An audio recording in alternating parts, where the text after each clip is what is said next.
Chapter 143. The two young Kuei were curled up and sleeping soundly at Su Fengnian's feet, looking charmingly naive. They were easy to raise and could easily be thrown into the river to feed on the carps in the river. When they were done eating and playing, they stretched out their oars and easily boarded the boat with their hook-like claws. Su Fengnian, who was about to get up, looked up and saw the old god of swords walking back. Su Fengnian had a good memory, so good that Su Weisheng said that his only advantage was that he could remember things. He could read 10 lines at a glance and almost never forget anything he saw. Wudong's previous chief Wang Zhongluo's De Huang Ting formula, Bull Rider's deed of thorough comprehension, Qingshui Pavilion's sword training record, 7 or 8 books of the Jade Pillar mental cultivation method, Du Xizong's Thousand Swords Grass Compendium, Forbidden Villa's whale killing sword, and the 3 secret manuals of the Qingyang Palace. He had read a lot of them after climbing up and down the tide listening pavilion for so many years, but unfortunately, most of them were careless and not attentive. Su Fengnian had a particularly deep memory of them. However, when he was practicing the blade, the white-haired old man only led this Su Fengnian of His Royal Highness over the threshold before laughing out loud. Later, in the Qingyang Palace, his aunt suggested that Su Fengnian first practice 50 moves to the peak, which could be considered a small path to success. But here came the problem. Su Fengnian had not reached the second pin, so he could not assess the hundreds and thousands of martial arts in the world from a strategically advantageous position. He read too many books, which instead became a hindrance to his cultivation. Until Li Chungang came up with the difficult problem of breaking walnuts with a flick knife, it was like tearing a thin crack in the fog. Su Fengnian was no stranger to this problem. When State Preceptor Li Shan taught Su Fengnian the 15 ways of Zhongzheng, he liked to use his new Go rules to break them. Su Fengnian sat in boredom until dawn, during which time he successfully flicked the walnuts into fine powder with the embroidered winter knife. The boat was still in good condition, and even stacking the walnuts was not a problem for the embroidered winter knife. Li Chungang sat in front of Su Fengnian and asked, "Do you know the difference between sword moves and sword intent?" Su Fengnian shook his head blankly. The old man said expressionlessly, "Draw your blade." Su Fengnian laid embroidery winter flat. The old god of swords stretched out a finger and casually flicked the blade. Without any visible movement, the 3 walnuts in front of Su Fengnian exploded at the same time. The old man gently flicked his sleeves and folded up 3 walnuts. He flicked the shudong again, but the walnuts still shattered. The results were exactly the same.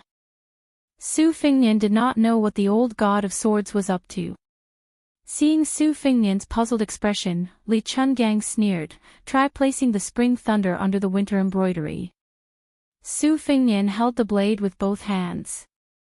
Old man Li struck the winter embroidery again. Su Fengnian's perlicue trembled. He could not hold the spring thunder firmly because there was a point on the spring thunder blade that was like an exploding thunder. It spread to Su Fengnian's hand, causing his entire arm to tingle and go numb. Su Fengnian understood. This was sword intent. The storytellers in the streets liked to call it sword aura, but it was slightly different. Old man Li did not give Su Fengnian time to catch his breath.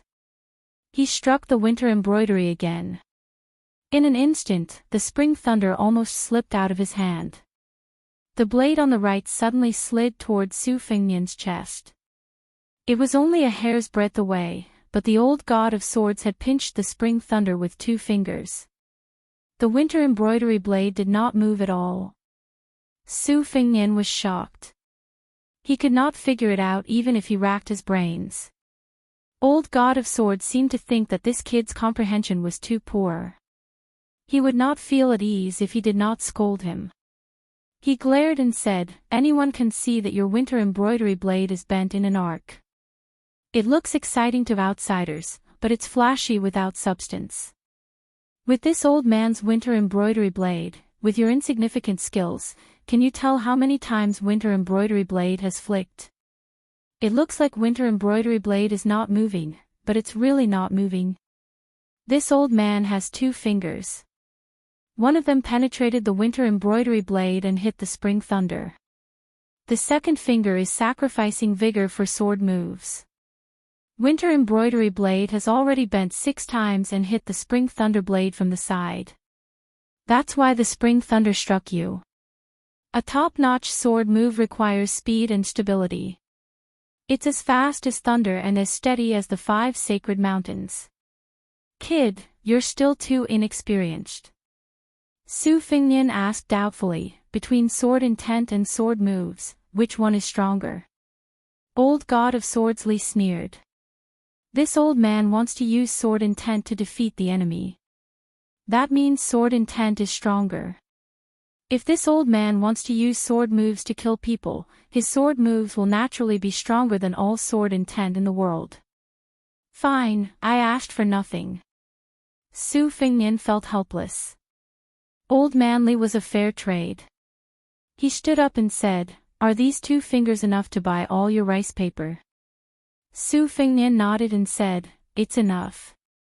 Looking at the old man's back, Su Fengnian could not help but have mixed feelings. Killing a Jiao dragon where there was a Jiao dragon was not a boast. The old man even hid a Jiao dragon in his sleeves. It was the purest form of yang energy and was incomparably domineering. His flying sword destroyed Mount Taihua. It was said that he had mastered the essence of Lu Dongshuan's immortal sword. Naturally, this hidden sword was 100 times more powerful than the sword that made the immortal kneel. Su Fengnian originally wondered why Li Chungang had 2 sleeves after losing his arm, but now he dared not underestimate him. 2 fingers, one indicating sword intent, and the other indicating swordsmanship. His words were profound and easy to understand. He had pointed out a narrow path for Su Fengnian, who was confused at the crossroads of martial arts. Together with the words of the armored maid, Xiao Yute, Su Fengnian felt as if he had just escaped from the gates of hell. As for when he could reach the first Pin realm, or even touch the edge of the Vajra realm, Su Fengnian was not in a hurry. This was all thanks to old Huang's subtle influence. Teaching by example was often useless. Instead, it was better to teach by example. Of course, old Huang's sword was still a distance away from the old god of swords Li Chungang. However, in Su Fengnian's heart, it was obvious which was more important between old Huang's sword case and the old god of swords wooden bowl. Riding out of Beiliang. Su Fengnian finally learned from Su Xiao what old Huang had said to Wang Xianji when he was facing the north before his death. Su Fengnian stood with his hand on his saber. Looking at the vast river, he closed his eyes and breathed continuously. His qi was as continuous as the river water. He chanted the incantation of the Great Yellow Court, qi returns to the pill formula, the pot produces water and water. Yin and yang come and go, turning into a thunderclap. Who can't live forever? The white rainbow rides the dragon and goes straight to the Daluo heaven. Generally speaking, the proverbs of the Taoist immortals who cultivated Taoism were often in the pursuit of wondrous words. When ordinary people first read it, they would only feel that it was wondrous, wondrous, wondrous, wondrous, wondrous, wondrous, and even more wondrous. In fact, if there were no enlightened Taoist to personally lead the way and pass on the specific incantation of breathing and drawing qi, in the end, they would only enter the mountain and not see the immortal, and return empty-handed. As the saying goes, the immortal is unwilling to speak clearly, but thousands and thousands of people are bewitched by this logic. While Su Fengnian's mind was wandering 10,000 li, he sensed that someone was walking behind him. At this moment, the only person who dared to come forward and disturb His Royal Highness was Yu Yue. She held Wu Mainyang and said softly, "Aren't you going to eat something?" Su Fengnian opened his eyes and grunted. He shot a glance at Yu Yue. She was indeed a beauty.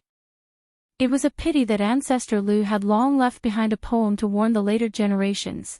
The body of a 16-year-old beauty was soft and limp, her waist was like a sword that could cut ordinary men. Although her head didn't fall, she secretly caused her husband's spirit to wither. Su Fengnian felt very helpless about this. He wasn't an inexperienced flower.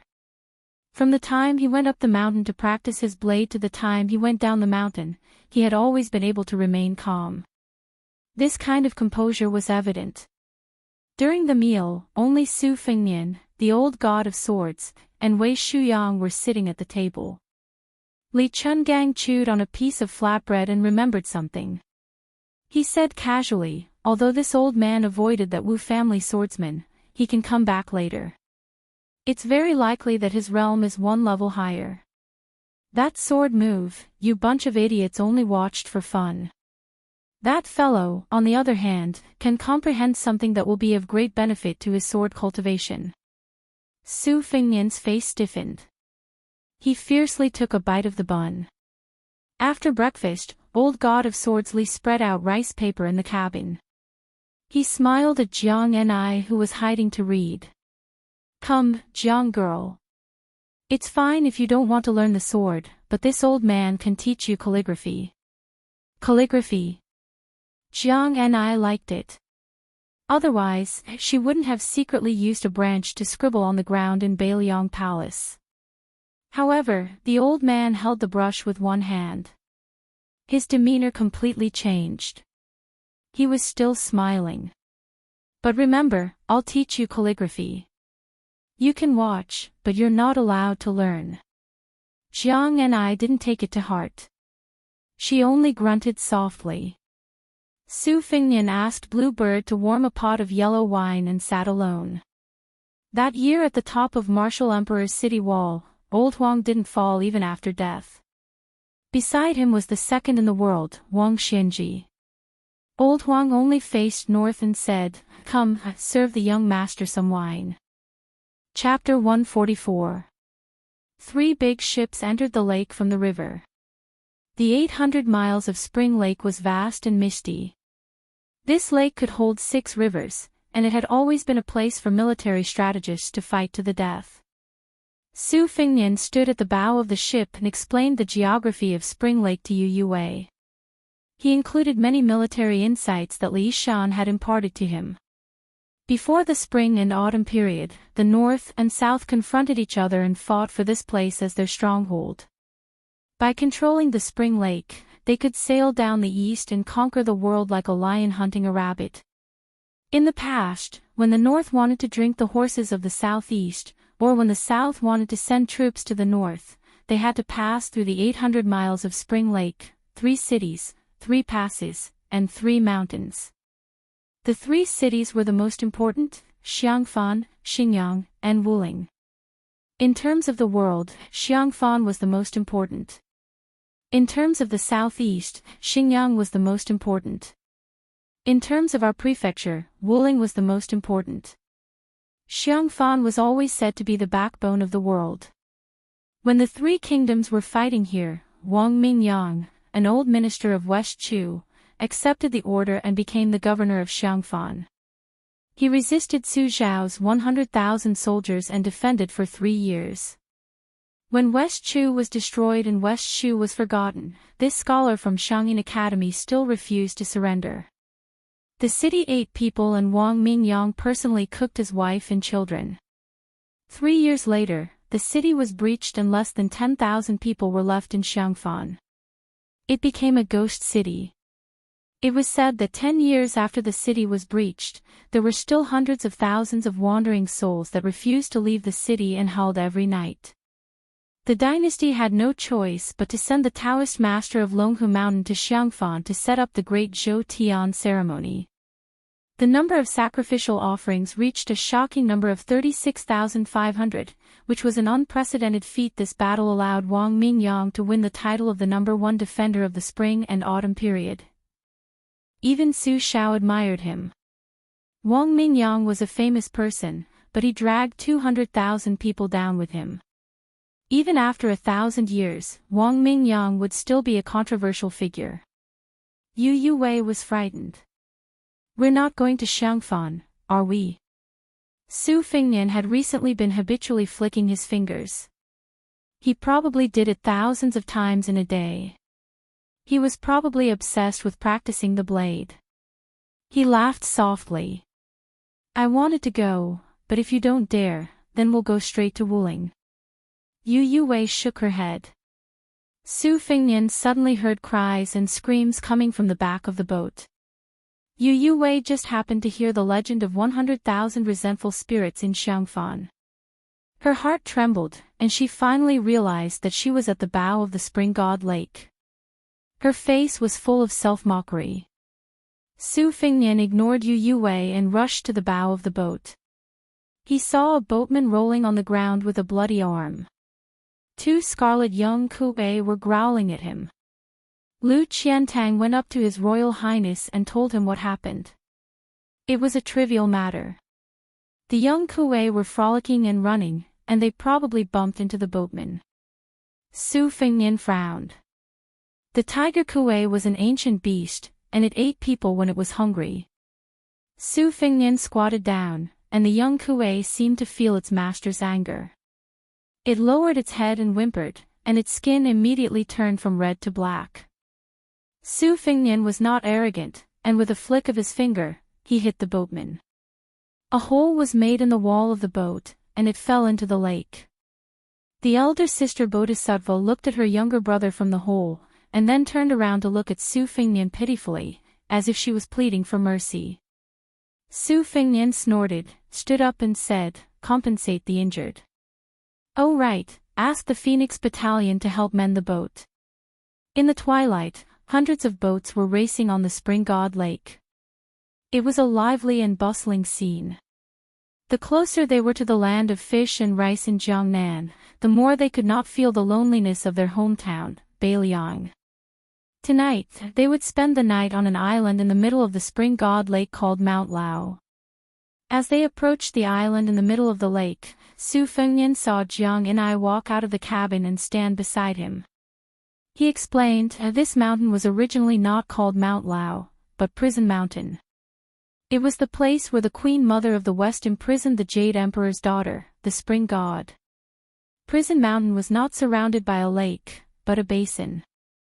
Later on, a demigod was so angry that he drew a circle around Prison Mountain with his sword, and it collapsed for 800 miles. Only then did the lake water gushed out. As for the saying that a demigod created the lake, of course, it was just nonsense. Nowadays, Mount Lao is filled with courtyards and pavilions, and people from all walks of life gather there. Not only are there residences of the rich and powerful, but there are also residences of monks and Taoists. There are also a few remnants of the fallen country who have been imprisoned on the island. There are also a lot of shops. When you get on the island, you can pick something that catches your eye. Jiang Enai stretched out his hand. Su Fingnian was stunned for a moment and asked, "What?" Jiang Enai said stiffly, "Silver." Su Fingnian laughed and said, "All right, you've already earned a few hundred taels of silver. How much do you want to take? But let me remind you, if you mention my name, who would dare to ask you for money? Why waste the manuals that you've worked so hard to earn?" Jiang Enai sneered and said, "Do you think I'm a robber like you?" Su Fingnian was amused and said with a smile, "Then how much do you want?" "A few hundred taels of silver. Or I can just give you a few thousand taels of gold on credit. That way, you can study for a few lifetimes." Jiang Enai said angrily, "I only want 1 tael of silver." Su Fingnian said helplessly, "Do you need to be so stingy?" Jiang Enai said with a straight face, "Give it to me." Su Fingnian rolled his eyes and said, "Ask Bluebird for it later. I've never brought such a small amount of money." Chapter 145.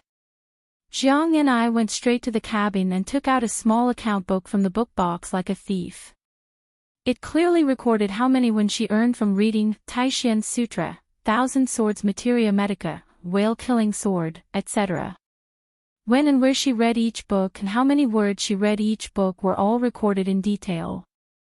Until now, she had earned not only a few hundred taels as Su Fingnian said, but 1,007 taels and 34 wen. The old god of swords who only knew how to eat, drink and sleep strolled into the cabin. Jiang Enai, who was about to transfer one tael of silver from her savings, held up a brush with one hand and covered the account book with the other. Li Chungang could not do anything about this. He stood far away and let Jiang and I finish her work. Only then did he carry the wine pot and sit on the table. He poured some wine on the table and dipped his finger in it. After Jiang and I put the account book back into the bottom of the book box and sat opposite her, Li Chungang then used his finger as a pen and the wine as ink. He started writing on the table, one stroke after another, full of vigor and vitality. Jiang and I sat upright and still, watching the old man write in one go. Half of the table was densely packed with words, like the rugged rocks at the gates of hell. After Old Man Li finished writing, he looked at Jiang and I. The latter's face was calm. The old man seemed to really mean what he said at the beginning. He did not expect the little girl to learn anything. He wiped his sleeves and started again. This time, Li Chungang spoke. There are 3 main points in my wild grass. First, it has to be continuous and consistent. Second, it has to strive for thousands of layers. Finally, it has to be a word without fear, without emotion, without desire. Just like this wine, it can be wiped away without a trace. The first point is that one must not be lazy.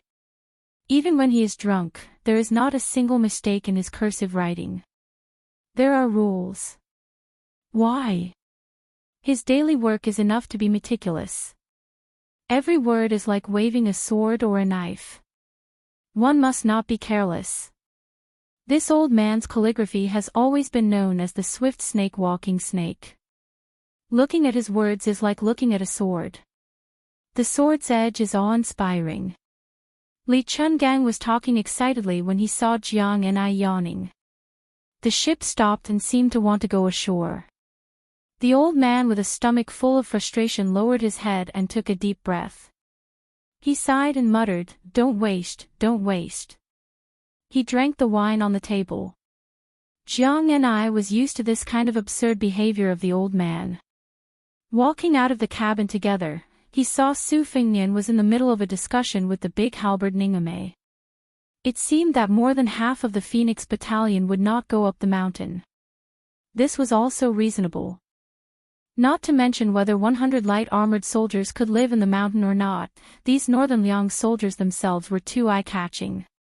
While Jiang and I was deep in thought, Old Man Li was still boasting to himself about how his calligraphy had reached perfection. Jiang Ni's left ear went in and out of her right ear. She lifted her skirt with both hands and walked down the wooden plank. From the corner of her eye, she saw a young kuei scuttling ashore with a fat carp in its mouth. It seemed to be asking for credit from Su Fingnian. However, Su Fingnian only scolded it once, and the little guy immediately lay on the ground and stopped moving. Was it playing dead? Su Fingnian was just about to kick the little guy when his robe was lightly bitten by another young kuei. Only then did Su Fingnian stop. The punishment had come to an end. The siblings did not hold a grudge. They happily followed behind His Royal Highness. Seeing this, Jiang Ni's heart ached. These 2 little idiots, why were they so gentle to Su Fingnian? Su Fingnian looked back at the spring god lake. His eyes were absent-minded. He muttered, "We've arrived. The capital, Great Peace City." In the early morning, the sky was gray. 300 cavalrymen galloped over on the official road, kicking up dust. It was rumored in Jing that the king of Beiliang, Su Shao, was about to enter the city. This was the only city in the world with a population of 1 million. For a moment, the clouds were turbulent. The tall buildings on the main road were filled with all kinds of people. They just wanted to see the true face of Su Shao. Even if they could not see him, they would be satisfied just by looking at the carriages. The scholars were impatient, the martial artists of Jianghu were uneasy, and the officials and nobles were noisy. It was rumored that there were dozens of big and small yellow doors that were prepared to block the carriages and risk their lives to angrily denounce that butcher for causing great suffering to the people. They were going to curse him for destroying the seeds of more than half of the scholars in the world. There were also rumors that there were countless Woolian heroes that were preparing to assassinate him. Even the storytellers were repeating the same old tune in the tea houses, talking about the spring and autumn war. The ear-piercing cries of cicadas rang out from countless branches in Jing. There were 4 holes in the gates of Great Peace City. All the unrelated people inside and outside the gates had been cleared out by the guards of the city gates. When the approaching cavalrymen created a roar that was 100 times louder than the cries of cicadas, when the people at the gates and on the city walls saw the bright red King Su flag, the morning that had been full of life immediately became suffocating. The cavalrymen slowly stepped through the city gates. Other than the sound of the hooves, the entire capital seemed to become silent. On the main road of the imperial palace, the spectators who had taken up good positions couldn't help but hold their breaths. When the cavalrymen moved further and further away, they looked at each other like they were relieved of a great burden. The dust had settled. 2 people came from outside the city gates. One of them was an old monk dressed in black robes. He had triangular eyes and a vicious appearance. He was like an old and sick tiger, but his expression was indifferent. The other person had a hunchback and a slight limp. He was dressed in the attire of an ordinary rich man. He raised his head to look at the city walls and smiled slightly. Then he walked through the city gates through the side hole with the black-robed old monk and some peddlers and servants who were doing business in the morning. Occasionally, there would be gazes on the old monk. The black-robed monk did not look like a benevolent monk. However, he was so old that the passers-by only glanced at him a few more times before not paying attention. As to the old man beside the old monk, he did not attract any attention. Great Peace City was the most virtuous city in the world. Even the common people in the streets claimed to have seen some great general or scholar. Who would be willing to look at a hunchbacked old man? Passing through the side hole of the city gates, the rich man and the black-robed old monk slowly walked forward. The rich man put his hands behind his back and chuckled. "Bald donkey Yang, of the millions of people in Jing, you are the only friend I have." The withered old monk said softly, "If you do not touch my head, I am your friend." The rich man said that there were 2 things in the world that could not be touched. Old tigers but could not be touched, and the other was this Yang Taisui's head could not be touched. But even though he said this, he impolitely reached out to touch the old monk's bald head. The old monk did not stop him and only sighed. The rich man rubbed the black-robed old monk's bald head and roared with laughter.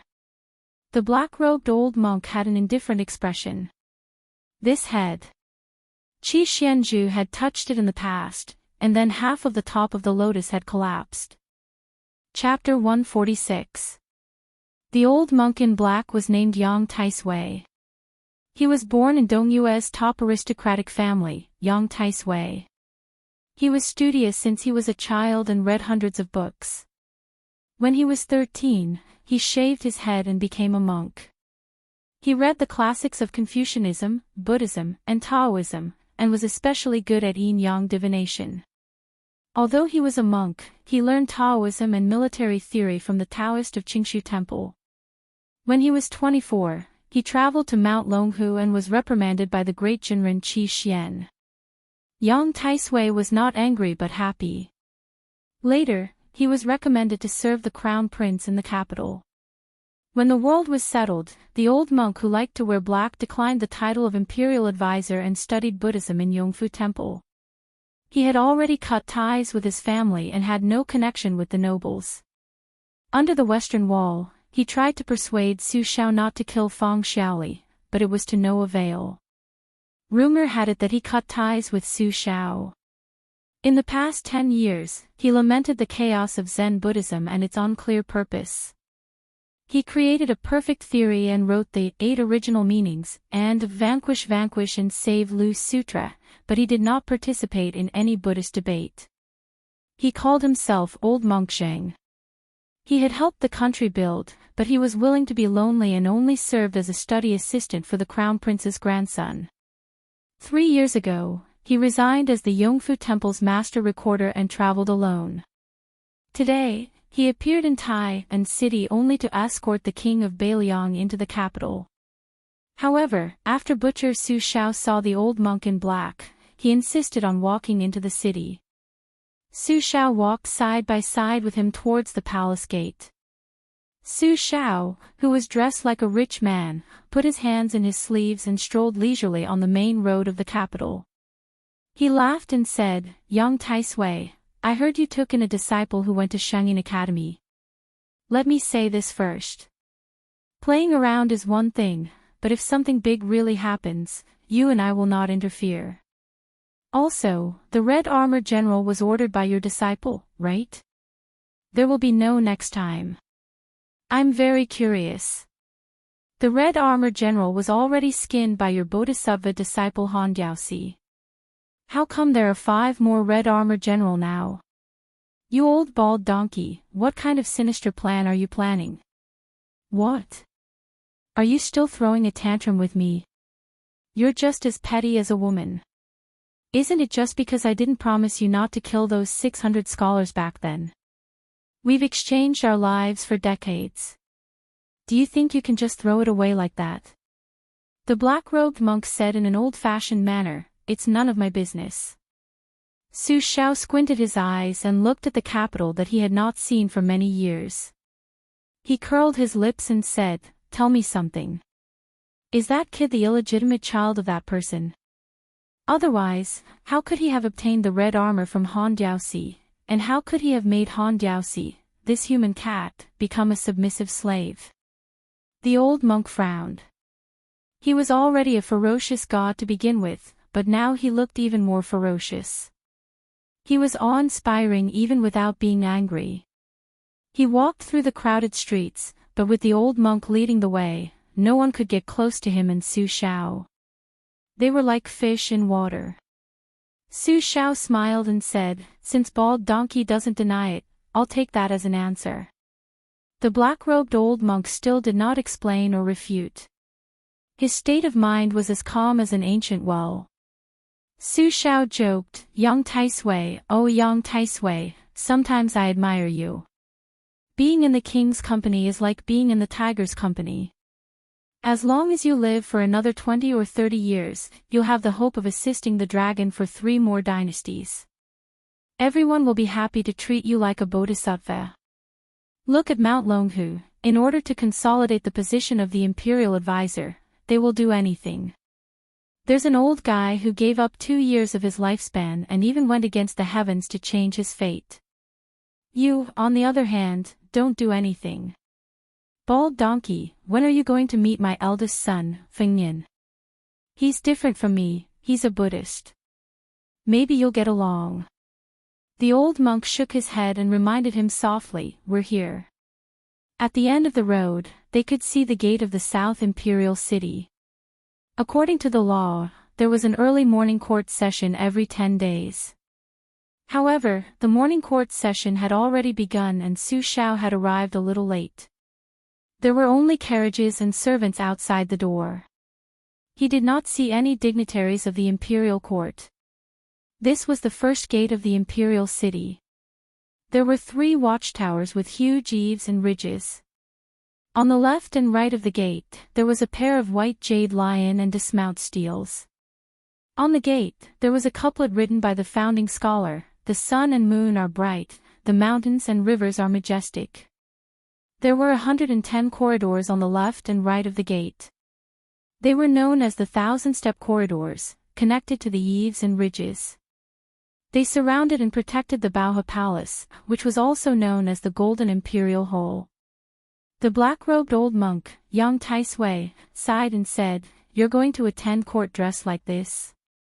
Su Xiao smiled and said, "I'm going to change in the carriage. I didn't have the chance to wear it in Bailiang. I've been living like a prince these years and I've gained a lot of weight. I don't know if it fits. If I can't wear it, it'll be troublesome." The old monk had a rare expression of helplessness on his face. Chapter 147. Su Xiao laughed heartily and walked towards a carriage with only a few personal retainers of the prince's mansion left. Naturally, he could not bring the steel cavalry under the command of the prince's banner to the foot of the imperial city's wall. The black-clothed young Taisui did not move. He still stood 1,000 feet outside the door with a bleak expression. Back then, he was still a monk who sought fame and achievements. Su Xiao had already led 600 black-armored soldiers out of Jinzhou.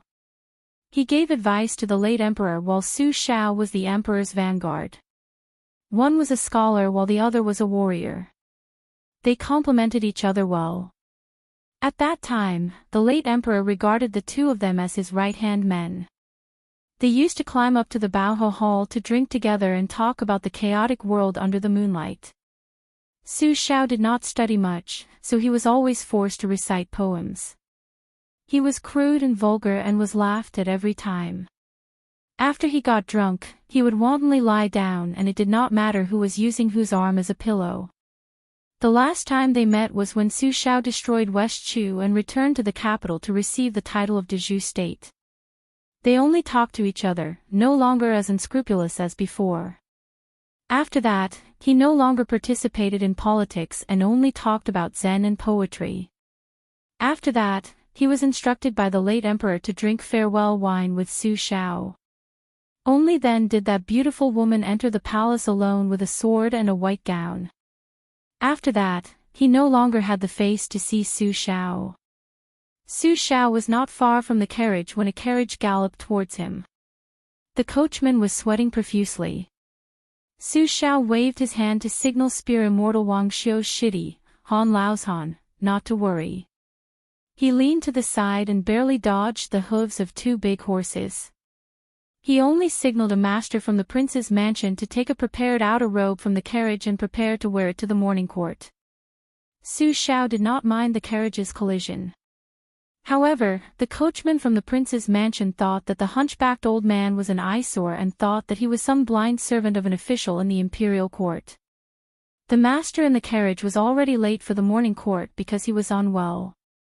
The master kept urging him all the way, causing him to be scolded countless times. Of course, his mood was extremely bad. In a fit of anger, he raised his whip and smashed the coachman. Su Xiao smiled and did not move. Han Lao's Han grabbed the whip, pulled the coachman down, and stomped on his chest. With a crack, 2 ribs were broken. A middle-aged Confucian scholar wearing a 4th-rank Yunyan civil official's robe came down from the carriage. Seeing that his servant was in trouble, he flew into a rage. Looking at the unfamiliar old man, he did not care about his manners and cursed loudly. Generally, he was angrily scolding which servant dared to be so arrogant and commit such a crime outside the imperial city. He pointed at Su Xiao's nose and asked him to report the name of the official in his mansion. When he went to court later, he would personally impeach the emperor. This Confucian scholar was a 4th-rank Confucian, the same rank as the prefecture overseer.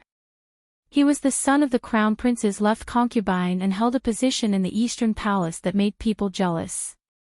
Not only that, his father, Liu Binzhong, was the grand secretary of the Eastern Pavilion, an important official of 2 dynasties.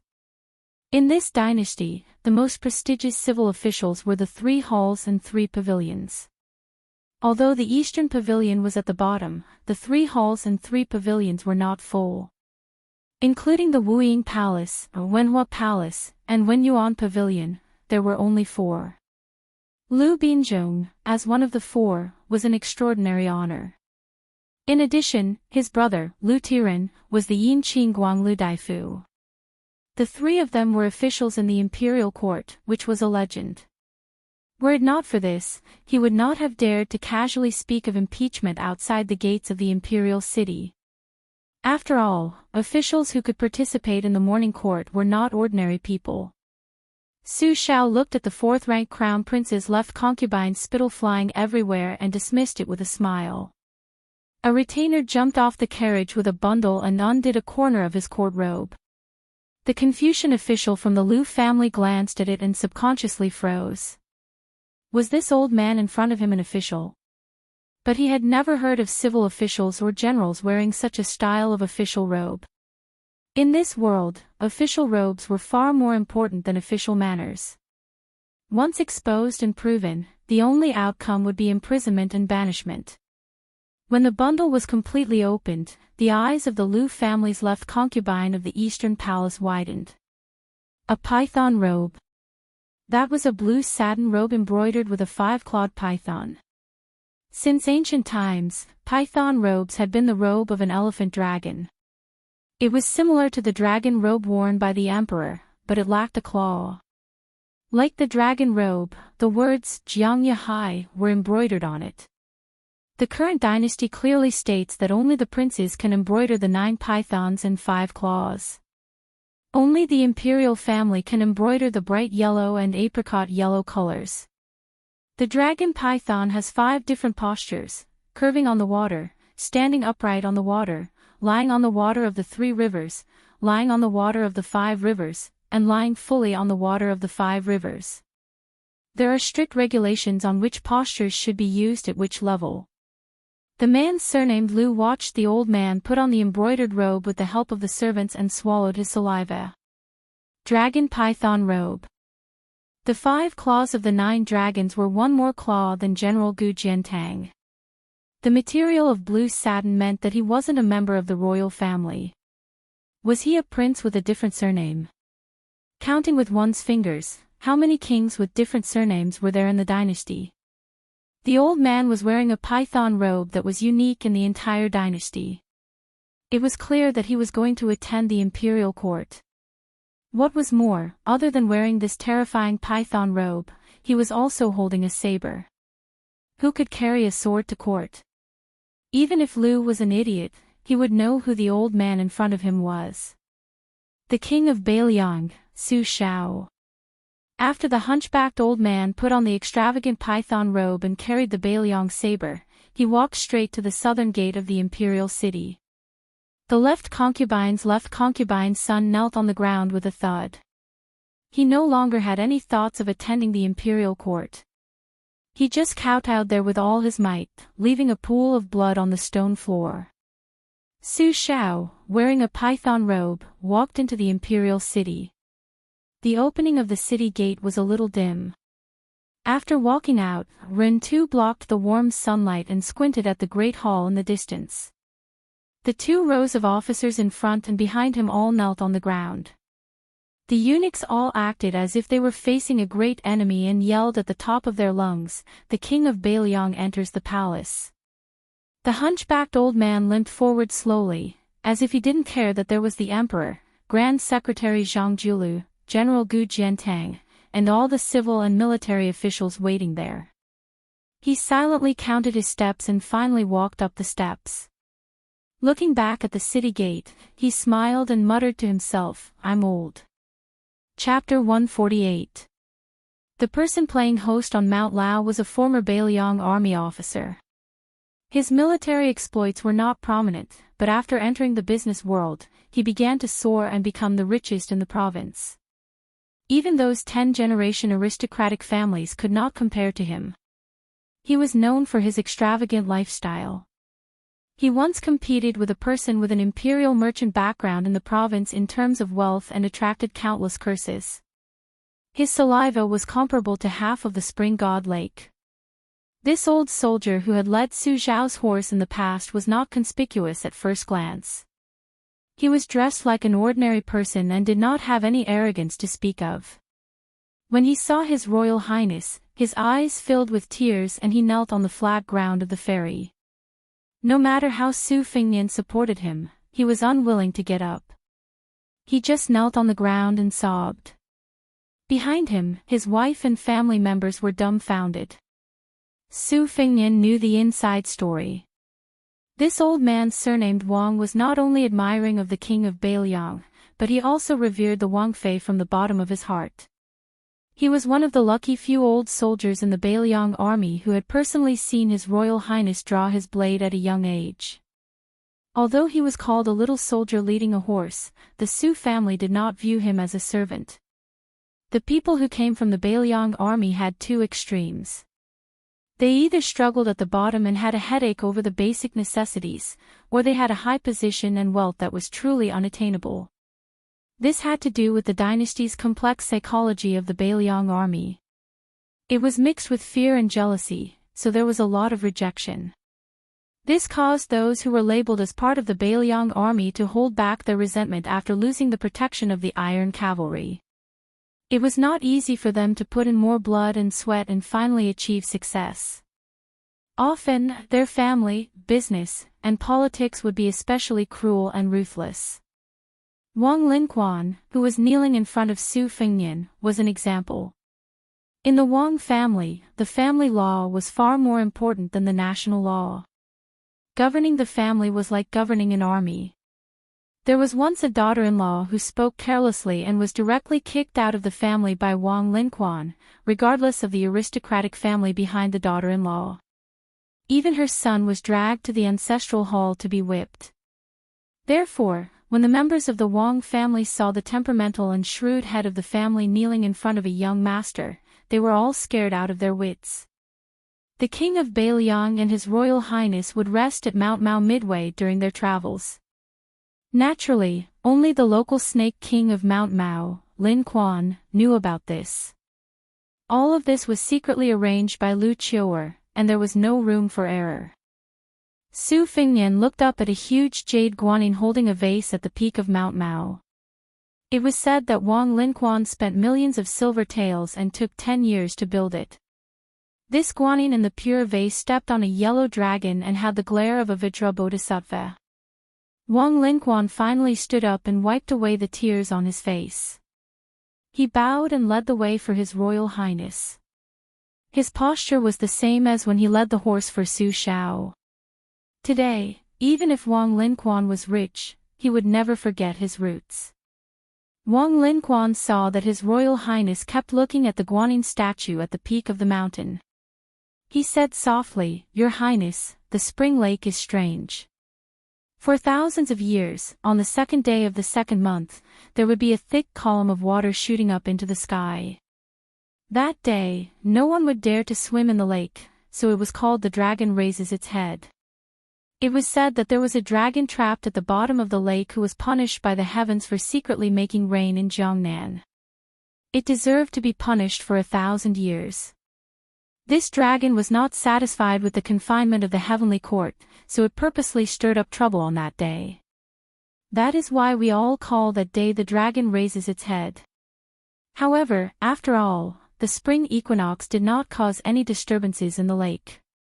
Su Fengnian smiled. On the second day of the second month, the horned mansion appears.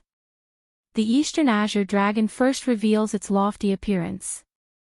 That is when the dragon raises its head. Therefore, there is a saying in ancient books that dragons ascend to the heavens during the spring equinox. Your Highness is knowledgeable. Wang Linquan, who was rich, praised from the bottom of his heart. He was not flattering him. The status of merchants in the dynasty was not high, but at Wang Linquan's level, even if he sat at the same banquet as the prefecture overseer, there was no need for him to bow and scrape. Wang Linquan was known for his seriousness and vengeance. It was as difficult to ask him to sing praises of virtue as it was to ask him to be compassionate. As a result, once he praised someone, whether it was a scholar who had written a splendid essay or an official who cared about the people, they would all be overjoyed and very confident. So similar, Su Fengnian said softly. Aren't you afraid that there will be gossip in the imperial court? That it will affect your business? Earning 1 million or 10 million makes no difference to this lowly one. My children and grandchildren will have their own fortune. Since I can already provide for them to live without worry, this lowly one has no shame to my ancestors, Wang Linquan said with a smile. You are rather open-minded. Su Fengnian retracted his gaze and teased. It's all superficial knowledge that I learned from the great general and Wang Fei. I can't live up to your highness's open-mindedness. Wang Linquan's face was full of shame. The courtyard of the Wang family residence was deep, with pavilions and terraces, small bridges, and flowing water. It was a scene of Jiangnan's misty rain. The residence was still some distance away from the peak of the mountain, requiring 15 minutes on foot. After arranging accommodations for Yu Wei and the others, Su Fengnian and Blue Bird headed for the White Jade Guanyin constellation. Wang Linquan had his youngest daughter, Wang Chudong, lead the way. This 28-year-old girl who was born in Jiangnan wore a gown that revealed half of her soft bosom. Her upper chest and back were bare, draped in a transparent gauze. Her undergarments were faintly discernible. The quality of the silk brocade was extremely exquisite and gorgeous. This sort of dress was originally only popular in Dongyue. Now that it had been accepted by the noblewomen of the dynasty, and the famous poets had contributed charming phrases such as leaving the white snow on the bosom for a long time, the dress became more and more popular, and the girl's posture gradually became bold and unrestrained. Chapter 149. Wang Chudong, the unbetrothed daughter of a rich family, stared at Su Fengnian with her eyes wide open. She was not shy at all. Now, she was chattering non-stop like a little oriole. Wang Linquan did not tell anyone about Su Fengnian's identity, so she only knew that the handsome young man in front of her was surnamed Su. She kept calling him Young Master Su, and in the end, she just called him Brother Su. Su Fengnian did not mind. He smiled and listened to the little girl's clear voice. His mind was peaceful. Finally, they came to the square where the pure vase Guanyin stood. The white jade Guanyin had angry eyes and lowered eyebrows. It was vivid. Her right elbow was facing the spring god lake. She stretched out her 5 fingers and her palm was facing forward. It was as if she was giving charity without fear. Su Fengnian sat down with his legs crossed. The 2 young Kuei were lying on his knees. The little girl, who was known as the daughter of the Wang family, squatted beside him and said sincerely, "Brother Su, Guanyin is amazing." She stood there and pointed to the spring god lake. During the spring equinox, there were no more water columns in the sky. When I was young, I was especially afraid of the 2nd day of the 2nd month. It was always thundering and raining. After I had Guanyin, I could sneak to the lake to fish, brew tea, and enjoy the snow. Brother Su, let me test you. Do you know what Guanyin's hand gestures are? Su Fengnian, who was well versed in Buddhism, raised his head and smiled, fearless Madra. Wang Chushua giggled, correct. She saw that young Master Su was in a daze after he finished speaking. She was bored to death. She turned her head and inadvertently saw young Master Su's maiden green with tears in her eyes. She said in surprise, "Brother Su, why is this sister crying?" Su Fengnian came back to his senses and said softly, "Because this Guanyin Bodhisattva looks like a person." Wang Chushua responded with an "oh" and considerately stopped nagging. Jiang and I and the old god of swords Li Chungang also came to the square. Old Man Li looked at it deeply and muttered, "This Guanyin Bodhisattva's fearless Madra can be seen as a sword. The sword will is unparalleled." Jiang and I said calmly, "I don't understand." Old Man Li was dispirited. He glanced at Su Fengnian, who had a strange expression on his face, and asked curiously, "What's wrong with that kid?" Jiang and I hesitated for a moment, then lowered his head and said, "This goddess Guanyin looks very much like the king of Belyang's consort." The old god of swords was silent for a long time before reciting, "Walking alone, stopping alone, sitting alone, the green snake in my hand glides over the white line.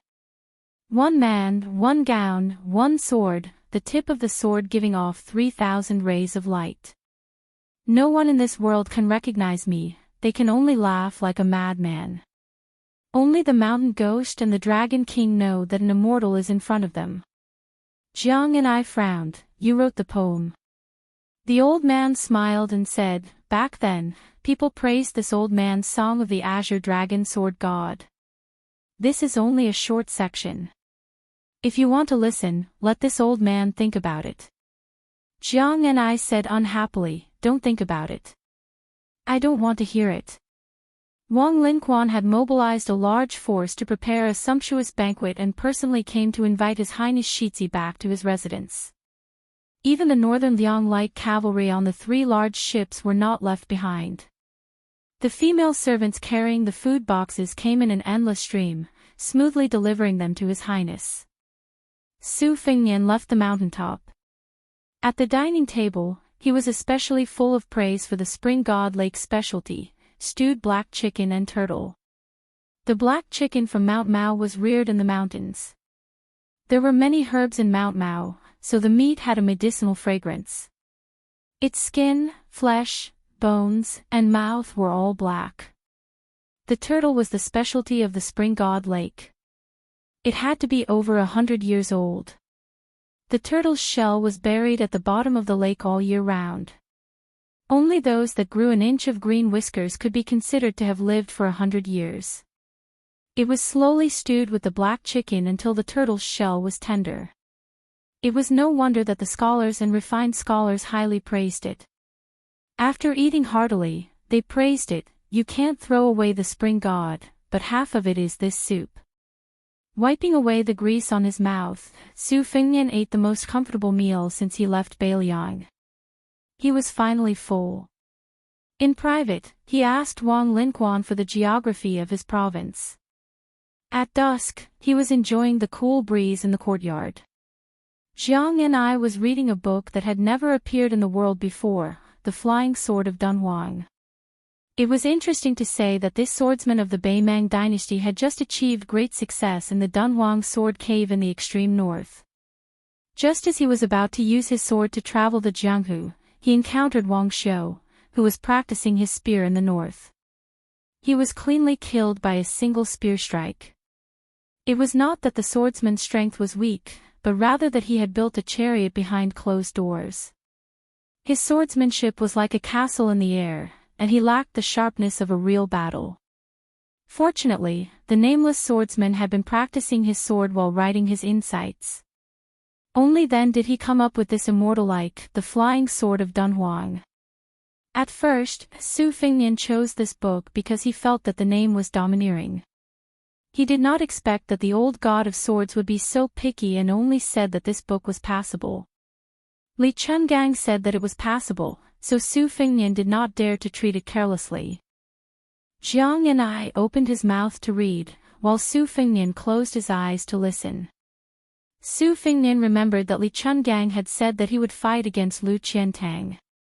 It was time for him to give it a try. He did not want to learn from the swordsman who wrote The Flying Sword of Dunhuang and die prematurely just after entering the Jianghu.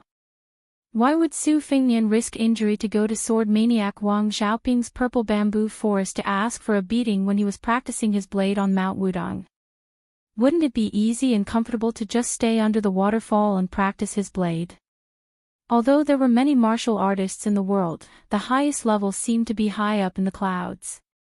Not to mention the Diamond Finger, Celestial Phenomenon, and Immortal Realm, the division of the 9 levels below the 3rd level was very simple. The amount of armor that was broken was the strength of the level. If the armor was broken but not broken, it would be the lower 3 levels. Whether or not the armor could be broken was the first threshold. This armor was the standard iron plate armor of the dynasty. There were 2 layers in the front and back. The middle 3 levels could break the armor, but they were all below the 6th level. Therefore, the 6th level was the second big hurdle for martial artists in the Jianghu. The 3rd level of the upper 3 levels could break the armor, but it was hard to say for sure if the 1st or 2nd level could break the armor. It was rumored that Heavenly Master Zhao of Mount Longhu in the capital could break through 100 armor with one blow of his horsetail whisk. Su Fengnian asked Jiang and I to wait for a while he went to fetch the sword case. Inside the case was the Great Liang Dragon Sparrow sword. The owner of this sword had once broken 160 armor with one blow. Chapter 150. The big sword case in Su Fengnian's hand was made of 1,000-year-old red sandalwood. The case itself was priceless. Red sandalwood had always been shipped over by sea. The great eunuch Han Diaoxi had gone out to sea several times, and to a large extent, it was to load fine sandalwood for the imperial family. Even so, the imperial craftsman's office did not hesitate to buy sandalwood from the south. Back in the day, West Chu was the craziest in purchasing red sandalwood. It was said that all officials did not bring sandalwood. For example, Su Fengnian, the imperial uncle of the former Taiping princess, was even more outstanding. He was incomparably elegant and built a well-known sandalwood building. Unfortunately, in the end, almost the entire building was moved to Great Peace City. Su Fengnian used a piece of silk to wipe the sword case. It was said that raising a jade was like raising a person. In that case, the precious red sandalwood was like a pretty girl from a humble family. It needed to be wiped frequently to avoid dust. Once this piece of red sandalwood was wiped, it was glossy and smooth. There were faint traces of purple gas lingering around it. Su Fengnian was listening to the flying swords of Dunhuang calmly. Suddenly, he heard Jiang and I burp. The little clay man paused for a moment and seemed to be embarrassed. Su Fengnian teased, "Deduct 10 coins." Jiang and I was furious. Just as he was about to speak, an embroidered bamboo ball was thrown high. Blue Bird flew to the top of the wall and caught it, not letting it fall into the courtyard. Su Fengnian had heard laughter in the distance. It must be the Wang family playing Kuju. Now that the Liang dynasty was at its peak, it naturally had an open mind. Kuju was originally a game from Beimang. After it spread to Liang, it was not banned. Very quickly, it became a favorite among women. There were not many restrictions on women in the current dynasty. They could go hiking, form associations, ride horses, shoot arrows, swing, play polo, and wear Beimang clothes. Everything was possible. This was why Wang Chudong was so bold and unrestrained today. If it was 20 years ago, this would have been unimaginable. The trend was irresistible. Even the old-fashioned great scholars could not do anything about it. Moreover, the great scholars all had their own families, so they simply turned a blind eye to it. It was not difficult to talk about big principles with the people, but it was difficult to talk about small principles with their wives and daughters. Su Fengnian took the bamboo ball from Blue Bird and asked her to put the sword case back into the room. As expected, someone knocked on the door very quickly. Su Fengnian saw the expected young girl. He returned the bamboo ball and asked with a smile, "Who kicked me just now?" "What a strong kick." Wang Chudong stretched out her slender finger and tapped her nose. She was very pleased with herself. She had a lively personality and was not good at painting, but she was very good at swings, kuju and polo. However, during the banquet, Wang Linquan seemed to be very proud of his youngest daughter's poetry. Su Fengnian really could not see how this little girl could be so good at writing. Moreover, with his second sister Su Weisheng and the female scholar Yan Dongwu in front of him, even the little clay figurine wrote the majestic, Daijinghorn swearing to kill post.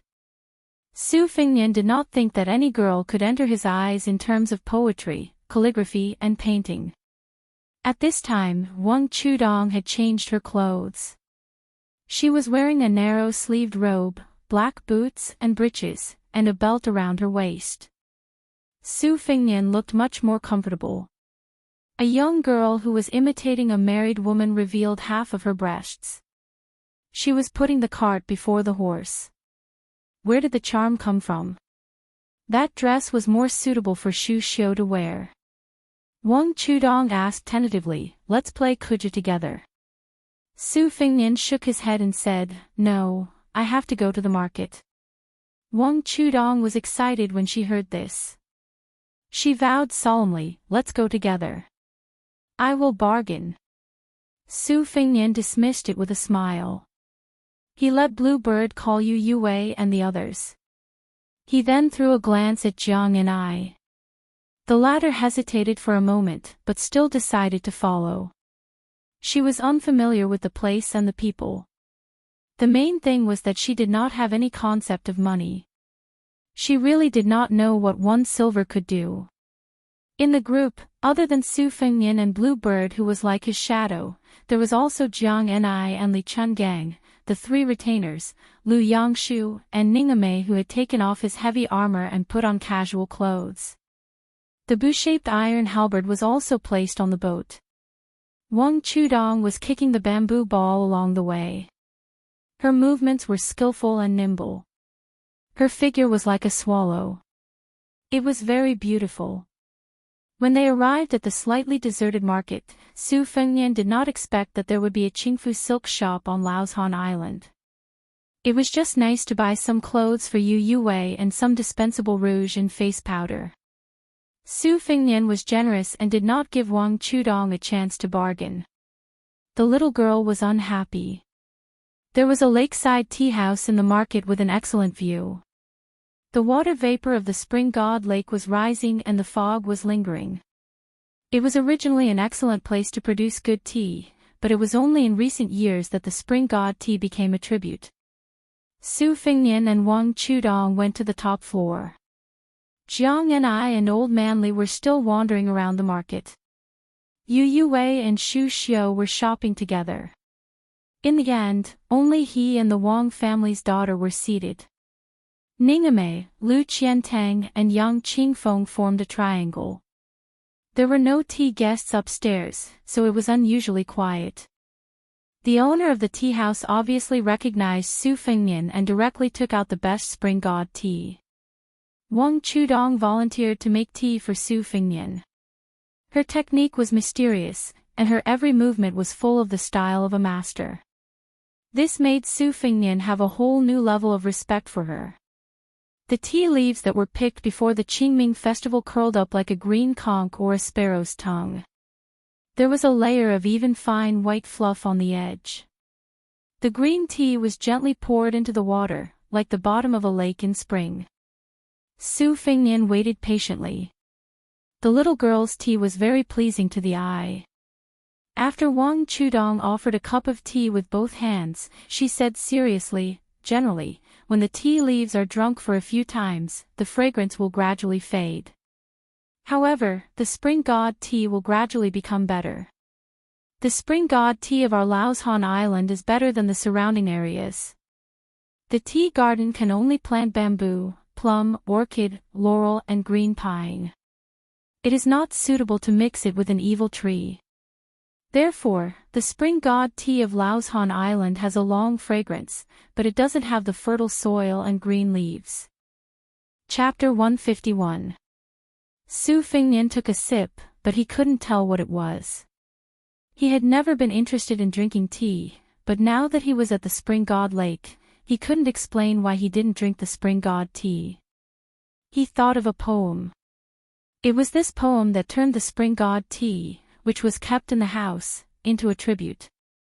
It was very similar to his second sister's poem, Brother Appreciating the Snow, which inadvertently heated up the green and wine, which was only famous in Bailiang.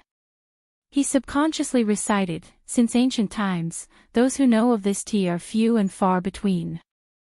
When a May 15 plucked, a snow-breasted green jade steamed." Wang Chudong blinked and asked with a face full of expectation, "Is this poem good?" Su Fengnian casually said, "It's pretty good. I've always admired heroes who can write poems. But it would be even better if I could see a young girl plucking the tea with my own eyes. Snow-breasted green jade steamed, listen, it's so poetic." Wang Chudong's face turned slightly red. Su Fengnian was confused and asked, "What's wrong?" Wang Chudong's ears were completely red. She didn't say anything and only lowered her head to drink her tea. A few young men and women came to the top floor of the restaurant. They were all dressed in brocade and each one was more arrogant than the other. The leader of the group was a young official with an official's aura. When he saw Wang Chudong, his expression changed and he walked straight over. Just as he was about to strike up a conversation, he was stopped by Lu Qiantang. Wang Chudong frowned and whispered, "This person is Lieutenant Zhao's son. He's idle and uneducated. He's very domineering and annoying." Su Fengnian didn't suppress his voice. He squinted his eyes and smiled. Lieutenant. What rank is he? Is he a third-rank official? Wang Chudong couldn't help but smile. Her eyes were full of spirit. The gloominess and irritation she felt were swept away. She cooperated and said, not really, not really. He's only a fourth-rank official. However, she was still a descendant of a rich family who grew up in the dangerous bureaucracy. She wasn't ignorant of the ways of the world. She quietly reminded, this guy's sister is married to the prefecture overseer as a concubine. The people around him are all sons of Qingzhou's big families. Let's just ignore them. The fourth-rank general's son had always admired the Wang family's youngest daughter. Her father, Wang Linquan, was the richest man in Qingzhou. He was known as the Hall of Gold and Jade. Half of Mount Lao was the Wang family's private property. They were also involved in the most profitable salt and iron business. Wang Linquan especially doted on his daughter. He hated that he couldn't pick the moon for her. Back then, when he was competing with others to show off his wealth, Wang Linquan covered the pond in Mount Lao's residence with a glass mirror that was worth 10 gold. He invited Qingzhou's high officials and dignitaries to admire the moon together. He and his father were present at the scene and were stunned. Furthermore, Wang Chudong, this little girl, wasn't simple.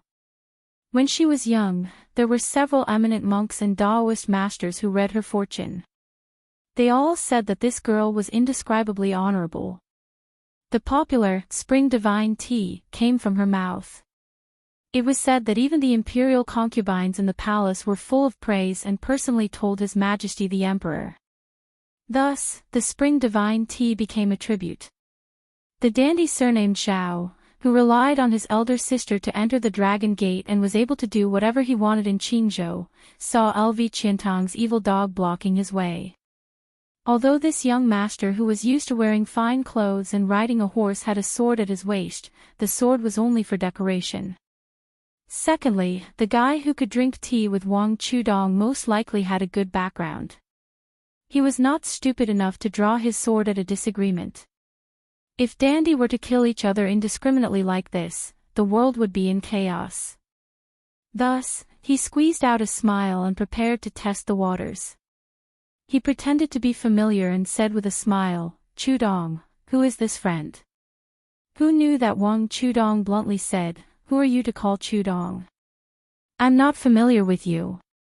Su Fengnian, who wished for the world to be in chaos, nodded his head and said, yes, Chudong is only familiar with me. The two looked at each other and smiled. This tacit understanding was too much of a slap in the face. The dandy surnamed Xiao said gloomily, Wang Chudong, don't think that I can't touch your father. Wang Chudong clenched her teeth. Just as she was about to poke this fox borrowing the tiger's might, Su Fengnian frowned and said, you are the son of the king of Jing'an, Zhaoheng. Everyone was dumbfounded. What was this? Why did it involve the king of Jing'an? The dandy of Qingzhou couldn't help but look at each other. The dandy surnamed Xiao, who had the same surname as the 6 kings, but had no relationship with them, laughed and said, you dare to call the king of Jing'an by his name? Su Fengnian wasn't interested in drinking tea. He just wanted to sit here and enjoy the scenery. He didn't expect to meet these idiots who ruined the scenery. He looked at Lu Qiantang indifferently. The latter didn't say anything and kicked the dandy surnamed Xiao to the wall. The people who only bullied others and had never been bullied hurriedly helped their accomplices and left the tea house. What else could they do? They could only call the servants to gang up on them. If they couldn't beat them, they could only use their parents' family. How could Su Fengnian, who was cursed as the leader of Bailiang, be unfamiliar with this? Wang Chudong slightly opened her mouth. The sparrow tongue in her mouth was more delicate than the one in the cup. Su Fengnian smiled and said, drink tea, drink tea. Wang Chudong, in turn, comforted Su Fengnian. She raised a bright and carefree smile and said softly, it's okay. Even if the sky falls, my father will hold it up. The little girl seemed to have forgotten that her father had knelt in front of the dandy in front of her. Su Fingnian drank a mouthful of tea. Wang Chudong moved her little head closer and said mysteriously, "I'll take you to the lake, but you can't go back and tell my father." Su Fingnian agreed and was pulled downstairs by Wang Chudong. They went to a secluded place by the lake. The little girl stood on a rock and whistled a series of times. Su Fingnian waited and waited. After waiting for half a cup of tea's time, he still didn't see any movement. Wang Chudong was a little embarrassed. She blushed and said, "Maybe it's still napping. It's the same as me. It loves to sleep." Chapter 152. Su Fingnian saw that Wang Chudong's cheeks were swollen and red, but she still did not give up. She looked very cute. He stood on the cliff by the lake, the cool breeze brushing against his face. He was wearing a white robe with wide sleeves, and there was a red sandalwood hairpin in his hair bun. He stood with his hand on the knife, looking even more handsome. Wang Chudong carefully stole a few glances, but she always felt that she could not see enough. This girl was probably going to have her first awakening of love. She was born in a rich family where pearls were as valuable as earth, gold, and iron. Since she was young, she was the moon surrounded by stars. Moreover, the masters all said that the little girl was extremely honorable. Wang Linquan, who was strict with his family, was only obedient to this daughter. The rest of her brothers and sisters also doted on her. With so much love, Wang Chudong was able to write Spring Tea without any worries. At the time, she was only 6 years old. When she was 14, she wrote The First Snow in the East Wing, that made countless daughters of noble families shed tears. Scholars praised this poignant novel as The First Snow in the East Wing, especially at the end of the story where a girl said that she hoped all the lovers in the world would be married. Just this sentence alone was better than 1,000 books. Although it was wantonly criticized by the great scholars of Jiangnan for not conforming to etiquette and misleading children, and there were also people who suspected that this novel was written by Wang Linquan, the 10-year-old girl who did not leave the spring god lake was always so maverick. She always liked to sleep and play. When she was tired from playing on the swing, she was in a good mood, so she wrote a few hundred words of the epilogue of The East Wing. It was rumored that as long as Wang Chushua started writing, no matter how many words she wrote, they had to be sent to the palace on horseback to be handed over to the concubines who were obsessed with The East Wing. There was also a secret rumor that after Wang Chushua wrote to the death of the beauty who said the famous sentence, a concubine in the palace wrote to her with tears in her eyes, begging her to be merciful and not be so heartless. However, little Wang Chushue was not soft-hearted and firmly did not change a single word. When The Eastern Wing was finally published, it was the festive spring festival, so much so that none of the young ladies and madams in Qingzhou smiled that year. Many envious scholars, who had studied the books of the sages for decades but could not make a name for themselves, called it a once-in-100-years strange event in the literary world.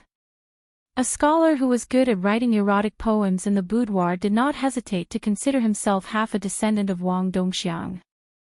He highly praised the book, Dongxiang, and said that this book described the love between men and women, and did not leave any room for future generations. That poet was in his 50s, yet he was bowing and scraping to a girl who was not even 18 yet. Naturally, he had a mixed reputation. But after such a commotion, his originally mediocre reputation did indeed grow with the help of Wang Dongxiang. It was Su Fingnian who did not understand this. Otherwise, with his temperament of buying poems at a high price, how could he look down on this innocent and unaffected little girl standing next to him? It must be known that the person standing next to him was a contemporary female literary giant.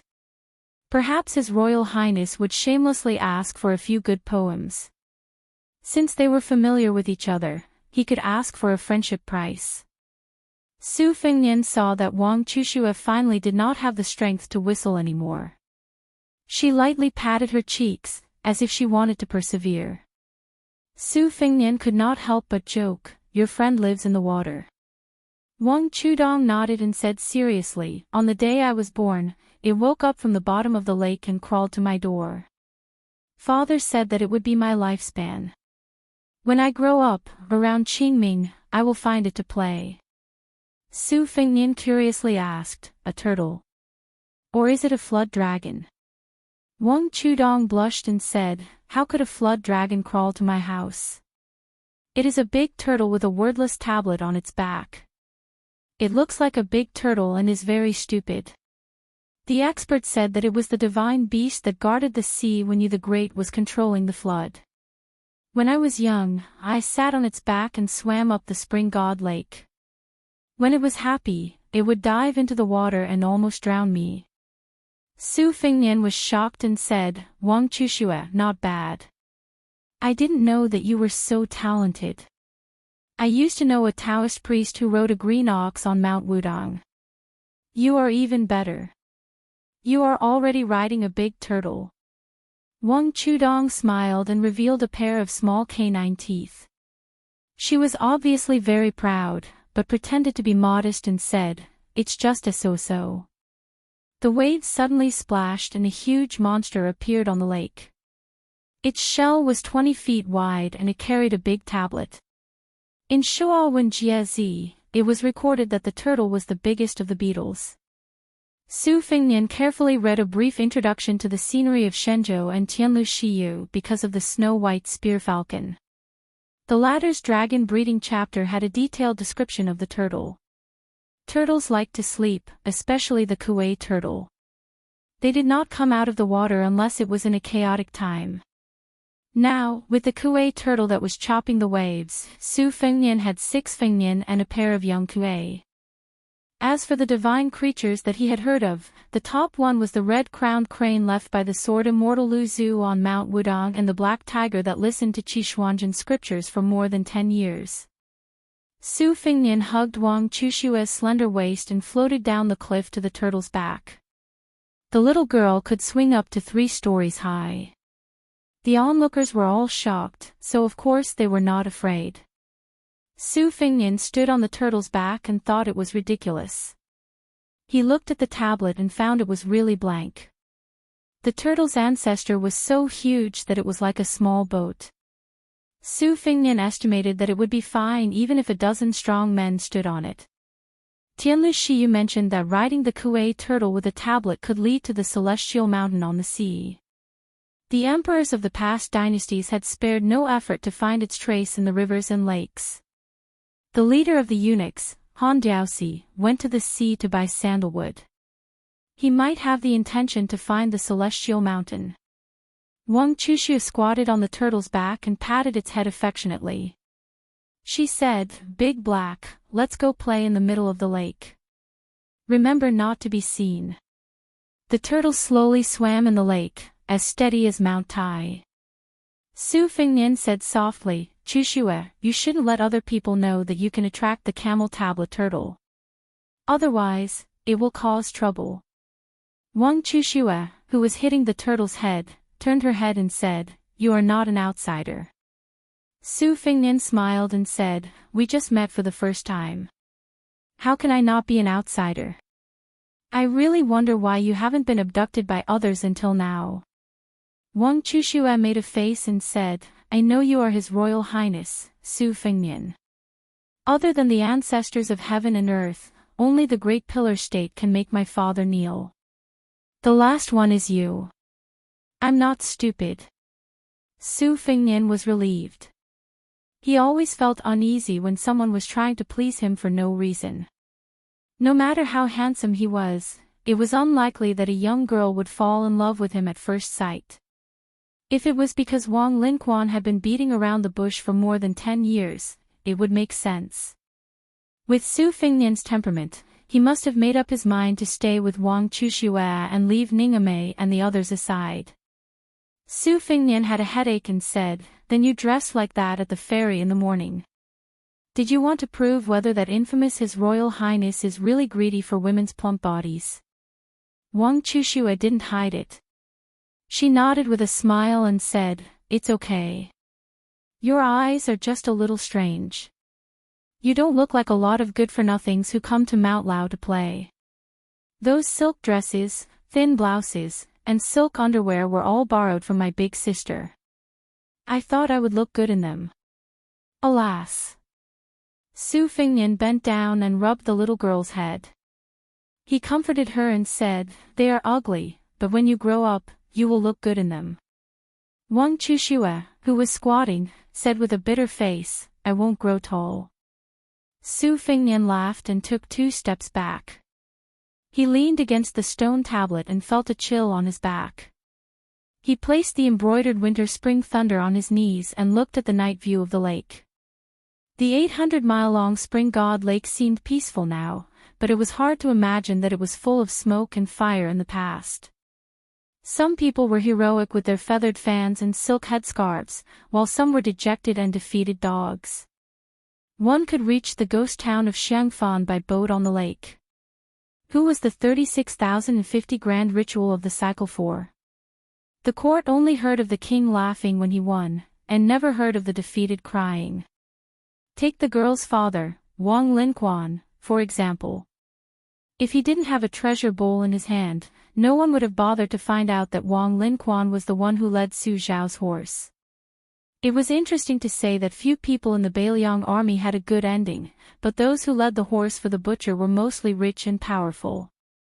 While Su Fingnian was lost in his reverie, Wang Chushue had finished fooling around with the big turtle, so she sat facing His Highness in a daze. They sat opposite each other. He had a pair of knives on his knees, and she, who was only 28 years old, wrote "First Snow" in the eastern wing with a brush and a knife. Su Fingnian, who lived in northern Liang and had never heard of the Eastern Wing and the Little Prince's Eastern Wing, naturally didn't know that the character of the desolate woman in the book was the girl in front of him.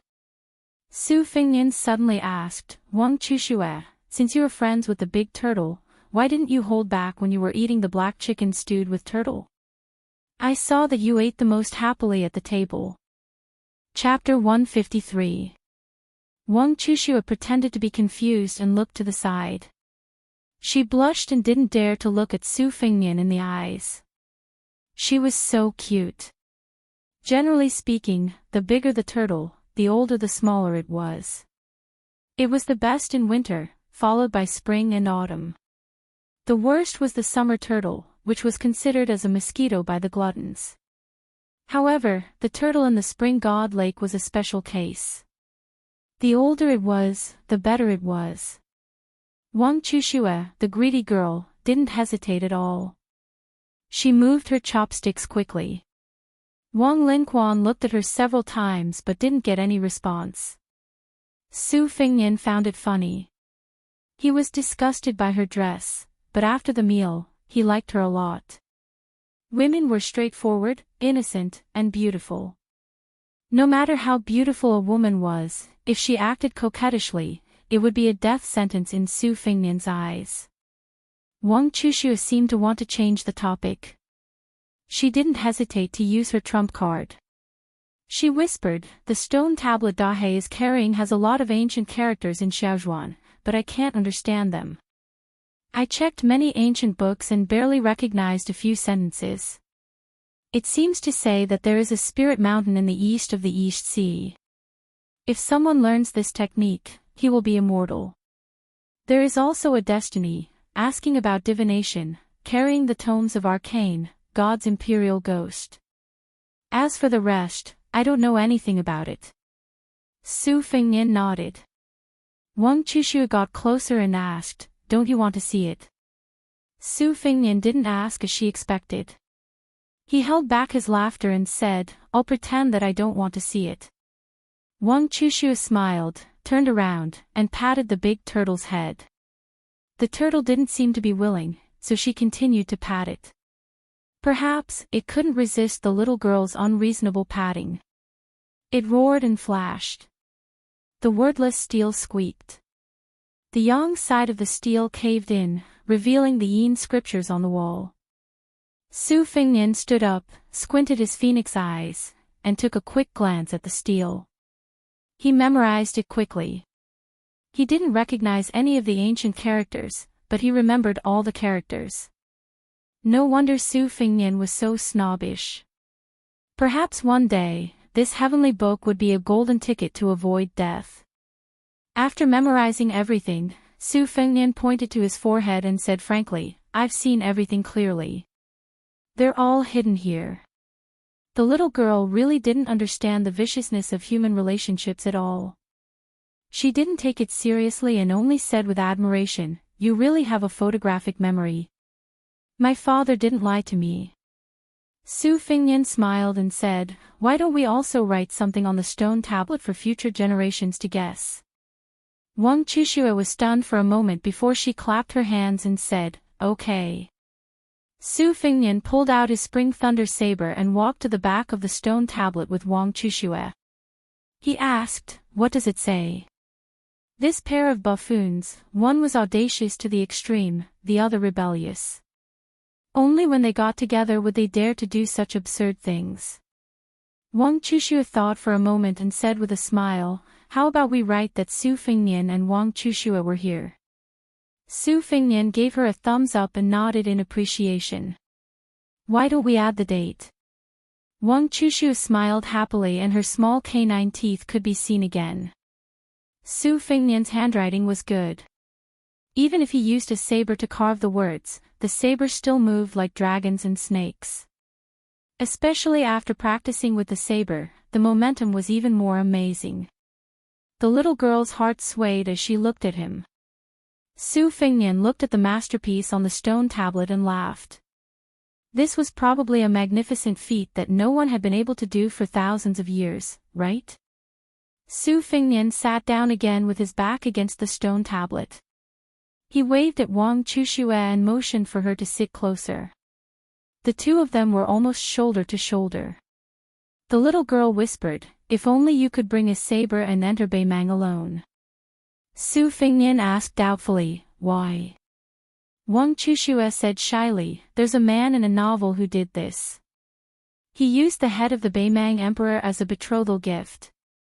Su Fingnian thought for a moment. "That's feasible." Wang Chuxue lowered her head and said softly, "If that's the case, I'll write you 300 poems. Su Fingnian didn't think too much about it. He just smiled and said, "Then I'll still lose out. I'll have to exchange the head of a Beimang barbarian for a poem." Wang Chuxue still lowered her small head. Her side profile was graceful. Under the moonlight, the soft hair on her delicate ears could be faintly seen. Su Fingnian stretched out a finger and lifted her soft chin. He saw that her cheeks were red and her eyelashes were trembling slightly. Su Fingnian touched her lips with his finger and said frivolously, "Grow up quickly. I'll pick you again." She was pulled into Su Fingnian's arms. Su Fingnian said softly, "Why do you like me?" "Girl, you're really unlucky." Wang Chuxue played with her fingers. Her eyes were absent-minded. "I've known you since I can remember. Father said that you'll definitely be the most amazing man in the world. I've been listening and watching from Mount Lao. It'll be the same in the future. When I grow up, will you really come back to see me? How old will I be when I grow up? I'm 16 this year. Is 17 enough?" Su Fingnian rubbed his chin against her pink face. He smiled but didn't say anything. When she spoke, her breath smelled like orchids. It was even more fragrant than spring tea. Su Fingnian thought of her sparrow tongue and felt a burst of heat in his heart. "I'll endure it." A real man is able to endure what ordinary people can't. Wang Chuxue boldly reached out to touch the red mark between Su Fingnian's eyebrows. Her fingers gently rubbed against it. Su Fingnian explained with a smile, "I'm not learning how to put on makeup like you girls. It's the trace of Wudong's previous sect leader's cultivation. I've only just reached the second floor, the highest sixth floor. I have to study Taoist scriptures day and night to guide my qi. Taoism emphasizes turtle breathing, just like how this turtle seals its qi at the bottom of the lake. That's why I have to cultivate even when I sleep, for fear of squandering my qi." Wang Chuxue looked up and asked, "Are you tired?" Su Fengnian smiled. There's nothing to be tired about. It's natural to get used to it.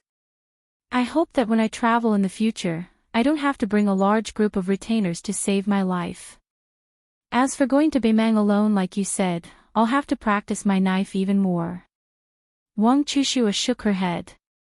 Don't go. I'm just kidding. It's dangerous. Su Fengnian held Wang Chushua's face with both hands and lowered his head to kiss her mouth greedily and wantonly. The sparrow tongue was soft and sweet. Wang Chushua's eyes widened. He obviously didn't know anything about relationships. He wasn't the Wang Dongxiang who could write the first book about scholars and beauties. After Su Fengnian raised his head again, she slowly closed her eyes. Su Fengnian smiled. From today onwards, you're my woman. In the future, if you talk to any scholar or talent, I'll spank you. Wang Chushua didn't move in his arms. She only said softly, kiss me again. Su Fengnian shook his head. No more kisses. Otherwise, you'll completely become a woman. Wang Chushua opened her limpid eyes. She seemed to understand. On the banks of the Swallow River, an exaggeratedly large black and white cat sprinted out of the forest and rushed straight into the river. However, when it reached the riverbank, it suddenly stopped, and a young girl riding on the big cat was almost thrown into the river. The girl riding the cat was carrying a huge golden flower. This flower was originally called Yizhang chrysanthemum. It bloomed towards the sun and was also known as the sunflower. After the big cat stopped, the sunflower in the girl's hand shook violently. She seemed to be dissatisfied that the strange mount under her but was so timid and afraid of water. She didn't scold it and directly punched the big cat's head. The big cat, who was afraid of water to a certain extent, shook its head and pitifully looked at its owner who brought it from Shishu to Beiliang and raised it from a kitten to a big cat. The girl punched again. Although her body was thin and weak, her punch was powerful. It hit the big cat's head with a bang. She jumped off the big cat's back and came behind its butt, as if she wanted to kick it into the Swallow River. The big cat whimpered and ran away. It didn't run far. After running a short distance, it squatted on the ground, charmingly naive. The girl pointed her chin at the Swallow River, indicating that the pet should jump down voluntarily. The big cat shook its head desperately. She shook her chin again. The big cat shook its head again. The girl carrying the sunflower was expressionless and chuckled. The big cat knew that it was not good, so it rolled on the ground and begged for mercy. The girl walked closer and put the sunflower on the ground. She grabbed the big cat's foot with both hands. She didn't use much strength and carried it on her shoulder. She threw it over her shoulder into the center of the river. Then, she clapped her hands and picked up the sunflower on the ground. The big cat smashed a column of water into the sky in the Swallow River. After a while, the big cat, who was afraid of water, seemed to be enlightened. It flapped its forepaws and swam freely in the Swallow River. It changed various positions and was very happy. The girl jumped onto the big cat's back and sat down. She commanded the rude pet that had defeated the adult tiger Kuei in Mount Qingqing to swim to the spring god lake. She was in a good mood, so she laughed. Ha ha ha. Chapter 154. Today's 2 chapters are 8,500 words. Tomorrow's first chapter will be after 12 o'clock. Admiring the moon and admiring the lake, taking liberties with the little beauty, and also carving a string of absurd characters on the stone tablet, Su Fengnian was completely satisfied. Together with Wang Chudong, he returned to Mount Lao on a turtle. Ningame and the others felt relieved. Returning to the Wang family's courtyard, they first sent the little girl to the small courtyard door. Seeing that there was no one around, Su Fengnian kissed her again. The girl returned to the courtyard and sat on the swing. She stood on her tiptoes and gently swayed. Wang Chudong's finger was on her lips, the corners of her mouth lifted in a smile. She thought of the many things he said. If I could walk the Jianghu just by relying on my handsome appearance, this heir apparent would have been unparalleled in the world long ago. Shameless and shameless, Wang Chudong thought about it and laughed without stopping. Su Fengnian's praise of her talent was not wrong. This girl had read a lot of books since she was a child, including the 4 books and 5 classics, and also casual books. Therefore, Wang Chudong's writing was always natural.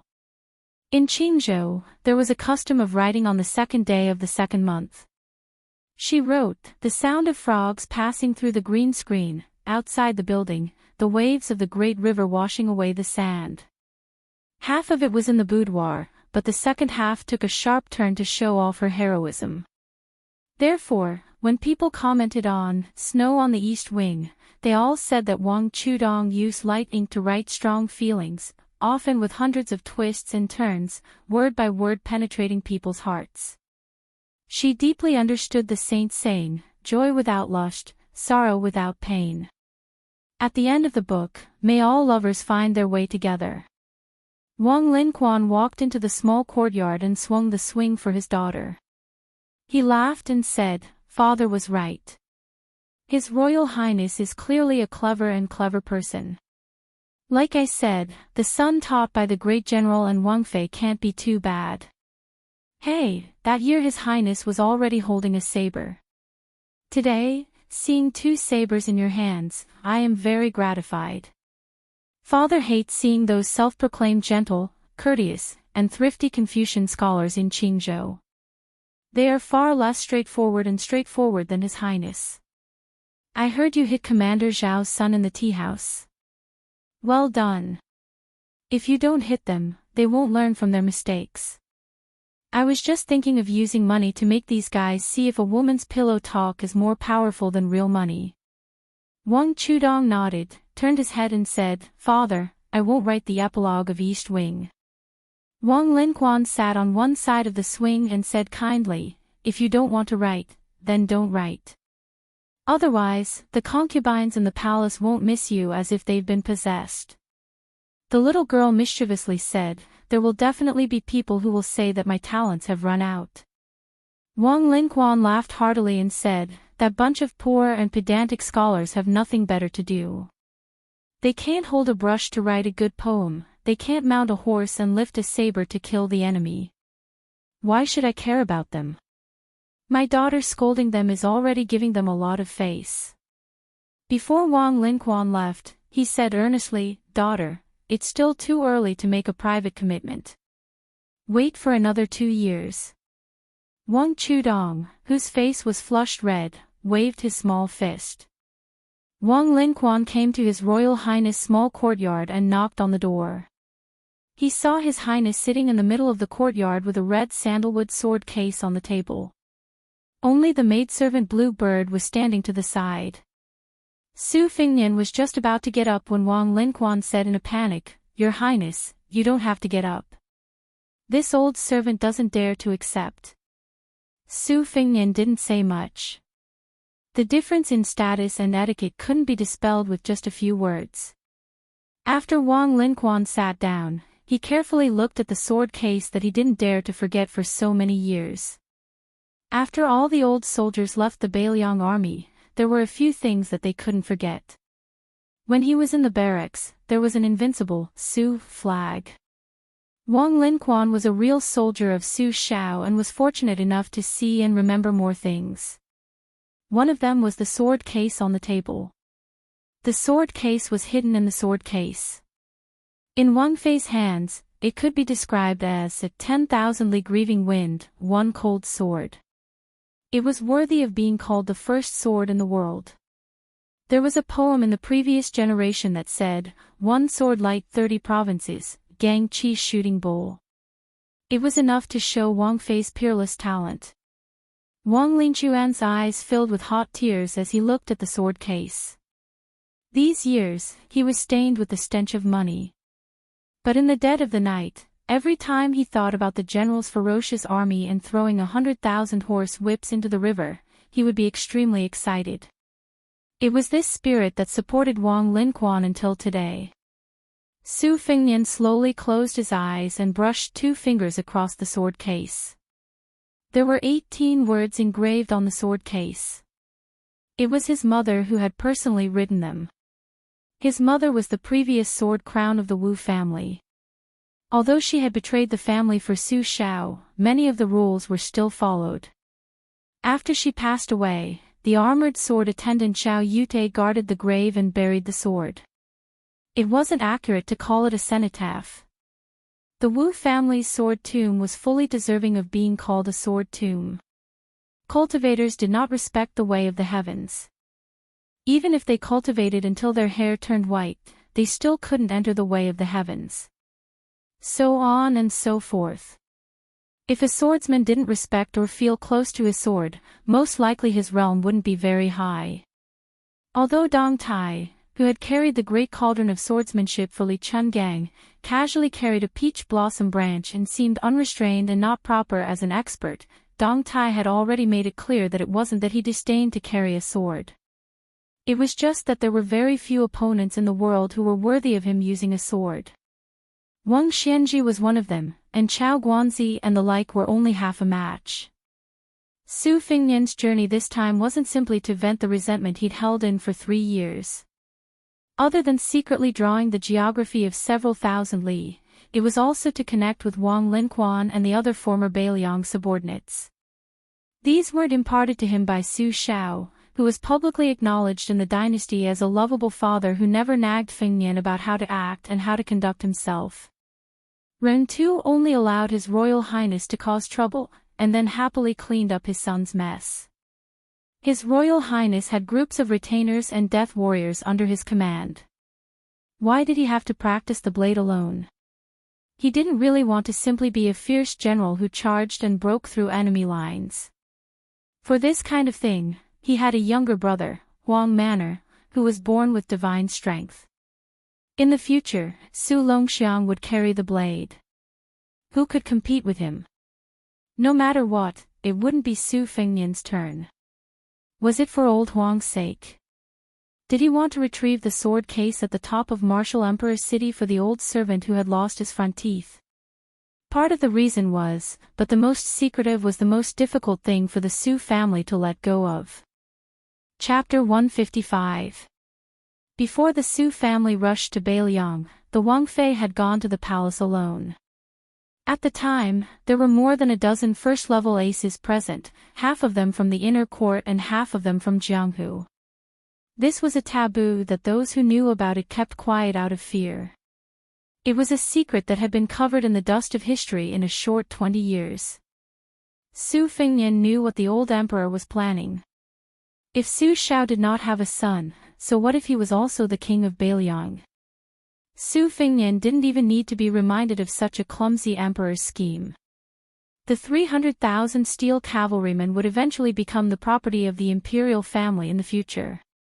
As for the hidden aces of Jianghu, most of them had their families destroyed when the Su family rode their horses into Jianghu. Or they were the ancestors of the 10 great clans who wanted to avenge their country and family. They had dealt a fatal blow to Su Shao when he was at his peak. Was there a better way to vent their hatred? However, they had not expected that the pregnant Wang Fei would go from being a sword in the mortal world to being a sword in the mortal world.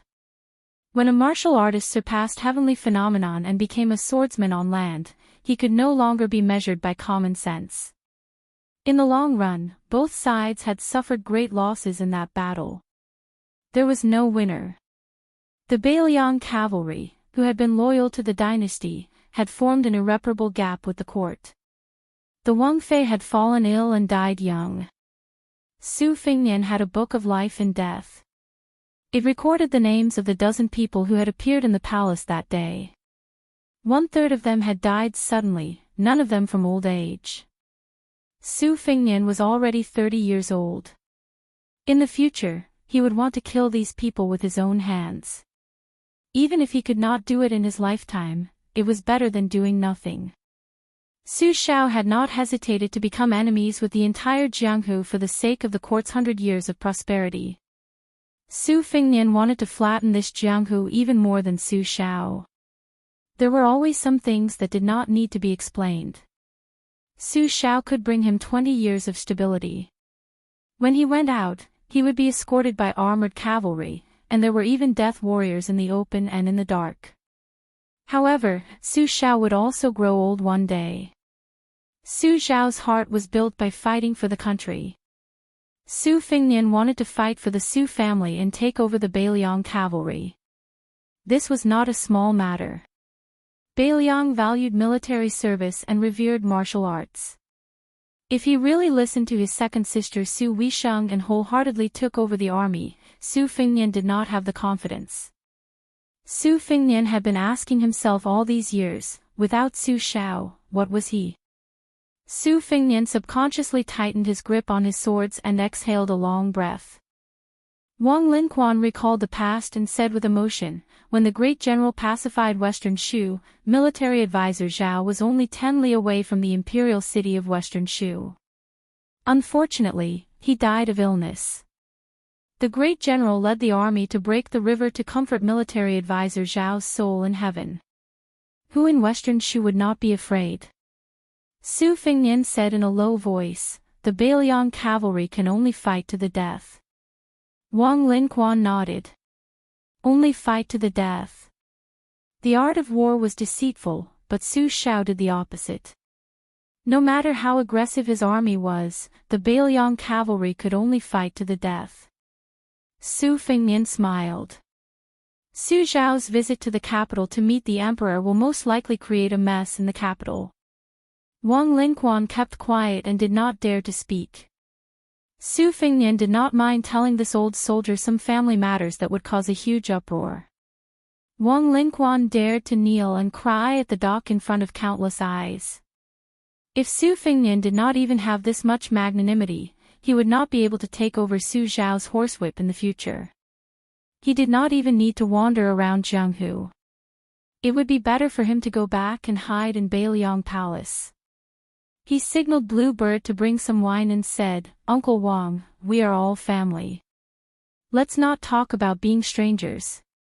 When I came to Mount Lao this time, you openly displayed the attitude of an old subordinate of Beiliang. You are destined to be targeted by many people in Qingzhou and even the imperial court. I will tell Chu Lushan to keep an eye out for you. If things really get out of hand, I will let Su Xiao speak. I don't believe that the king of Jing and Xiao Heng, who was whacked by Su Xiao on the head with a horsewhip, will dare to offend him. As for Su Xiao coming to the capital, I guess he is going to ask for a clear result of my hereditary succession, to ensure that in the future I will be able to wear a large yellow satin boa robe that will not lose to his court robes. Hereditary succession. When Wang Linquan, who usually looked old and dim-sighted, heard this, his eyes immediately lit up. Beiliang's 300,000 cavalrymen, as well as all the old subordinates scattered across the dynasty, who would not be worried about this. The meaning of the word hereditary was clear. It meant that one would inherit one's father's title, salary, and land. If one did not inherit it, then it would be a question, and it would not be changed or abolished. This was because even the vassal kings of the imperial family, other than the king of Yanxi and the king of Guangling who had great military achievements, were treated as special cases. According to the vassal clan law, all of them had to be inherited according to their seniority. For example, the king of Jing and Xiao Heng's son, without great military achievements, could only inherit the title of a lower-level prince. Once Su Fengnian was recognized as hereditary by the imperial court, he would still be the king of Beiliang. This was why there was the large yellow satin boa robe. Only the 9 and 5 Supreme Sovereign and the 9 Dragons' 5 Claws could be considered an imperial yellow robe. Su Fengnian did not mind wearing the boa robe to trample the Jianghu. He just wanted to anger, scare, and beat those bastards to death. Wang Linquan only felt satisfied. At this moment, Blue Bird brought over some good wine. The old man drank a cup and wiped his mouth with a smile. Now, no one in Beiliang will dare to be dissatisfied. Su Fengnian drank all the wine in his cup and said self-deprecatingly, but I only have the ability to break through 6 ranks with one blade. I really can't show it. Wang Linquan said disapprovingly, His Royal Highness is a genius. If he really wants to practice the blade, he can easily become a first-rank expert. Su Fingnian joked, Uncle Wang, you say it so easily, but it really is not easy for me to practice the blade. Wang Linquan only cared about smiling. He silently said Uncle Wang a few times in his heart. This was even more heartwarming than the wine in his stomach. Wang Linquan suddenly said with a regretful expression, My 2 sons are useless. They only know how to study. They won't be able to lead your highness' horse. Su Fingnian shook his head and said, It doesn't make sense. Wang Linquan refuted His Royal Highness for the first time. He said solemnly, Your Highness, as long as Wang Linquan is alive, the Wang family will be at your disposal. There is no greater reason in the world than this. Su Fingnian did not know how to persuade him. He raised his cup and drank the wine in the glass again. He said softly, I just don't know if the imperial court will take away Su Zhao's title as the pillar of the nation.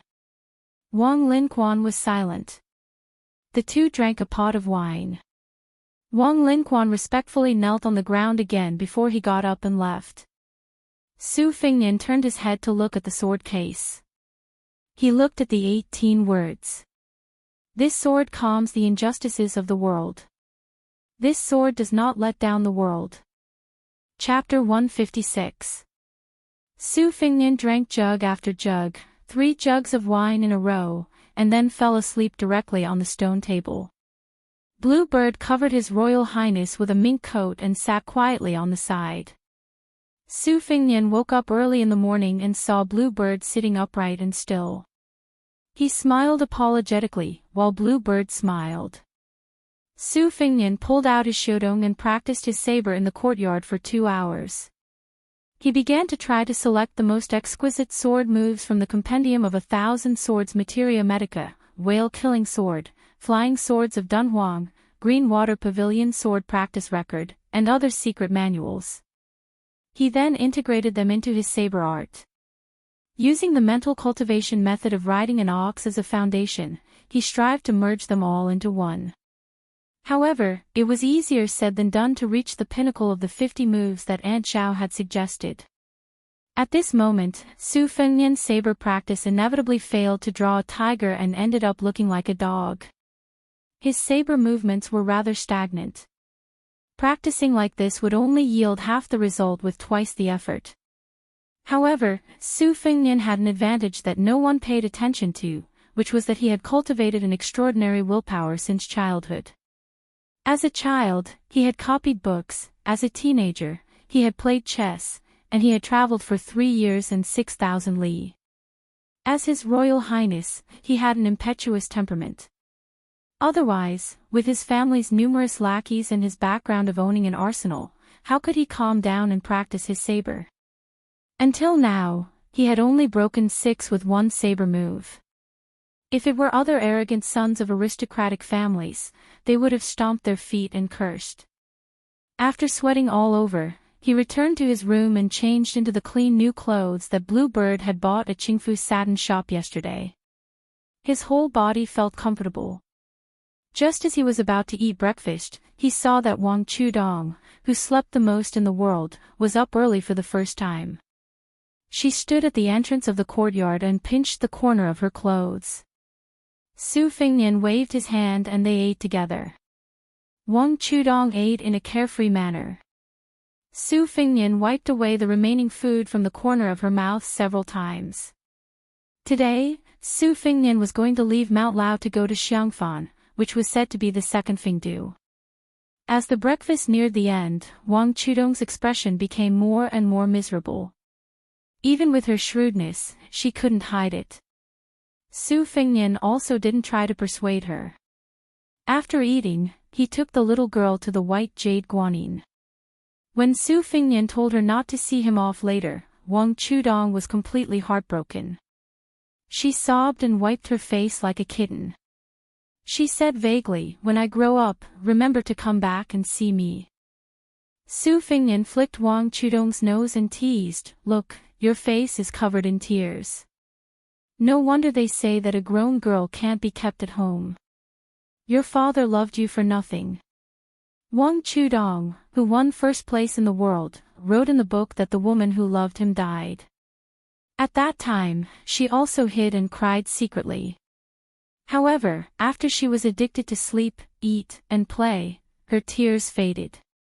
However, she didn't know that when Wang Chudong was no longer Wang Chudong and was only a young queen in the beginning of winter, not to mention parting with death, even if they were fated to meet again, it was also so heart-wrenching. She wanted to tell Su Fingnian that she might not like to sleep in the future. She wanted to ask what she should do if she missed him but couldn't see him. However, she could only cry and couldn't say anything. Su Fingnian couldn't bear to see a woman cry. He couldn't bear to hear her sobbing.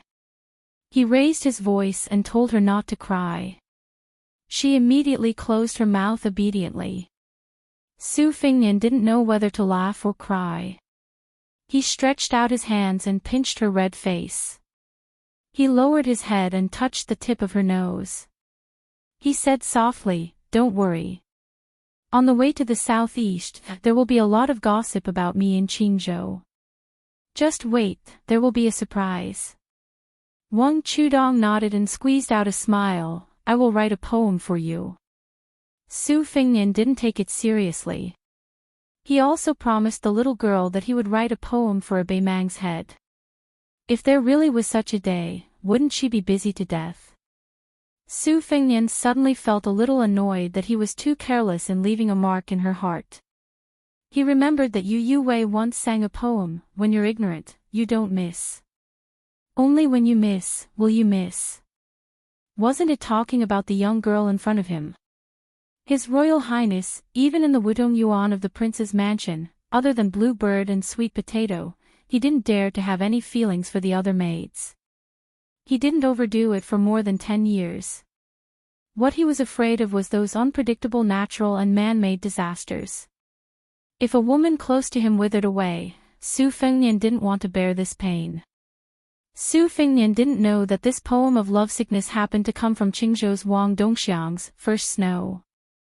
It could be said that Wang Chudong's words came true. The group of people arrived at the dock. Su Fingnian boarded the boat and sailed further and further away from Mount Lao. Yu Wei walked forward and whispered, "You don't know Wang Dongxiang." Su Fingnian was baffled and asked, "Who?" Yu Wei smiled playfully and said, "You haven't read First Snow in the East Wing?" Su Fingnian frowned and said, "When I heard Li Hanlin say that the ending was completely dead, I didn't want to flip through it. Last time when my eldest sister returned to Liangzhou, she brought a copy of East Wing with her and forced me to read it to her. It wasn't easy for me to escape." Yu Wei lowered her head and stroked the white cat, Wu Meinyang. She said softly, "That Wang family's youngest daughter is Wang Dongxiang. From First Snow, I wish all the lovers in the world will find their way together." This sentence is even familiar to Beimang. Su Fingnian whispered, "No wonder." Yu Wei raised her head and said, "Wang Dongxiang can not only write graceful poems. Although she has never traveled to the border, she can even write frontier poems with a special charm. I came to Liangzhou and didn't recite poems. Turns out Liangzhou is a magnificent literary work. Even the Great Pillar State praised this poem before." Chapter 157. Su Fingnian laughed and scolded, "Su Xiao doesn't know anything about poetry." However, His Royal Highness added softly, "But the little girl's poem is indeed a little interesting." Yu Wei smiled. Wu Meinyang, who was getting fatter, stretched lazily in her arms. In the ghost town of Xiangfan, there was one of the 6 feudal lords. The king of Jing and Zhao Heng was one of the few princes in the imperial family who was good at both civil and martial arts, but he was neither high nor low. His literary talent was not as good as his younger brother, the king of Huainan, and his martial arts were not as good as his 2 brothers, the king of Yanlu and Guangling. Perhaps it was because he was disheartened that he began to believe in the teachings of Huang Laozi when he was young. At one point, he had thought of going to Mount Longhu to become a Taoist priest. In the last 2 years, he had abandoned Taoism and studied Buddhism. He had mustered a lot of people and had specially asked His Majesty for a special decree to go to the 2 Zen temples to burn incense. He had even taken the initiative to become a disciple of the black-clothed monk, Yang Tai-sui. Unfortunately, the sickly old monk had turned a deaf ear to him and had never paid him any attention. Zhao Heng was now studying the Western sect. He had 108 beads in his hands all year round. He was as melancholic and fickle as a woman. Su Xiao had said that Zhao Heng was as gloomy as a jealous woman. He prayed to Buddhism because he had committed too many sins in his early years. He wanted to have peace of mind. Among the 6 feudal lords, he was the least manly one. The 3 ships had not gone far from Mount Mao when 2 ships from the Spring God Lake approached them. Compared to the ship Su Fengnian was standing on, it paled in comparison. Su Fengnian squinted his eyes and looked over. The Bailiang cavalry had destroyed cities and destroyed countries with irresistible force during the Spring and Autumn War. It could be said that they were invincible. However, they were not good at naval warfare. Therefore, Su Fengnian had done a lot of research on the navies of various countries during the Spring and Autumn War. There were more than 40 types of warships of different sizes on the Spring and Autumn War, and he had dabbled in many of them. The ship in front of him was called the Yellow Dragon. In the Qingzhou Navy, it was only slightly inferior to the Green Dragon ship and the Six-Toothed Giant warship. When it passed through the sea, it was already an imposing and majestic object. It had 3 floors and a height of 6 zhang. It was decorated with red lacquer and was wrapped in iron armor. There was also a stable for horses. Unfortunately, Su Fengnian's ships could not withstand a few lashes. However, the Qingzhou Navy was even more unfortunate. This was because the one standing at the bow of the ship was Bailiang, His Royal Highness. Su Fengnian calmly said, "General Ning, go and get the halberd." Ningame, who had a gentle personality, revealed a rare evil grin. He turned around and went to the cabin to retrieve the iron halberd. He even carried the short halberd bag on his back. Lu Yangshu and the other 2 were naturally prepared to jump off the ship and fight. Ordinary soldiers really could not withstand the torment of 3 second-level experts. However, civilians did not fight with officials, and heroes did not violate the rules. There were some innate taboos. However, when they thought of who it was that taught Jianghu this bloody truth, the 3 immediately felt incomparably relaxed. Su Fengnian had Yu Yue return to the cabin first. He raised his head and saw the silk pants surnamed Xiao, who had been kicked by Lu Qiantang yesterday, standing on the 3rd floor of the Yellow Dragon ship with a group of disreputable friends. They were pointing and discussing. Were they pretending to give pointers? The Yellow Dragon ship gradually approached. They could clearly see that the giant paddle pole was ready. In front of the paddle pole and brandishing its claws, the brother-in-law surnamed Xiao held a white porcelain wine cup with 2 fingers. He looked quite confident and unrestrained. He shouted at Su Fengnian, "Foreigner, do you still dare to act rashly?" Su Fengnian smiled and replied, "Sure, I really want to weigh the weight of the Qingzhou ship. I'm just afraid that you guys are only pleasing to the eye but not useful." The man surnamed Xiao subconsciously glanced at the young master surnamed Xiao from the corner of his eye. This person of the same age had an elegant appearance, but his actions were low-key and restrained. Even when interacting with them, he did not put on any airs. He had an excellent reputation in Qingzhou. The son of the governor looked down from above and asked, "Do you dare to repeat what you said yesterday?" Su Fengnian knew that this was a trap that could be seen through at a glance, but he still smiled indifferently and said, "The name of the king of Jing'an. What harm is there in saying it? The son of the vassal king, Zhao Heng, is standing here. I can still beat him to the point that when he returns home, even Zhao Heng won't be able to recognize him."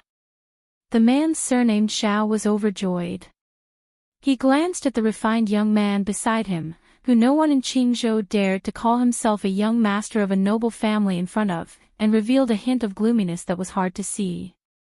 The fair-skinned young master with a jade-like complexion took a step forward. As soon as he stepped forward, the foppish Zhao immediately retreated. The young master looked straight at Su Fengnian and said calmly, "Don't regret it." Su Fengnian raised his hand. The 100 Phoenix Battalion soldiers on the 3 ships all came out of their cabins. They stood with crossbows in their hands, and the moment they unsheathed their standard Bailiang blades that were as clear as snow. As a result, it was the Qingzhou Navy that was in a difficult position.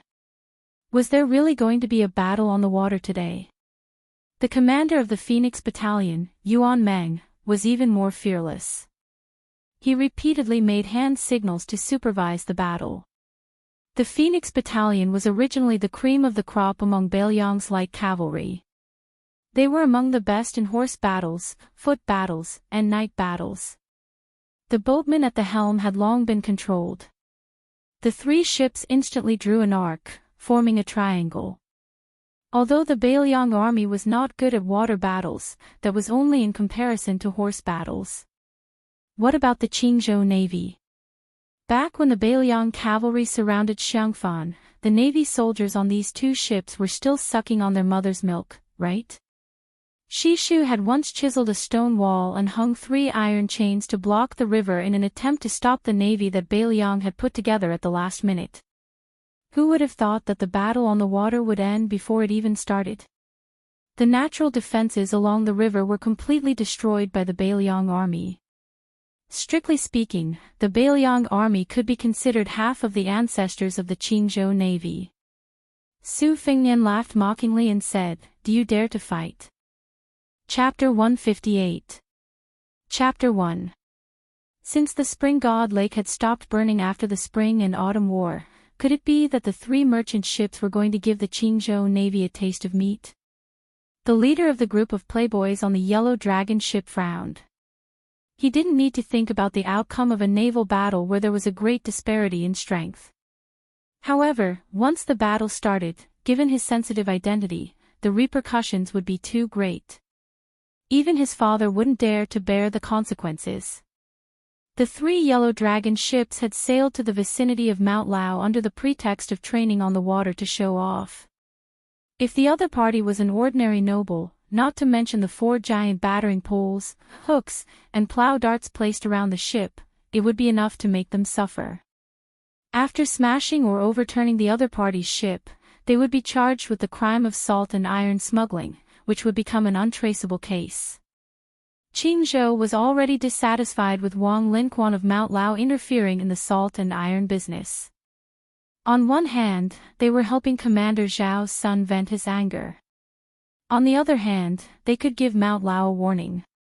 Killing 2 birds with 1 stone, why not? However, when he saw the hundreds of people on the 3 ships carrying standard military knives, they were even armed with crossbows. Although the dynasty didn't encourage wanderers to travel with knives, it wasn't strictly prohibited. However, crossbows were not privately issued by the military. He wasn't blind. Behind the playboy on the other side stood a burly general wearing heavy armor and wielding a halberd. The dynasty had millions of soldiers, but the number of brave men who could use a halberd could be counted on one hand. The identity of the person he wanted to teach a lesson to was naturally revealed. Who could be personally protected by Bailiang's great halberd Ningame? He had long heard that Bailiang's His Royal Highness had left for the second time to travel, but he didn't expect to coincidentally bump into it today. His Royal Highness wasn't something that just anyone dared to impersonate. The descendants of vassals needed the imperial court's permission to leave the country, and there were even more rules and regulations when they left the country. Moreover, it was obvious that claiming to be the son of any vassal was safer than pretending to be the son of the Bailiang. If the son of a butcher stood casually in the spring and autumn 8 kingdoms and shouted that he was Bailiang's His Royal Highness, he would be swarmed by assassins. The young man who was also from one of the top families in the dynasty had a complicated expression. He muttered to himself, "This guy brought 100 Bailiang light cavalry, almost the same as my father's. What a show of extravagance! As expected of the son of a vassal with a different surname. The position under one's but was different, and the thoughts in one's head were completely different. Different from the caution of the leader, the disciples of Qingzhou, including Zhao, were furious when they heard Su Fengnian's clamor. It had to be known that there were two things to rely on in a naval battle. One was to occupy the upper reaches and go with the flow, making it difficult for the enemy master to compete. The second was to use a large ship to crush a small one. The dynasty's navy had spent a lot of money to build 3 giant ships that were as tall as the city walls. The Emperor Yu of the Old East Yu, the Divine Phoenix of the Old West Chu, and the flagship of the Qingzhou Navy. Not to mention the Yellow Dragon Fortress ship, even the Green Dragon ship, which was already considered a big ship, would be smashed to pieces by the iron rod at the bow of the ship. The difference between the Yellow Dragon and the 3 giant ships was undoubtedly the difference between the merchant ship and the Yellow Dragon. Where did this guy get the courage to say, "Do you dare to fight?" How much courage did he have to eat to be able to do this? Other than the leader, there were 2 people with the most radical and impetuous personalities. Other than the leader, Zhao, whose father was a lieutenant, and Wei Wei, whose father was the head of the Qingzhou Navy. Wei Wei had always been secretly cursed by the people of Qingzhou as an evil dragon. Relying on his father's power, he liked to forcefully kidnap girls and take them to the lake to do whatever he wanted. After the deed, he would either bury them as corpses or strip them naked and force them off the ship. Most of the latter could not bear the humiliation and wanted to commit suicide by jumping into the water. The most outrageous thing about Wei Wei was his ability to draw a 3-stone bow. Once a girl fell into the water, she would be shot to death by his bow. His father was known as the Dragon King of Qingzhou. Wei Wei, this birdman, was illiterate. Normally, he would act like a hawk or a dog on the street. Whenever he saw a scholar dressed like a scholar, he would beat them up. He had learned 70 to 80% of his ruthlessness from his father. In his life, he admired Li Hanlin, one of the 4 evils of Liangzhou, the one who set up the beast cage. He often said that if he had the chance, he would definitely become sworn brothers with Li Hanlin. Wei Wei immediately flew into a rage. In his life, there were 2 things he hated the most. The refined scholar, and the more domineering young master. The guy standing at the bow of the ship was complete. No matter how he looked at him, he did not find him pleasing to the eye. Daring to spout nonsense in his territory, he was tired of living.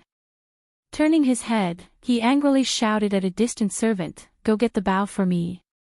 The servant hurriedly ran to get the large bow that was stained with blood. The 2 Yellow Dragon cruise ships had a total of 400 people on board. In the 5 elements, earth prevailed water, which was yellow in color.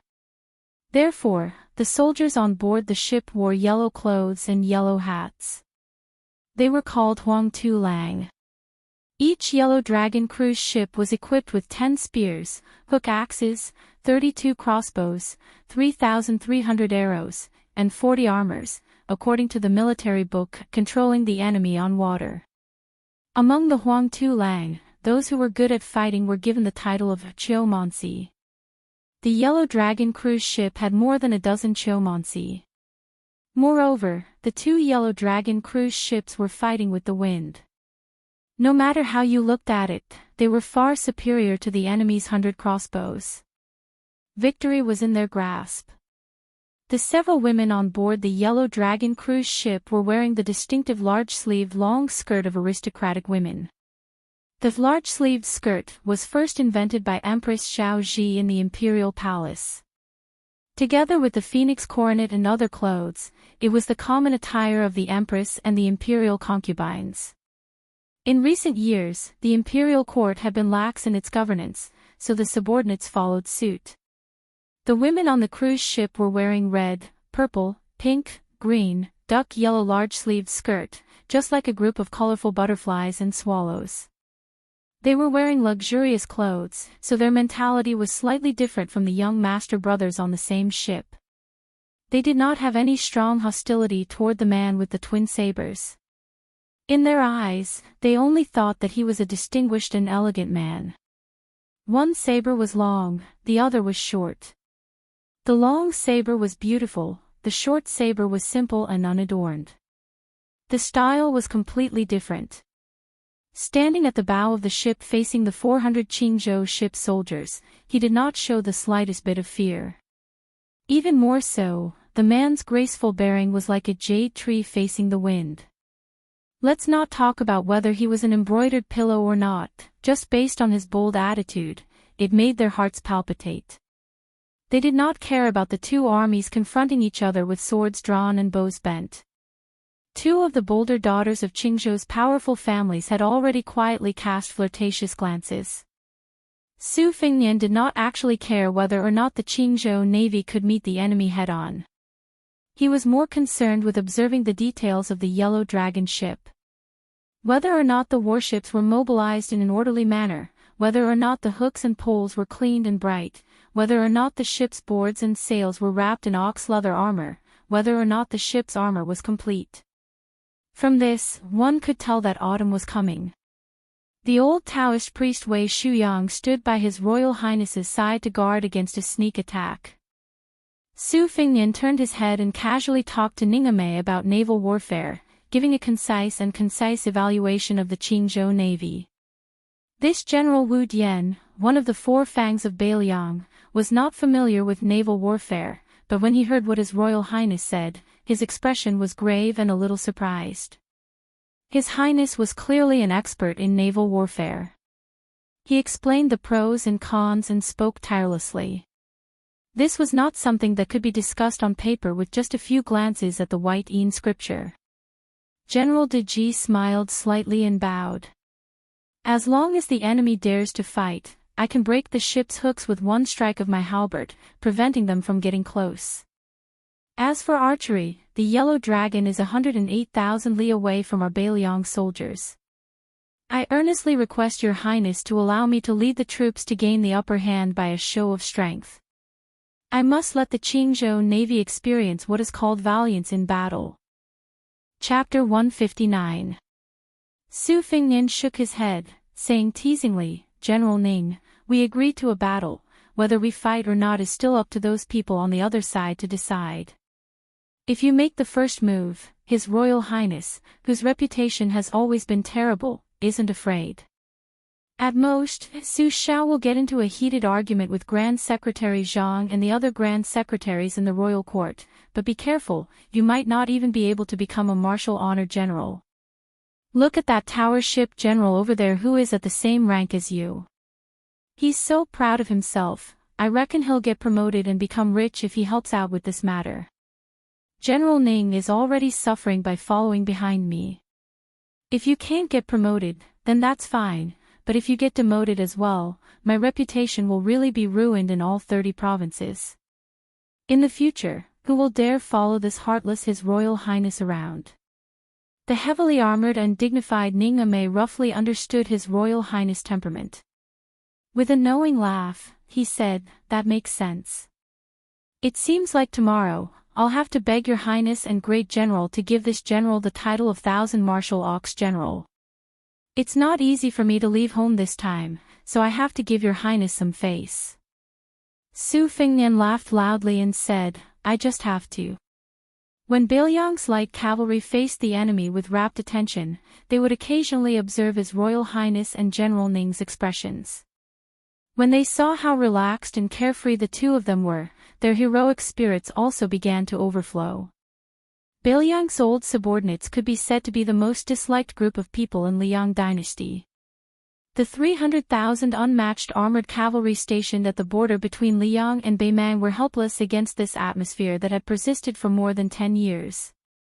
They followed His Royal Highness and General Ning, finally seizing the opportunity to leave Beiliang. Even though they lost quite a few brothers in the battle on the rainy path, once they entered Beiliang's army, who would be scared of dying on the battlefield? Later on, at Yingzhou city gate, General Ning, with a swing of his halberd, knocked down that ignorant old General Gu Jintang's old general. Later on, they heard General Ning say that His Royal Highness had personally said that if he was present, he would definitely hang that Eastern Forbidden City's deputy commandant on the city gate as an example to the public. If at that time the Phoenix Battalion's light cavalry were still half believing and half doubting, but after going through the gates of hell, His Royal Highness had personally rescued them, and hearing that he dared to fight today, they began to believe more than they doubted. Regardless of whether His Royal Highness was reckless or not, this kind of domineering behavior was, in the end, worthy of the Bailiang's royal banner. That day, His Royal Highness had moved like an ape in the rapids, especially the way he held the iron halberd with the word, bow, in his hand. The Phoenix Battalion had all seen it with their own eyes and remembered it in their hearts. The few light cavalry soldiers who had been rescued from the water by His Royal Highness had recently been jesting with their fellow soldiers, and their words were always somewhat arrogant. Su Fingnian saw a sturdy young man on the Yellow Dragon ship take a huge ox horn bow and draw it to a full moon.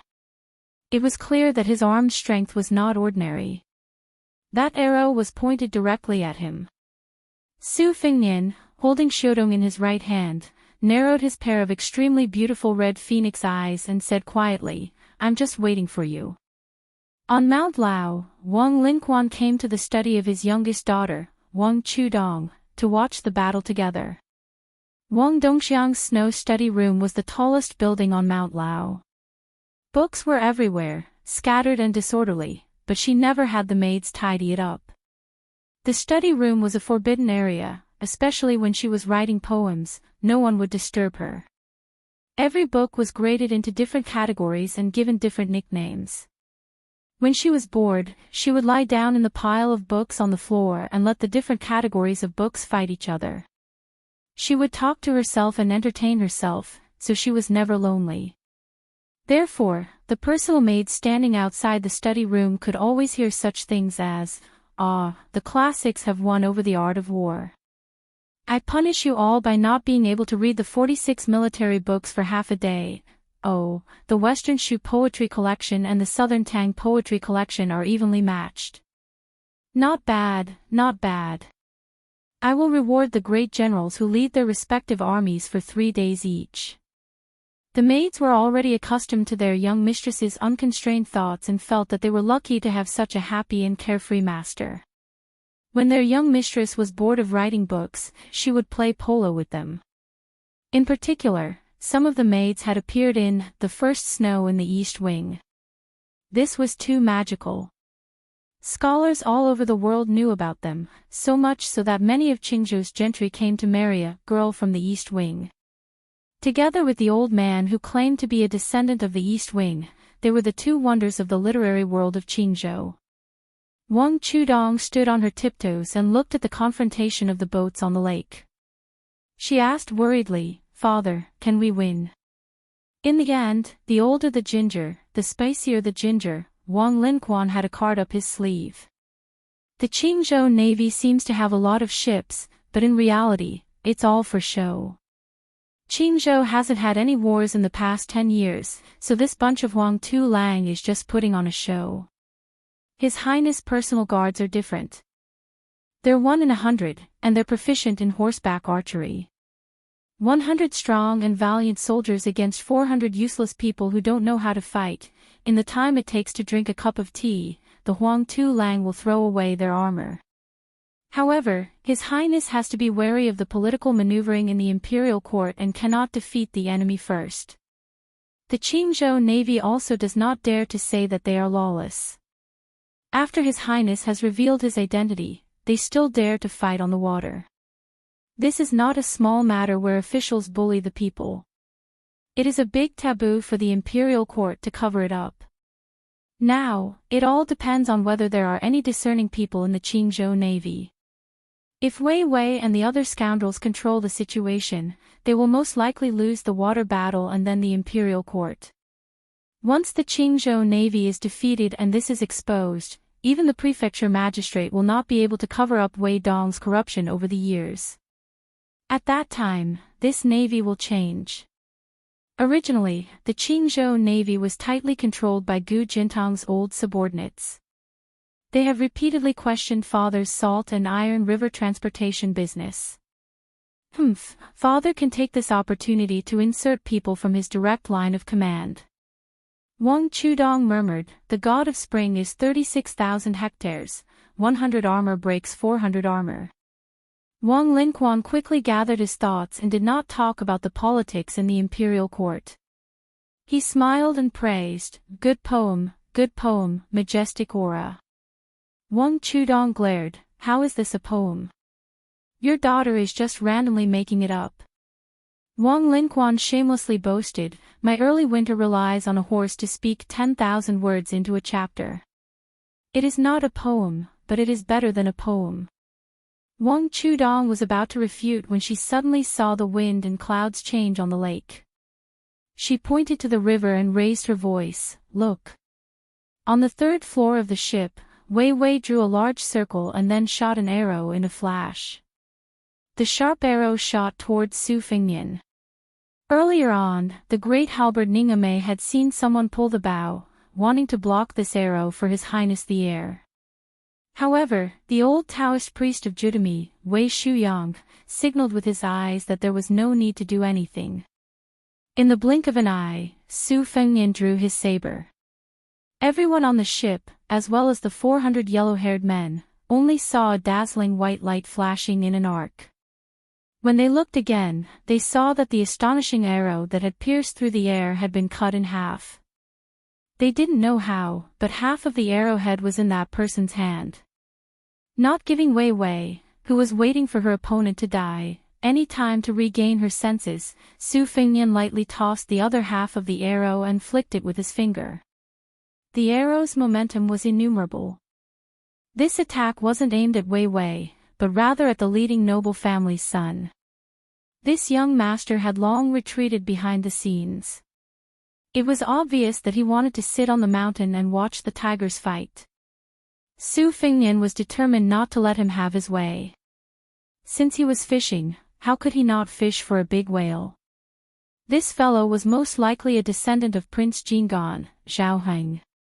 Before entering Xiangfan City, he wanted to let Prince Jinggan know that back then, Su Fengnian didn't dare to make a sound after being whipped by Su Xiao dozens of times with a horsewhip. Today, this heir apparent was going to personally beat up your son and see who was the real tiger father and dog son. That nobleman had an expert bodyguard by his side. He used his sleeve to block half of the arrow, but that nobleman was clearly startled. He retreated a few steps and accidentally bumped into the chest of a Qingzhou noble lady, provoking a particularly ear-piercing pout. Su Fengnian slowly withdrew his saber. He still had that extremely arrogant expression that deserved a beating. In a clear voice, he asked, do you dare to fight? Ningame slammed the iron halberd in his hand against the deck of the ship, causing a loud bang.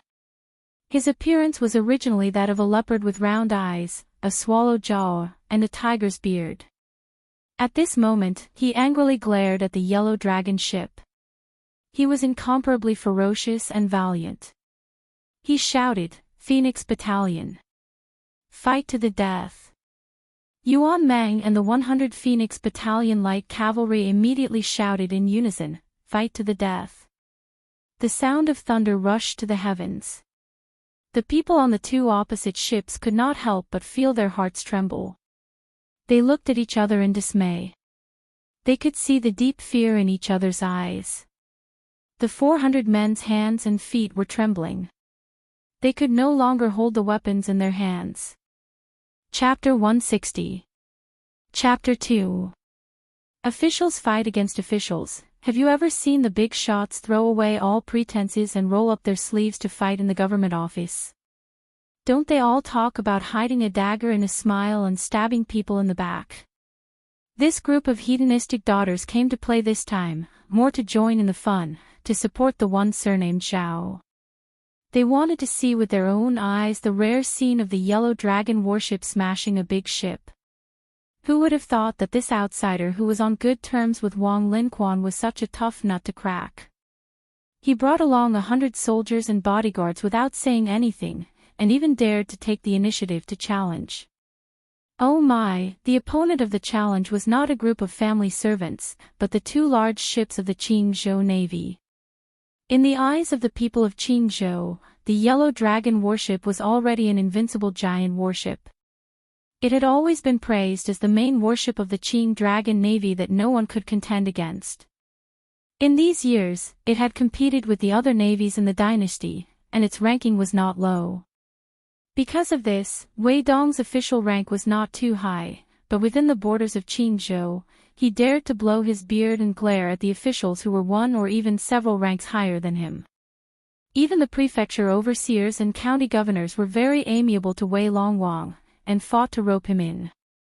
If he did not have the special power of the Qingzhou Navy, Wei Dong would not be able to raise such a lawless son like Wei Wei. In the state, there was a beloved daughter who was an imperial censor in the capital who returned home. Unfortunately, she was raped by Wei Jiao and then shot to death. That imperial censor who did not have a high rank but was able to influence the public opinion was unable to obtain the innocence of his daughter. Wei Longwang only lost the right to command the giant warship, and Wei Wei, who caused the big trouble, was only grounded for half a year before he came out again. It was enough to see how Qingzhou, which was full of officials in the capital, advanced and retreated together with the independent Qing party in the imperial court. It was rumored that the unlucky Qing Lu imperial censor wrote a blood-sobbing poem before his death, ridiculing that the imperial censor had lost all his strength of character. One of the lines was even more heart-wrenching. I said that the imperial censor is not as good as a dog, even a dog's bark is as good as a rooster's crow. Su Fengnian once again pointed the spearhead at the son of the most prominent aristocratic family, in order to make the king of Jing'an, Xiaoheng, refrain from shooting at the rat for fear of breaking the vases. The bigger the involvement, the bigger the fish that Su Fengnian could fish in troubled waters. The law that put heavy shackles on the vassal kings, to a prince with a different surname, Su Shao, the imprisonment was very small. Even the powerful Prince of Guangling had to go to the Zhou overseer mansion 3 times in 10 days to draw up a report. If he did not reach the deadline, according to the law, he would be detained and sent to the court.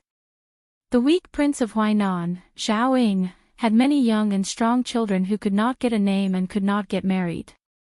However, the king of Beiliang, who carried a blade to court, had not visited Liangzhou's Zhou overseer mansion once in more than 10 years. Every time Su Shao returned, it would always be the previous Zhou overseer, Yan Jieshi, who eagerly went to the prince's mansion to pay his respects. Presumably, Yan Jieshi, who defected from Beiliang, was stifled with resentment.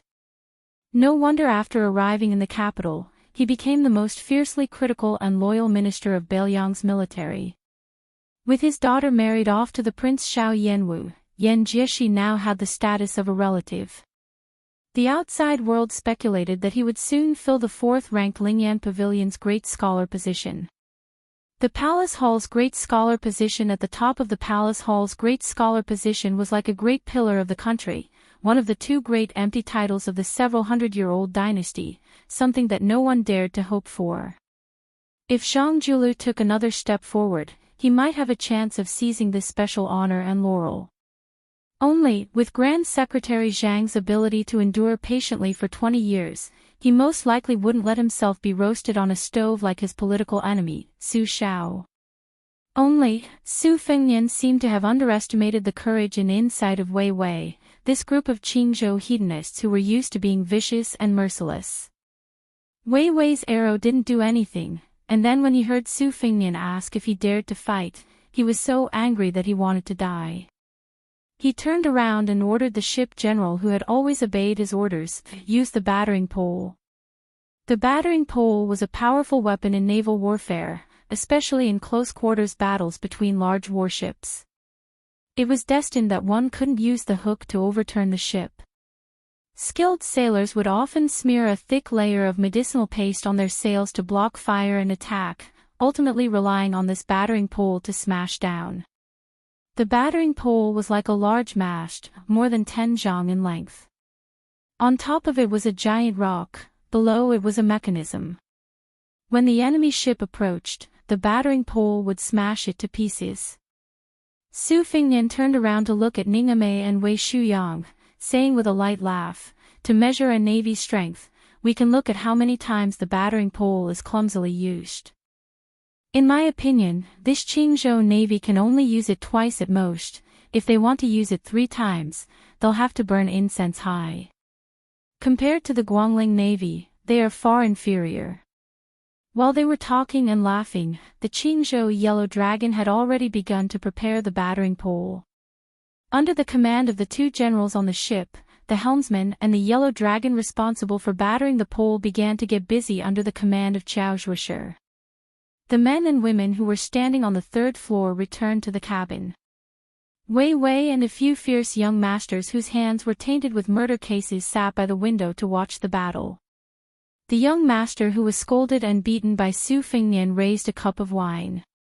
He did not drink, but only continuously twirled the porcelain cup with his fingers. His face was as calm as water. He sat alone in front of the table, no one dared to approach him. This young master who was usually known for his elegance and simplicity in Qingzhou was like a coiled poisonous snake. The young ladies in silk and satin sleeves gathered together and whispered. Originally, there were 1 or 2 girls who leaned towards the Qingzhou Yellow Dragon, but unexpectedly, they were affected by the chatter of their companions. Their eyes were shining as they recounted the good things about the young master from other places. They talked about how heroic and elegant he was, how beautiful he had a pair of beautiful eyes, and how powerful he was when he wielded his blade. Those who were not firm in their stance immediately changed sides and could not wait to run out and cheer for the unknown white-robed young master. When the young ladies who were born in a rich family but lived a peaceful life gathered together, what they talked about the most was the interesting men they met. Apart from that outstanding young master, their family backgrounds were not inferior to Wei Wei and the others, so they naturally didn't need to care about their faces. Qingzhou, where interests were intertwined, was quite xenophobic. As a result, when Wei Wei shot the imperial censor's daughter to death, the Green Party in the court pinched their noses and helped clean up his mess. Moreover, Qingzhou's internal friction was very small. Therefore, no matter how rude and violent Wei Wei was, he could still be considered kind to the women on the ship. He didn't even mind being mocked by them about some embarrassing things. The common people said that he was an evil flood dragon on the river, but they were more than happy to tease him that he was not a dragon, but a worm. Wei Wei did not get angry and accepted it gladly. The Green Party being able to have its current status, able to compete for power with Grand Secretary Zhang's bloodline, Great General Gu's army, and various old and new noble factions, was inseparable from the blind unity of Qingzhou's rich and powerful young masters. This was the foundation of the Green Party, whose scholarship was not prominent and governance was more mediocre. Wei Dong understood this well, and so did the province overseer Huangfu Song. The old foxes in high positions in the court were even more unswerving. Otherwise, why would they try to push for the marriage between Princess Sui Zhu and Huangfu Song's eldest son, Huangfu Jie? Originally, there was no sign of anything happening, yet the Green Party's big shots were racking their brains to forcefully draw 2 lines. Bringing armored soldiers when traveling, who is this person? A young lady wearing a pair of pointed lotus root bow shoes asked in a low voice. This question had reached the crux of the matter. Chapter 161. Who else could it be? The Crown Prince of Prince Liang. The lady in yellow chuckled. She glanced at her fellow cabin mate who was in a daze and lowered her voice. In the past, I only heard that His Royal Highness was arrogant in Beiliang. Now that I've seen it, I truly believe it. If it was our prince who went to Beiliang, would he dare to be so arrogant in front of Su Zhugua's descendants? No way. Our king of Jing can't compare to the king of Beiliang. Now the king of Beiliang is going to the capital to meet the emperor. I heard from my father that he is going to ask His Royal Highness for an official robe. The other vassal kings don't even have a chance to enter the capital. That Su Zhugua is more powerful. The lady with the oval-shaped face laughed. I heard that the king of Beiliang dotes on the women he fancies very much. Spending a lot of money to buy a smile is an understatement. When my second sister married to Bailiang, she sent me a letter saying that all the women in Liangzhou would be proud to be brought back to the palace by His Royal Highness. Look at Wei Chongzi, who only knows how to destroy flowers. We really can't compare. Can the king of Bailiang really be hereditary? The lady with small feet asked in surprise. Who said that a woman's virtue was if she had no talent? If she wanted to marry into a good family of equal social status, she would not be able to take care of her husband and children if she did not have talent. Even if the wives and concubines in the noble families fought, she would suffer. There was once a Yenji vice commentator who talked about the women of the world. She said that the women of northern Liang could rein in horses, the women of eastern Yu were graceful and talented, the women of western Chu were loyal, and the women of Qingzhou were the most attractive. This was not without reason. Qingzhou women could always gain a foothold in their husband's family after marrying out of the country. They could hold the position of the first wife and make the concubines suffer. Of course, this was inseparable from the power of the Green Party. The women of Qingzhou always had a naturally keen sense of the intrigues of the imperial court and the deceit of the Jianghu. The aristocratic families of other provinces who had ambitions for their official career naturally liked to marry a Qingzhou daughter-in-law to manage the household. It's hard to say. According to common sense, the imperial court is unwilling to admit that Bailiang can be overthrown. Otherwise, why does the law of vassal clans only mention that the king of Bailiang can be overthrown, but not the king of Bailiang with a different surname? Isn't it because they are worried that Bailiang is the Bailiang of the pillar state and not the Bailiang of the dynasty? The oval-faced socialite whose second sister was married to Bailiang was very passionate about the secrets of Bailiang's military and political affairs. This was considered a secret conversation in the boudoir. Whoever leaked it out would be breaking the rules of Qingzhou and would be seen as a traitor, implicating the entire family. She was not worried about this and could speak without restraint. She rested her chin on her hand and looked out the window, quietly waiting for the battle to heat up. In the imperial court, Grand Secretary Zhang, General Gu Jiantang, and especially that group of people who hate the pillar state to the extreme. They are led by a loyal old minister of West Chu, Sun Shiji. This old grand preceptor originally wanted to die, but when he thought about the fact that the pillar state still stands, he took up the position of an official. He clearly said that he only wanted to see the king of Bailiang's miserable end with his own eyes. As for our Qingzhou ancestors and the king of Jing'an, I don't need to say more. Would they look on helplessly as the Bailiang was passed down for generations? Yanzi, then tell us about the Bailiang and His Royal Highness. You know a lot about this matter. The voluptuous young lady curiously asked her oval-faced close friend with a face full of expectation. She was the most excited among the group of orioles and swallows.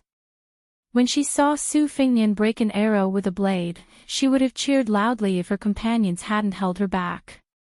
In the past, because of her family and the culture of Qingzhou, she snorted disdainfully at the pillar state and the infamous Bailiang heir.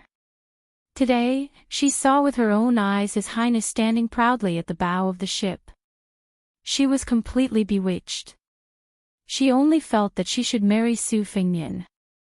The more domineering the children of Qingzhou were and the more she saw the insufferably arrogant children of Qingzhou, the more she felt that the Bailiang heir was superior.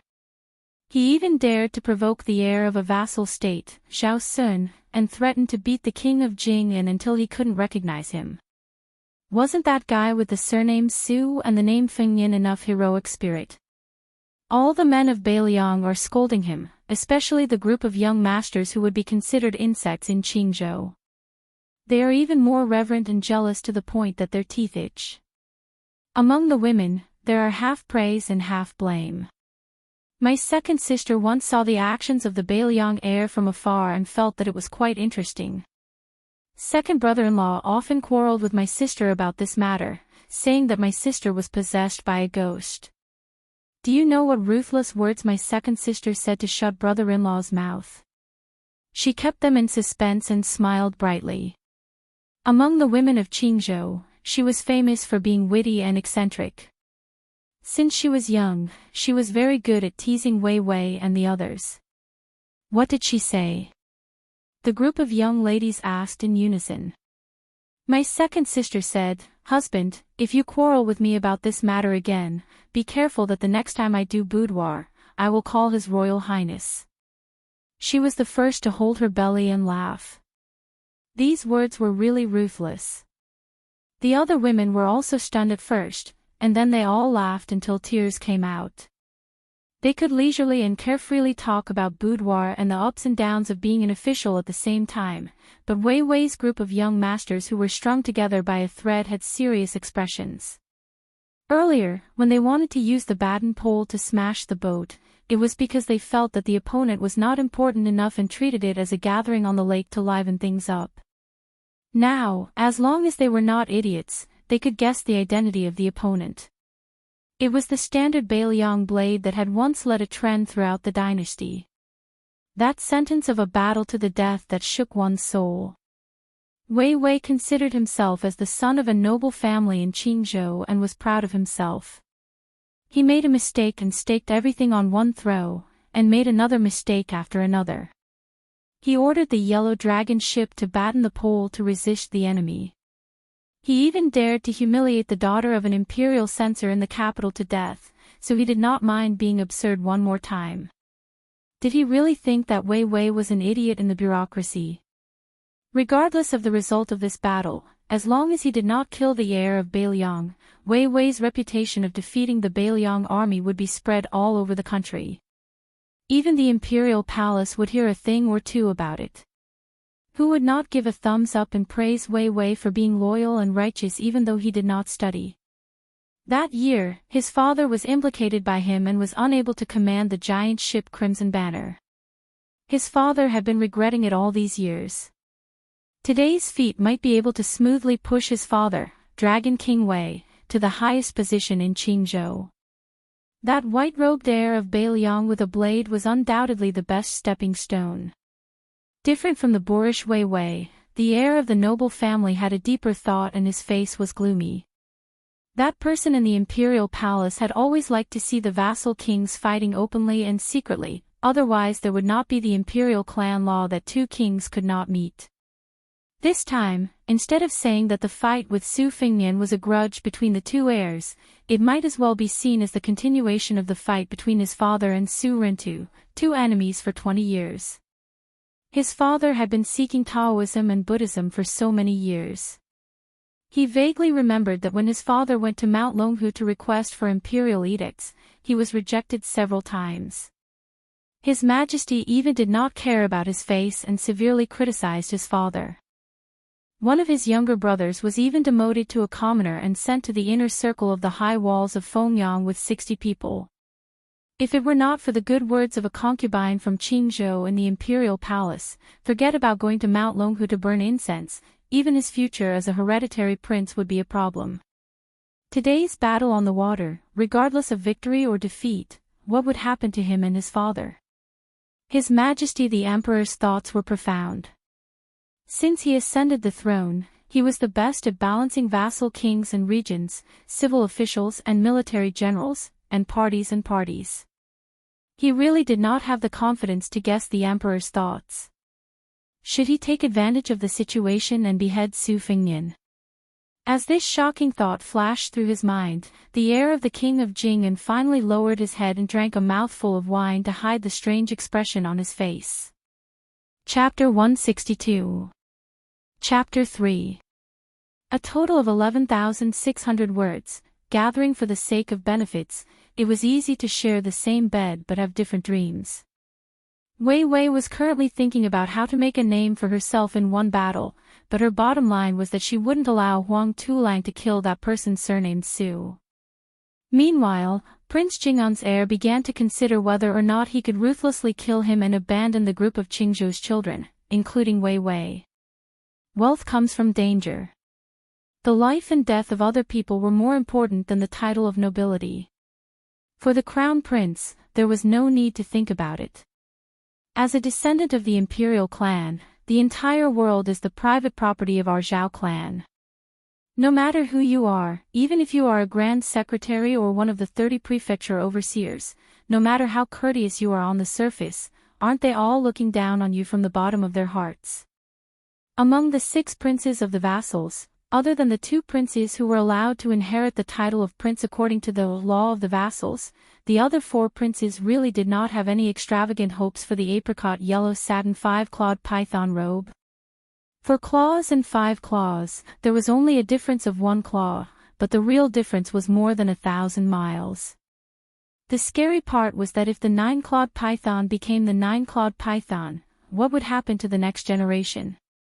Now that the world was flourishing, where would they go to ask for military merit? The north had the king of Bailiang, and the south had the king of Yen. Both crown princes were recognized as the most vicious and merciless people in the dynasty. Who would want to share a piece of the pie with you? Damn it, there were 4 words written in the vassal law: official career forever. It was the same as cutting off the path for the royal family's descendants to become officials. The king of Jing lowered his head and frowned slightly. He was deep in thought, and his hostility was as strong as the wine in a cup. He didn't even listen to the roars and screams outside the window. Motherf *Ker, the guy with the halberd is not a human. Even the battering pole was cut in half by his 100-gene halberd. A young master from the Qing prefecture sucked in a cold breath and couldn't help but shout out. The muscular general in black armor was really a match for 10,000 people. The halberd in his hand easily deflected the rain of arrows and even broke the pole of Huang Long. How can Huang Tulang be suppressed by 100 Bailiang barbarians with hundreds of crossbows? They're hiding behind the arrows and not even raising their heads. They've all turned into cowards. Another debauchee, who had carefully poked his head out and then retracted his head, was shocked. How could he not know that he was no different from Huang Tulang? Those Huang Tulang that he scolded could at least be considered as brave soldiers of northern Liang. What was he? Outside the window, the close-range slaughter had already become close-to-close combat. Even if the refined northern Liang crossbows had a longer range, there was no advantage to speak of. However, this did not stop Huang Tulang, who had a storage of 6,000 arrows, from shooting out a rain of arrows. After a wave of arrows, the northern Liang light cavalry did not suffer many casualties. On the other hand, a wave of arrows accurately killed dozens of people. Everyone on the ship could clearly feel the vibrations caused by the northern Liang crossbows. This was the complete opposite of what the people on the ship had expected, where they would be able to overwhelm the enemy with numbers. That guy isn't afraid of death. He's only using his blade to deflect the arrows. The second son of the Shujin county chief of Qingzhou clicked his tongue in wonder. Birds of a feather flocked together. Those who could be brothers with Wei Wei, the evil dragon, were not easy to deal with. They were definitely not from an ordinary rich family. If anyone present casually flipped through the family tree, who wouldn't be able to find a few old ancestors whose names would go down in history? For thousands of years, the throne had been occupied by different people. The longest was 400 years, and the shortest was a few years. The only thing that didn't change was the aristocratic families. Su Shao, who had achieved great merit in the Spring and Autumn War, was criticized the most for slaughtering millions of soldiers. Wrong. Those who could criticize the pillar country wouldn't bother to criticize Su Shao for being heartless. Instead, they lamented the fact that there were no aristocrats after the Spring and Autumn War. More than half of the 10 aristocratic families that had been passed down for dozens of generations were destroyed. The seeds of learning were gone, and morality and etiquette were broken. This was Su Zhao's great injustice. To the sons of this old man, who thought they were responsible for the world's etiquette, this was Su Zhao's heinous crime that could not be redeemed even if he died 100 times. There were no scholars behind the Western Wall. How many ministers of a fallen country cried tears of sorrow and cursed Su Shao for being unrighteous even before they died? Unfortunately, cursing could not kill. Therefore, His Royal Highness, Su Fengnian, found it hard to believe in the so-called loyalty and righteousness. He knew that it definitely existed, but he couldn't blindly believe it. The only thing he could rely on was the knife in his hand. Imagine Su Xiao, who was well-read and spoke of benevolence, righteousness, and morality. How could he have the hearts of the 300,000 iron cavalry today? Zhao Guangling and Li Yishan were already peerless scholars. Why would they be willing to give advice to an ordinary person like Su Xiao? Shengyin Academy frowned and accepted second sister as a Jixia scholar. Was it because of Su Weisheng's shocking talent? Su Fengnian stood at the bow of the ship. When arrows flew over, he deflected them with his knife. No one shot him in the dark, so he watched the battle. This small-scale naval battle between the enemy and their side totaled only 600 people. It couldn't be considered a fierce battle. Li Shan had never taught him knowledge using common sense. If he could only look at the big picture through a tube, why couldn't he draw inferences about other things? Qingzhou's 40,000 navy, the navy that the Green Party of the imperial court greatly praised, was said to be able to fight with the Guangling navy. It was just an embroidered pillow. This embroidered pillow was ugly. It was really boring. Su Fengnian thought that after this battle, would it sound the knell of death for him a few times in advance. Chapter 163. Wei Wei glared angrily at Su Fengnian. She was angry at her father's navy for not fighting well. She hated Su Fengnian even more, but there was also a trace of fear that she did not dare to admit. If this Bailiang crown prince was really hereditary and wore a 5-clawed python robe, he would not only have 100 Bailiang soldiers behind him, but also 300,000 cavalrymen. How would her father, the Dragon King of the Lake, deal with that? Not to mention the future, if this battle was lost, the entire Qingzhou would be in an uproar, and the Green Party's leaders who were reading the secret letters from each family would be the scariest. The Green Party did not fight among themselves, but they were very decisive in dealing with useless people. Su Fengnian smiled at Ning Amei and said, "General Ning, lend me a short halberd." At this moment, Ning Amei already had nothing to do. The two armies were shooting arrows at each other. Unexpectedly, Huang Tulang was completely defeated. After a weak and powerless volley of arrows, he cowered in fear. What a coward! Ning Amei's iron halberd broke 2 poles in a row. He was a brave general who fought against 10,000 people on the battlefield. When he heard His Highness's request, he respectfully took out a short halberd from his backpack. Su Fengnian held Xiudong in his right hand and took the short halberd in his left hand. He threw it out fiercely towards the window on the 3rd floor of the ship. Since Wei Wei dared to shoot arrows openly, Su Fengnian dared to shoot the king of Jing An's crown prince with arrows. He even dared to use the short halberd to scare them until their legs trembled. The short halberd pierced through the window. The prefectural governor's second son, who was peeking at the battle, dodged quickly. He only had a cut on his cheek and the short halberd nailed into the ceiling. The group of Qingzhou's daughters, who were talking about the Bailiang crown prince, finally began to experience the impending battle. Their faces were pale, especially when they heard the prefectural governor's second son covering his face and howling in grief. It was as if his parents had died. If there was no one to support him, he would have rolled on the floor. Wei Wei, who was now in a desperate situation, grinned hideously and said, "Get the other ship to ram into them and kill those blind Bailiang barbarians." The general of the Yellow Dragon ship was about to leave when Wei Wei lowered her voice and said, "Remember, crash into the other 2 ships first." The general was taken aback for a moment before he suddenly realized what was going on. He heaved a sigh of relief and cried out in his heart. If he really killed that arrogant Bailiang young master, with his status, how could a small general like him have a good time? An inconspicuous scapegoat like himself, even 100 of them wouldn't be enough to slaughter. After the commotion, the cabin became extremely chaotic. The king of Jing An's crown prince tapped his fingers on the table. The retainer who had blocked half of the arrow for him bowed and approached. His Royal Highness only said one word. "Kill." There was no need for His Royal Highness, who had grown up in Xiangfan City, to give any instructions.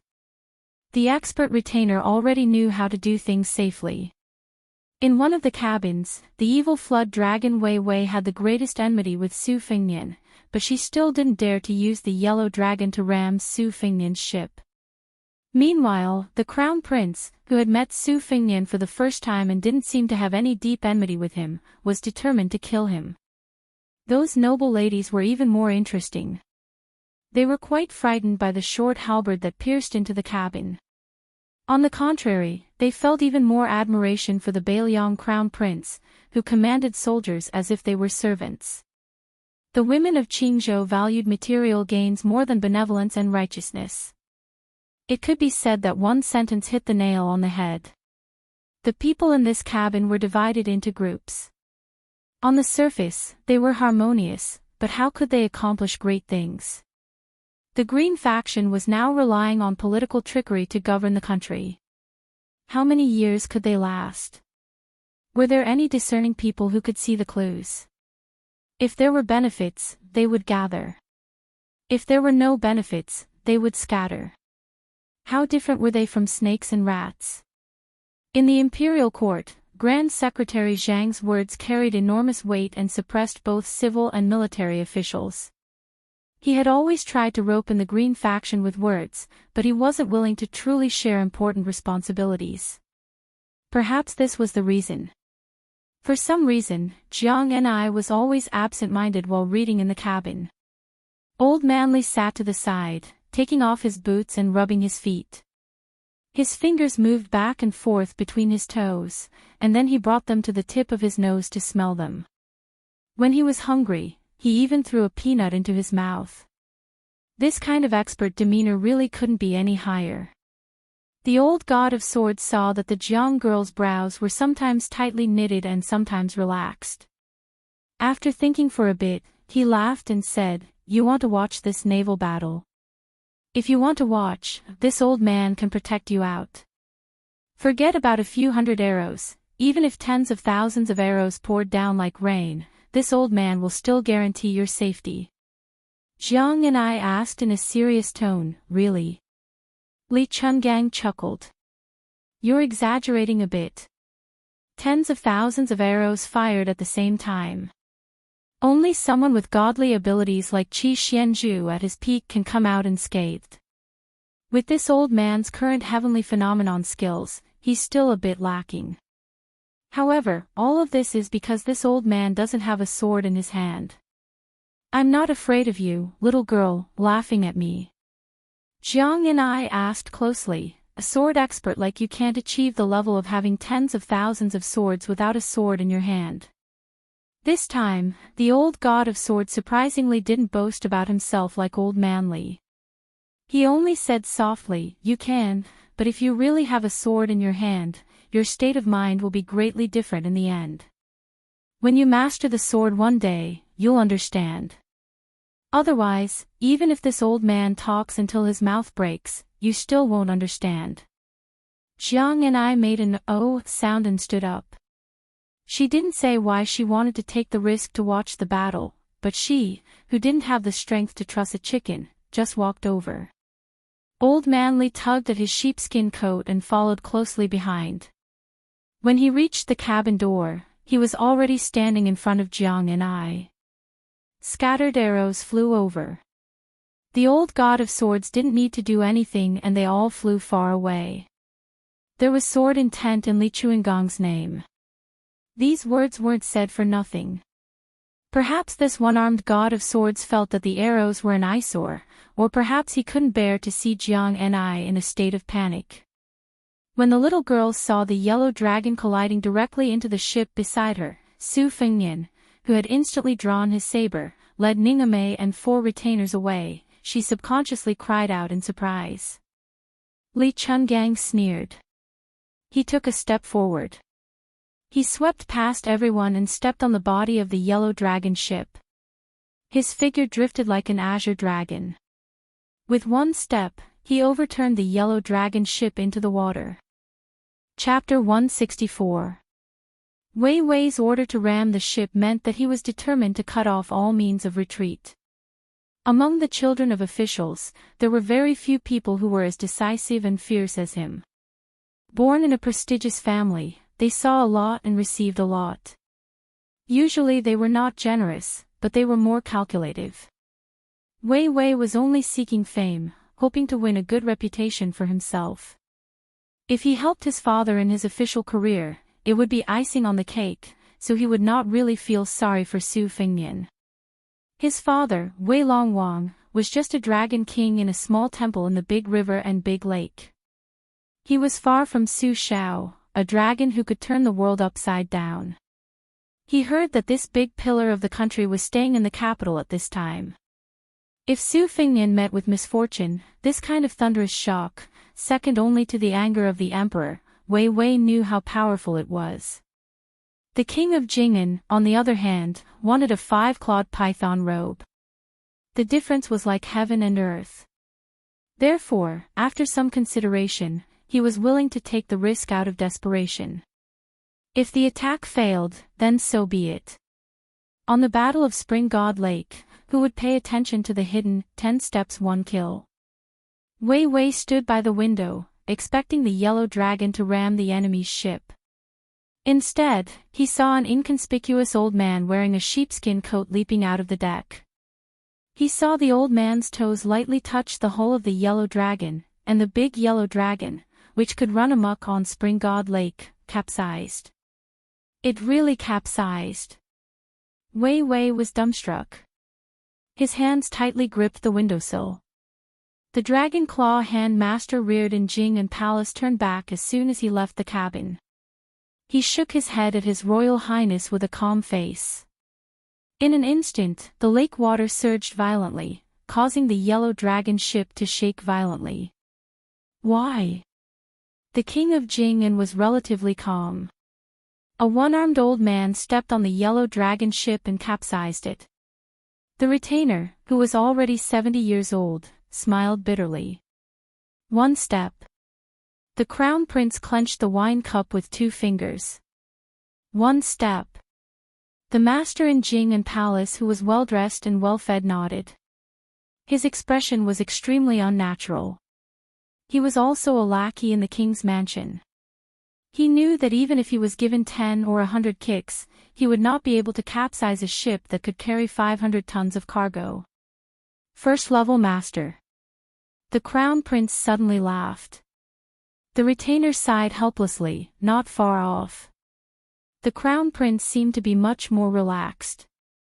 He was not discouraged by the one-armed man's feat. He asked curiously, "One-armed? Do you know of a one-armed master in Bailiang?" The squire shook his head. "I've never heard of him. He's probably a figure that Bailiang Palace secretly invited out of seclusion." Crown Prince King of Jing'an stood up and prepared to go to another cabin. Out of sight, out of mind. The general of the ship had already sent Huang Tu-Lang to save them. Even he had been stepped on by the old celestial. He could only hope that Grandad Deity wouldn't be so calculative with ants like them. "We all know how strong you are. Rest well and don't kick us a second time." Wei Wei knew that the situation was hopeless. It was over. His face was ashen. This evil flood dragon, who had never failed on the Spring God Lake, turned around and slumped back into his chair. Beside him was his best friend, whose face had been scratched by the halberd. He was crying bitterly. Wei Wei couldn't understand how 100 Bailiang soldiers could suppress 400 Huang Tu-Lang to the point that they didn't even dare to breathe. He also couldn't understand how someone could beat the yellow dragon with the strength of a leg. Was the main warship of the Qingzhou Navy just a small boat? Su Fengnian didn't expect the old god of swords to make such a move. However, since he had created such a scene, he used the momentum to jump onto the yellow dragon ship. The Huang Tu-Lang, who were busy trying to salvage the people who had fallen into the water, all ran away in fear. The old Taoist Wei Shuyang, the halberd Ningame, and Liu Yangshu all followed His Royal Highness and jumped onto the yellow dragon. They went up to the 3rd floor, which was originally used as a lookout. Coincidentally, they met Crown Prince King of Jing'an, who was about to leave in a hurry. Su Fengnian used the winter-embroidered scabbard to press against the Crown Prince's chest. The Crown Prince's personal guards tried to stop him, but they were instantly pointed at by Ningamei's halberd and surrounded by Lu Yangshu and the other two. The Dragon Claw hand expert who had been pampered in the Jing'an palace didn't dare to move. Su Fengnian used a bit of strength on the winter-embroidered scabbard and pushed the Crown Prince, whose identity he had vaguely guessed, back into the cabin. The group of people inside, more than 10 of Qingzhou's most prominent young masters and daughters, all looked at the white-robed, white horse, and Beiliang butcher's son. The Qingzhou socialites widened their eyes in surprise, amazement, fear, and worship. Just their expressions and gazes were a moving picture. The Green Party in the imperial court was powerful. Who outside the borders would dare to challenge the tightly knit Qingzhou children? Not to mention that the King of Jing'an and His Royal Highness were standing in the circle. Su Fengnian smiled and asked, "Kid, you want to slip away? This yellow dragon ship is only so big. Where can you hide from this Crown Prince?" On the surface, the King of Jing'an's Crown Prince appeared to be extremely cultured. Obviously, he had received the teachings of the King of Jing'an, Zhao Heng. Even with Su Fengnian's scabbard pressed against his chest, he still had a look of indifference on his face. Indifferently, he said, "I'm going out to get some fresh air. While I'm at it, I'm going to experience His Royal Highness's elegant demeanor." Su Fengnian slightly retracted the winter-embroidered scabbard, but he didn't put it back on his waist. Instead, he raised it and lightly slapped the face of the guy in front of him. This action was extremely humiliating. Su Fengnian's mouth was even more mocking as he said, "Don't think that this Crown Prince doesn't know who you are. Surnamed Xiao, given name Sun, the eldest son of the King of Jing'an, Zhao Heng. How can there be such a big gap between you and my Crown Prince?" Zhao Sun, whose cheeks were red from the slap, looked straight at Su Fengnian and calmly said, "The King of Beiliang's martial arts are unparalleled for thousands of years. My royal father is wholeheartedly devoted to Buddhism. Naturally, we can't compare." Zhao Sun's words had a hidden meaning, but it wasn't too big. Everyone could tell that the King of Jing'an's Crown Prince was simply saying that Su Fengnian's current glory was all because of his father, who carried the world's infamy as a butcher. It had nothing to do with His Royal Highness. Paw! Su Fengnian's winter-embroidered scabbard was especially forceful this time. King of Jing'an's Crown Prince Zhao Sun seeped out a trace of blood from the corner of his mouth. Su Fengnian smiled and said, "Well said, you deserve a reward. This Crown Prince will reward you handsomely with a winter-embroidered scabbard." Zhao Sun was still forcing a smile. Jing'an Palace's retainers were already prepared to risk their lives to save their Crown Prince, but Su Fengnian had already brushed past Zhao Sun and said softly, "I'll accept the Yellow Dragon cruise ship. I'll have to trouble you to jump off the ship and swim back to Xiangfan. Tell Zhao Heng that when the time comes, the father and son will go out of the city to welcome the Crown Prince." Zhao Sun didn't even bother to wipe the scarlet blood from the corner of his mouth. He walked straight out of the cabin and slowly said, "Xiangfan City will definitely welcome the Crown Prince." Su Fengnian didn't pay any attention to the King of Jing'an's Crown Prince, who was about to become a drowning dog. He first gave a warm smile to the group of dumbfounded young ladies, then turned his head to look at the capital's son, hedonist Zhao, who was cowering in the corner, as well as the fearful evil flood dragon Wei Wei. He pointed at the two with his winter-embroidered scabbard and smiled. "One of you is the son of a fourth-ranked official. You formed a clique and made Zhao Sun deliver himself to your doorstep. Good job. The other is the son of Qingzhou's Dragon King. He dares to pull the bow and shoot arrows, and dares to ram the Yellow Dragon cruise ship. He's even more of a hero." Jiang and I, who had followed the old god of swords to the third floor of the cabin, had a strange expression on her face when she saw this scene. Could it be that Su Fengnian was so domineering and rude to outsiders? Previously, in Bailiang Palace, she only heard that he made a move on the maids in the residence. After leaving Bailiang, he tormented Jean Lanting in the county town. When he arrived in Qingzhou, he wantonly played with the Qingzhou navy. She originally thought that he only knew how to bully weak women. Su Fengnian wasn't in a hurry to deal with Wei Wei and the one surnamed Xiao. He turned his head to look at the young ladies of Qingzhou and said with a bright smile, "Which elder sister or younger sister knows how to make tea? Let's drink tea and enjoy the scenery together. I hate fighting and killing very much. If I frighten elder sister or younger sister, later on, allow me to use tea in place of wine and punish myself by drinking 3 or 10 cups. How about this?" The second sister, an oval-faced young lady from Bailiang, wasn't the slightest bit afraid of the crown prince. She volunteered with a smile and said, "I brought some spring tea before the rain and a set of tea sets. I haven't had the time to make tea yet." Su Fengnian treated the women on the ship as if they were 2 different people. He was so easy to talk to that it was a complete mess. He laughed and said, "It's fate, it's fate." Jiang Ni's small face stiffened. Look, this guy's foxtail was suddenly revealed. Despicable. That gloomy guy with a swollen face was despicable just looking at him. But this guy who was flirting with the group of young ladies as soon as he boarded the ship was the most despicable.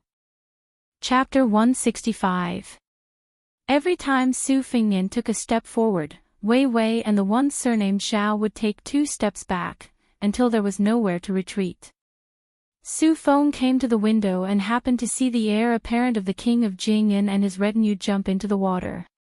Su Fengnian narrowed his eyes, feeling deeply moved.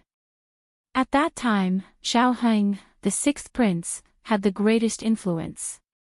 The Empress Dowager regarded this filial son the most highly.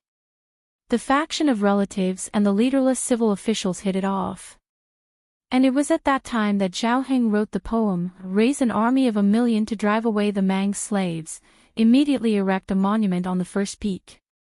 That time could be said to be the most glorious period of Prince Jing'an's life. Who would have thought that the mantis stalks the cicada, unaware of the oriole behind? The second prince, who was originally the least favored, suddenly appeared out of nowhere. It was unknown how he obtained the full support of the eunuchs, chamberlains, and military generals. First, he secretly detained the Empress Dowager, then he launched a series of assassinations. Several powerful relatives died in one night. The posthumous edict appeared again. It was clearly written that the previous emperor wished for the second prince to ascend the throne. The second prince rightfully sat on the emperor's throne and became the current emperor. The 8 princes contended for the throne, causing a disaster. In the end, only one of the former crown prince died.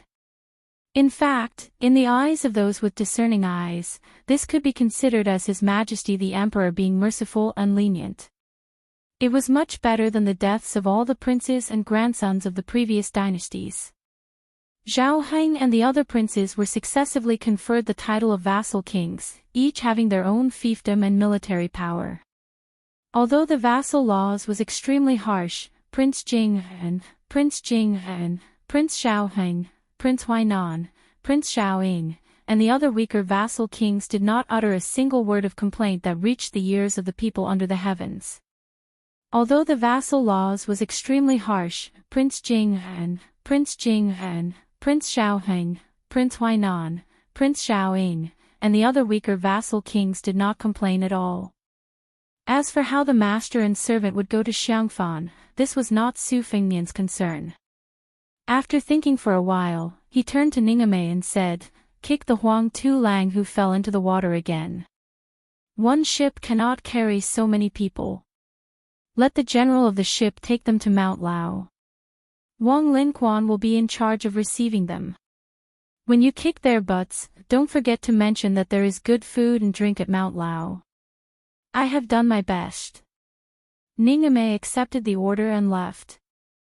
When the young ladies of the noble families of Qingzhou heard the words of the Bailiang heir, they could not help but laugh.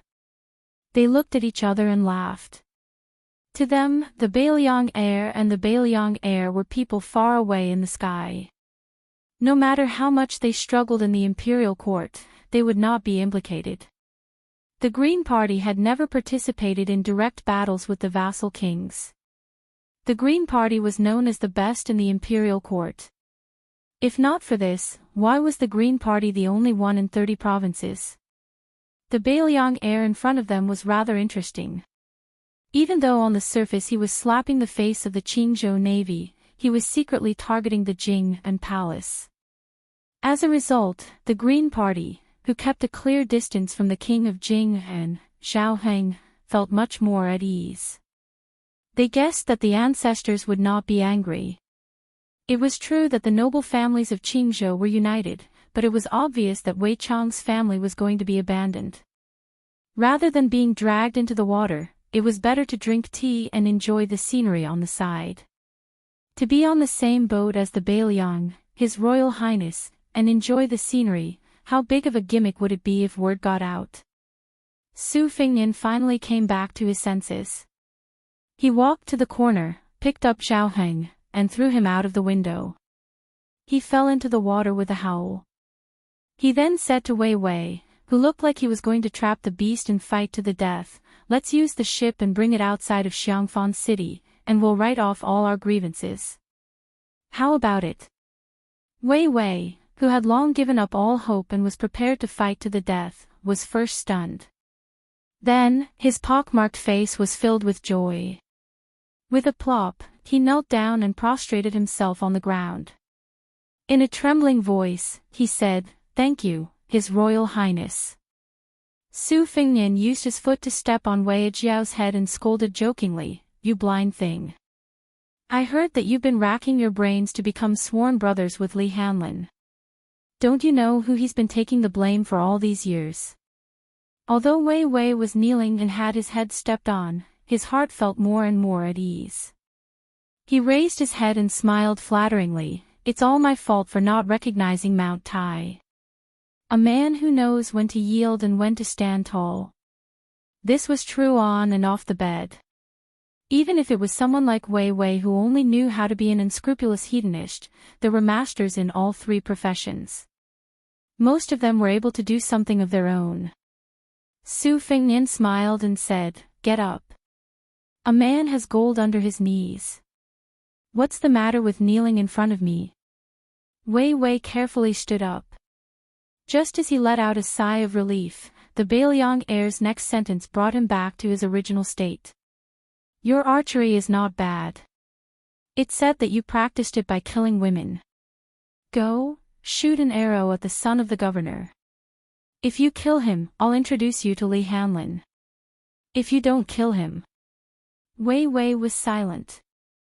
Chapter 166. When Su Fingnian pretended to wipe the dust off Wei Wei's body, he said in a low voice, "Wang Linquan's silver is my silver. Wang Linquan's grandmother is my grandmother's mountain. Do you really think that Qingzhou belongs to the Green faction? On this trip to Xiangfan, there will naturally be people who will help you think of how to impeach this Shizi, how to act arrogantly on the Spring God Lake and how to insult the king of Jing'an and beat up Shizi Zhao Sun. However, when you go out to shoot arrows, remember to be clean. This Shizi can guarantee that the sisters at the table will not gossip. How about it?" Wei Wei bowed and left the cabin with large strides. Su Fingnian sat in front of the table and sat shoulder to shoulder with the oval-faced beauty who was raising her snow-white wrist to brew tea. He sat with the other Qingzhou ladies who were sitting in pairs on long benches. Su Fingnian patiently waited for the spring godhead to drink tea. He unscrupulously looked at the faces and figures of the wealthy ladies around him. Most of them were of average beauty. Only the tea maker beside him had a charm that was close to 80 yuan. Su Fingnian openly reached out and hugged her slender waist. Not only that, he stretched out his leg and lightly stepped on her lotus-root little feet. He turned his head to look at the blushing Qingzhou beauty and asked with a smile, "Dare I ask for elder sister's name?" "This Shizi has a peach blossom beauty fan." When I return, I will draw elder sister's face on the fan and play with it every day. Play with it every day. The table of red and green orioles and swallows all looked at the oval-faced woman. Their eyes were mixed with mischief and jealousy.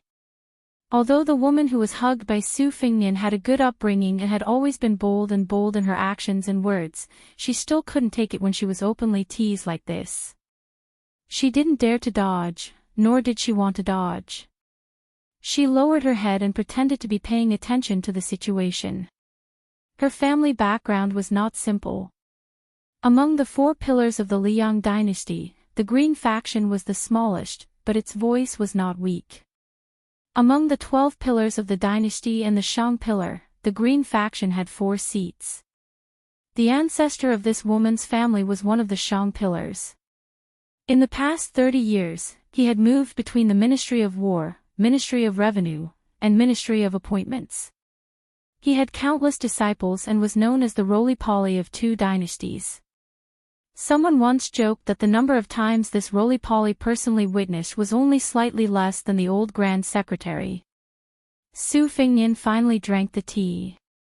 He drank it was as if it was wine. He smiled and said, "At night, if elder sisters and sisters feel that the blankets are not warm, just tell me and I will personally bring the thick brocade blankets." Naturally, there was another wave of bashfulness and coquettishness that could only be understood. The oval-faced beauty who was brewing tea quietly looked at Su Fingnian's side profile. She seemed to have noticed something and was in a daze. Su Fingnian turned his head and asked, "What's the matter?" She smiled gently and shook her head. After drinking the tea and winning a table full of laughter, Su Fingnian excused himself and left the cabin. He came to the bow of the ship. Yu Wei did not board the Yellow Dragon Fortress ship. Jiang and I and the old god of swords stood to the side. Wei Wei had already shot dead the dandy surnamed Xiao, who was still holding Yan Huan's arm and calling her brother the day before. She sat on the deck at the stern of the ship, holding her big bow in a daze. Su Fingnian opened his mouth and asked with a smile, "Not seasick anymore?" Jiang and I smiled coldly and said, "Isn't this tea delicious?" Su Fingnian pulled out a Bailiang arrow that was shot into the hull of the ship and held it in his hand. His body lazily leaned against the railing of the ship and looked at the vast lake. He said softly, "There's no taste. It's far from the spring god tea that I drank on Mount Lao." Jiang and I asked expressionlessly, "Are we really going to Xiangfan?" Su Fingnian nodded. Jiang and I frowned and said, "Are you not afraid that the king of Jing'an, Xiao Heng, will bring out thousands of men and horses to crush you into powder?" Su Fingnian laughed involuntarily and said, "The king of Bailiang, His Royal Highness, died in Xiangfan. Xiao Heng cannot bear this crime. If he was really ruthless and not so indecisive, the world would be his." Xiao Heng, this vassal king's luck was not bad, but he always felt that everything he did would be in vain. He had ambition, otherwise he would not have said such a thing. If he wanted to benefit the world, his ability was not bad. When Xiangfan was destroyed, there were only 20,000 people left. After changing the flag on the city, these 20,000 people went crazy and wanted to crawl out of Xiangfan. The city became an empty city, a dead city. But under Xiao Heng's rule, he implemented Huang Lao's theory of non-interference. Today, the population of Xiangfan has recovered to a few 100,000 people. The title of being the most important city in the world is true to its name. King of Jing'an, this vassal king title was given very well. Xiao Heng's reputation among the people of Qingzhou is very good. He can be considered the best of the 7 vassal kings. This kind of person cherishes his reputation the most. What do I have to be afraid of? Maybe Xiao Heng will be worried that someone will frame him and will want to send troops to protect me. Little mud man, do you believe me? Jiang and I said with a face of disbelief, "Are you talking nonsense?" The old god of swords smiled faintly, "Little Su is not talking nonsense. Su Fingnian bent the Bailiang standard arrow with both hands and suddenly smiled. I heard that there are still 100,000 wandering ghosts in Xiangfan that are not willing to leave the city. Little mud man, you have to be careful when the time comes. Jiang Ni's face turned snow white and he said with a strong front, the one who is afraid of retribution is you. What does it have to do with me?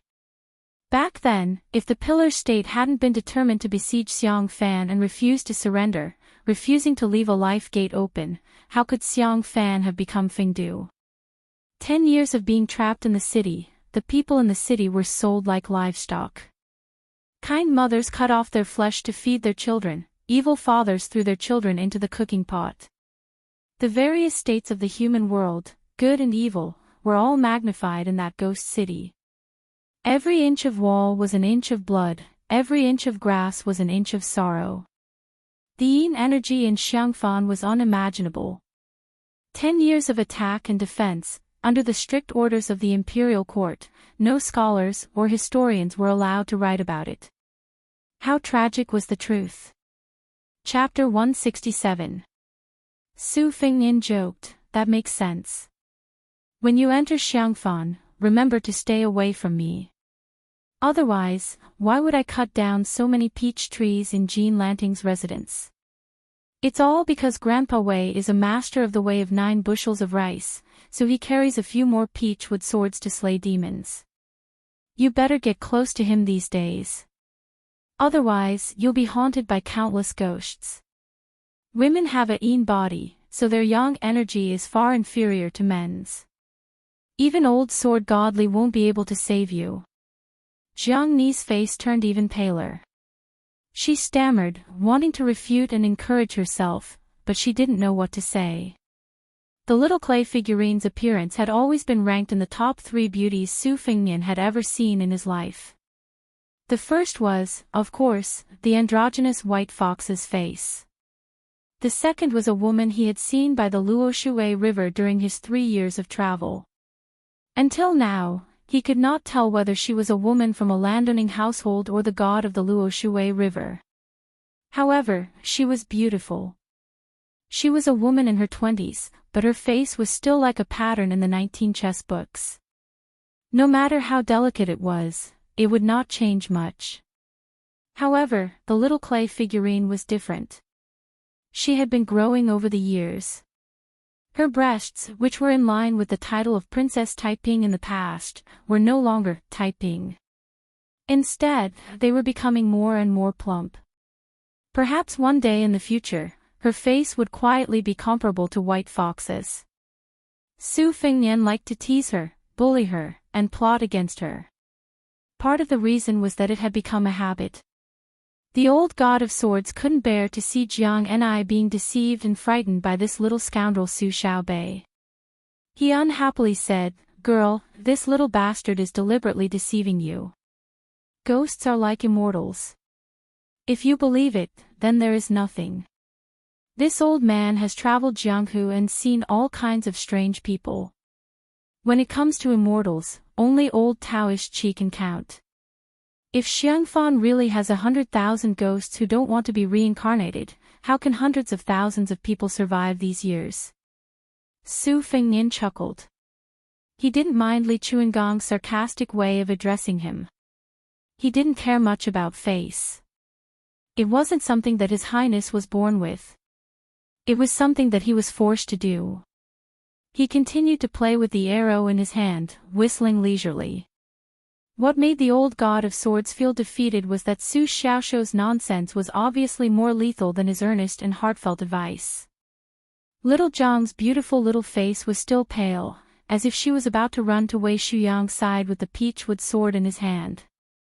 She had not even reached Xiangfan yet.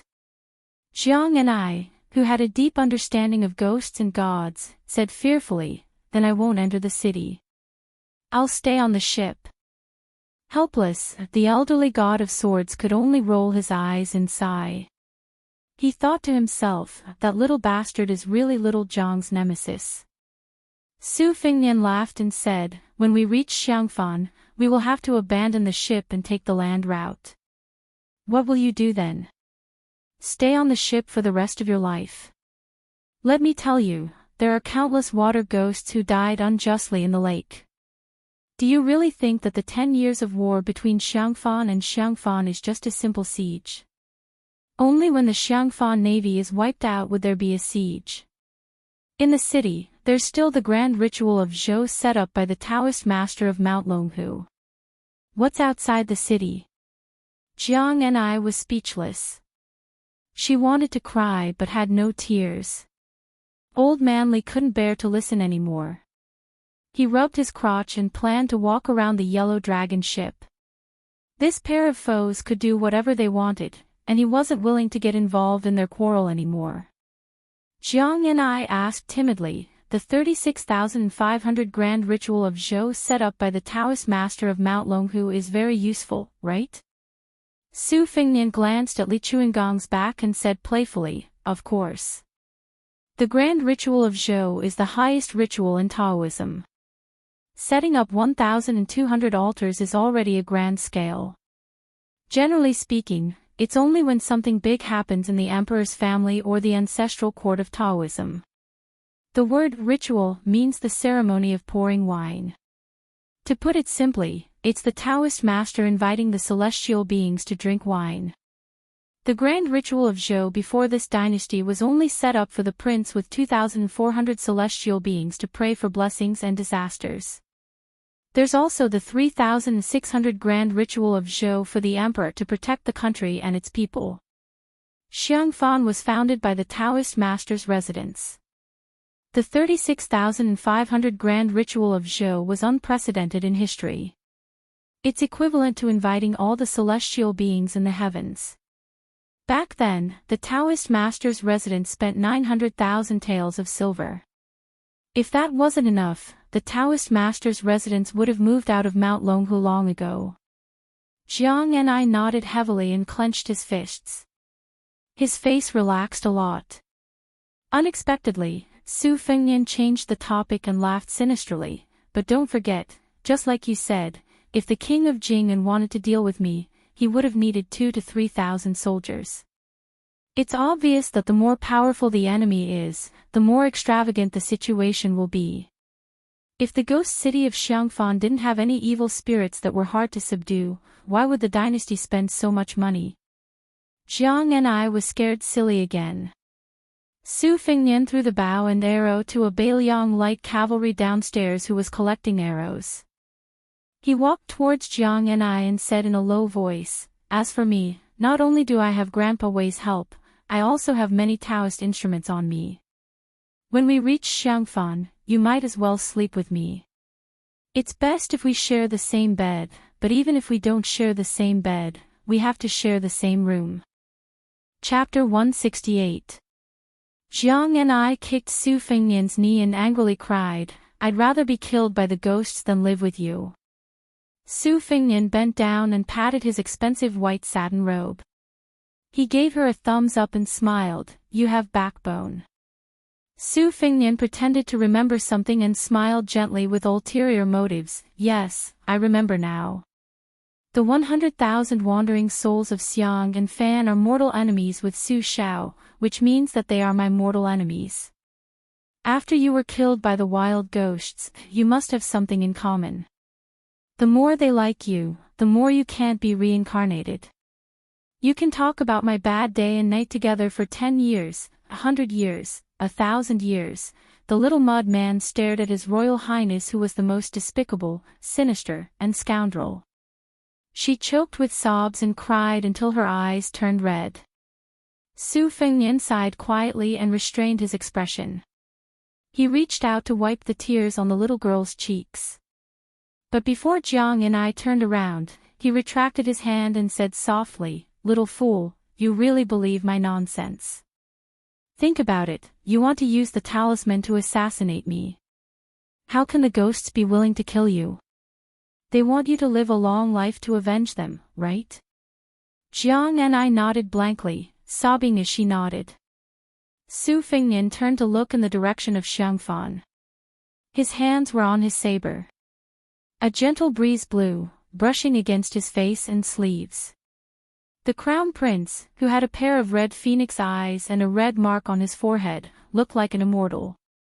Su Fengnian whispered to himself, so what are you afraid of? I should be afraid of Xiang Fan. You know, I really believe in Buddhism, in the 6 realms of reincarnation, and in karma. Jiang and I wiped the corner of her eyes and asked blankly, then why are you still going to Xiang Fan?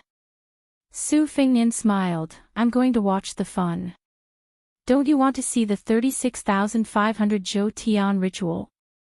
Jiang and I shook her head, not at all. Su Fengnian stretched, let's go. It's time for you to read. The books were all on the merchant ship. The two walked down the Yellow Dragon cruise ship one after the other.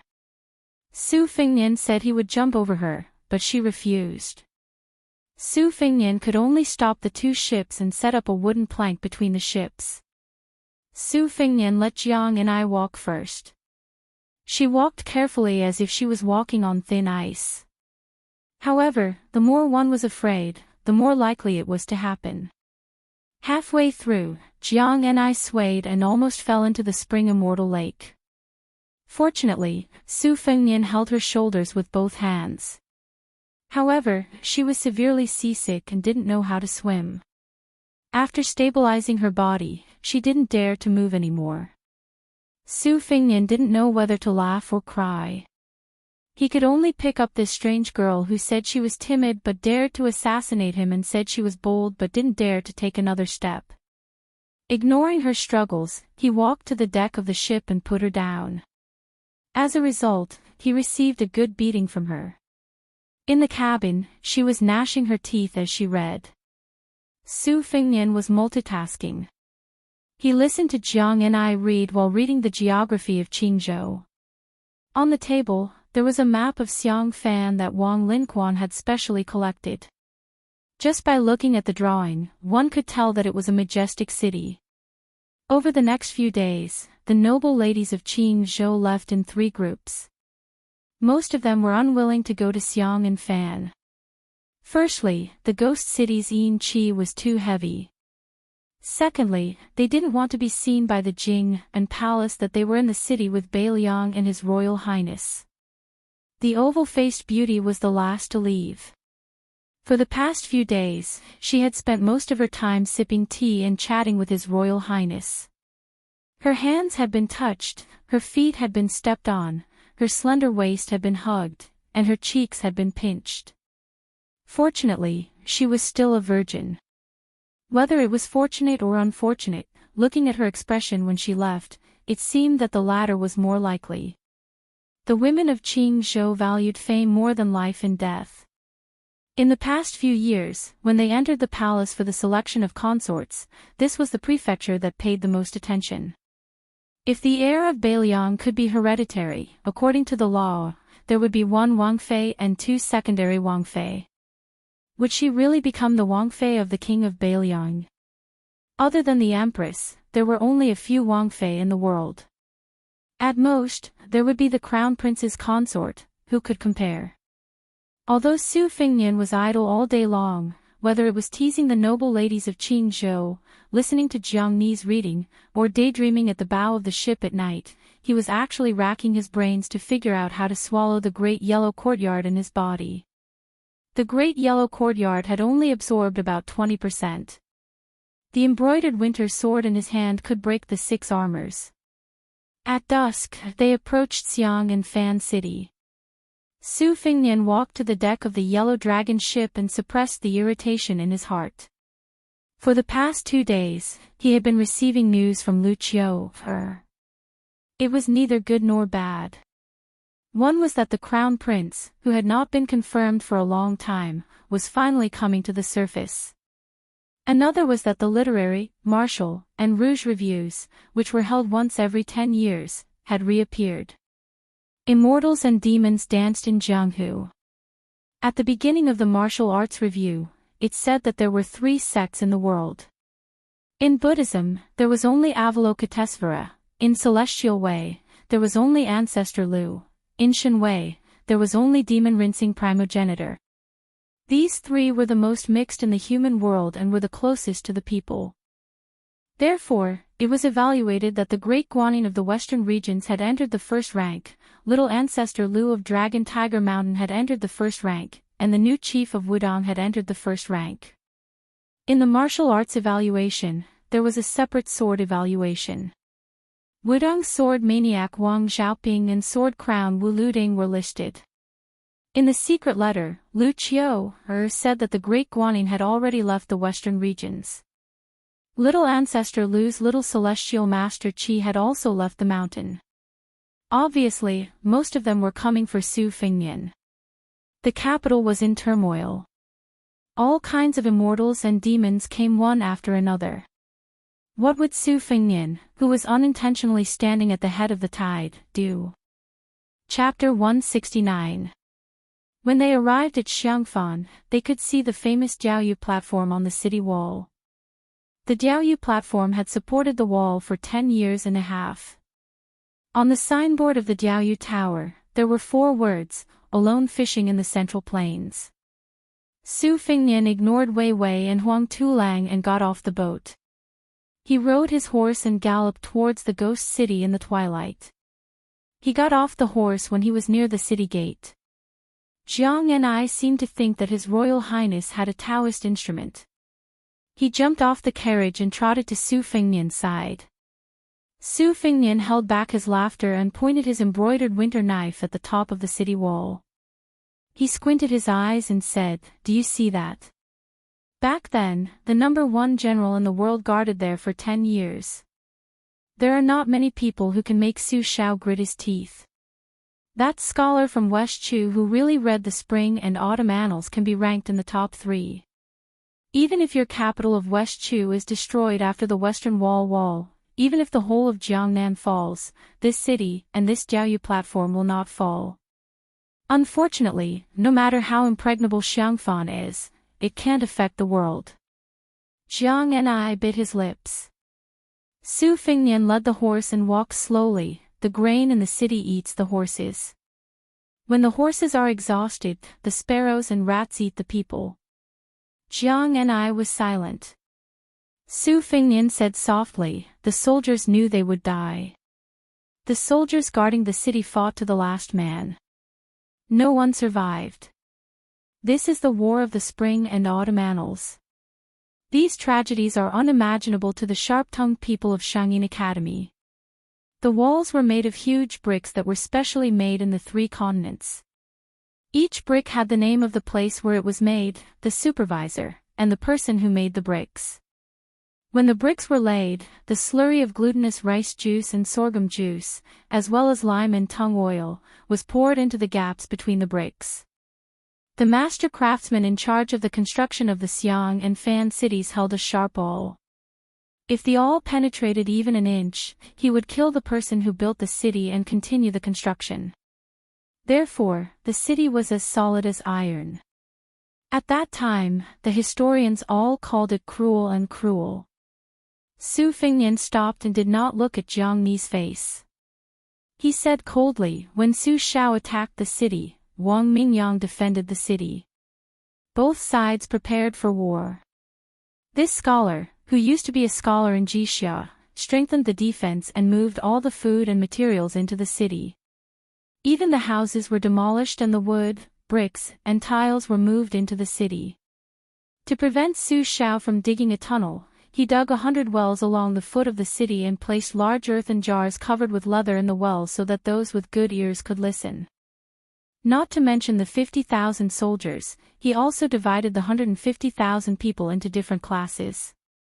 Monks, craftsmen, and paladins each had their own duties. The necessary materials for defending the city were divided into 2 categories, official and civilian. Then, he selected Jianghu people who were good at fighting to patrol the city day and night to prevent spies from setting the city on fire. Wang Mingyang's military skills in the Shangyin Academy have been fully displayed in the past 10 years. Su Xiao once said that if everyone in Shangyin Academy was like this, he could even become a scholar in Jixia. Su Fengnian continued forward. To attack the city, one must first cross the river and cross the trench. Next is the most tragic climbing of the city. Climbing of the city is also known as climbing of ants. Looking at the top of the city, you can imagine the scene of thousands of people climbing up the ladder against arrows, boulders, wood, and oil. It was during this battle that the monks in the city invented the demon-subduing pestle, and the ox-nosed Taoist created the cauldron golden liquid that would fester the moment it touched the skin. In the alley battle after climbing the city, Xiangfan gathered a large number of Jianghu people and heroes who swore to defend this important city for the three countries of the Central Plains. It could be said that they were united against a common enemy. Before the alley battle, they had defeated the Bailiang army countless times. If it were not for them, Xiangfan would not have needed 10 years to break the city. 3 years would have been enough.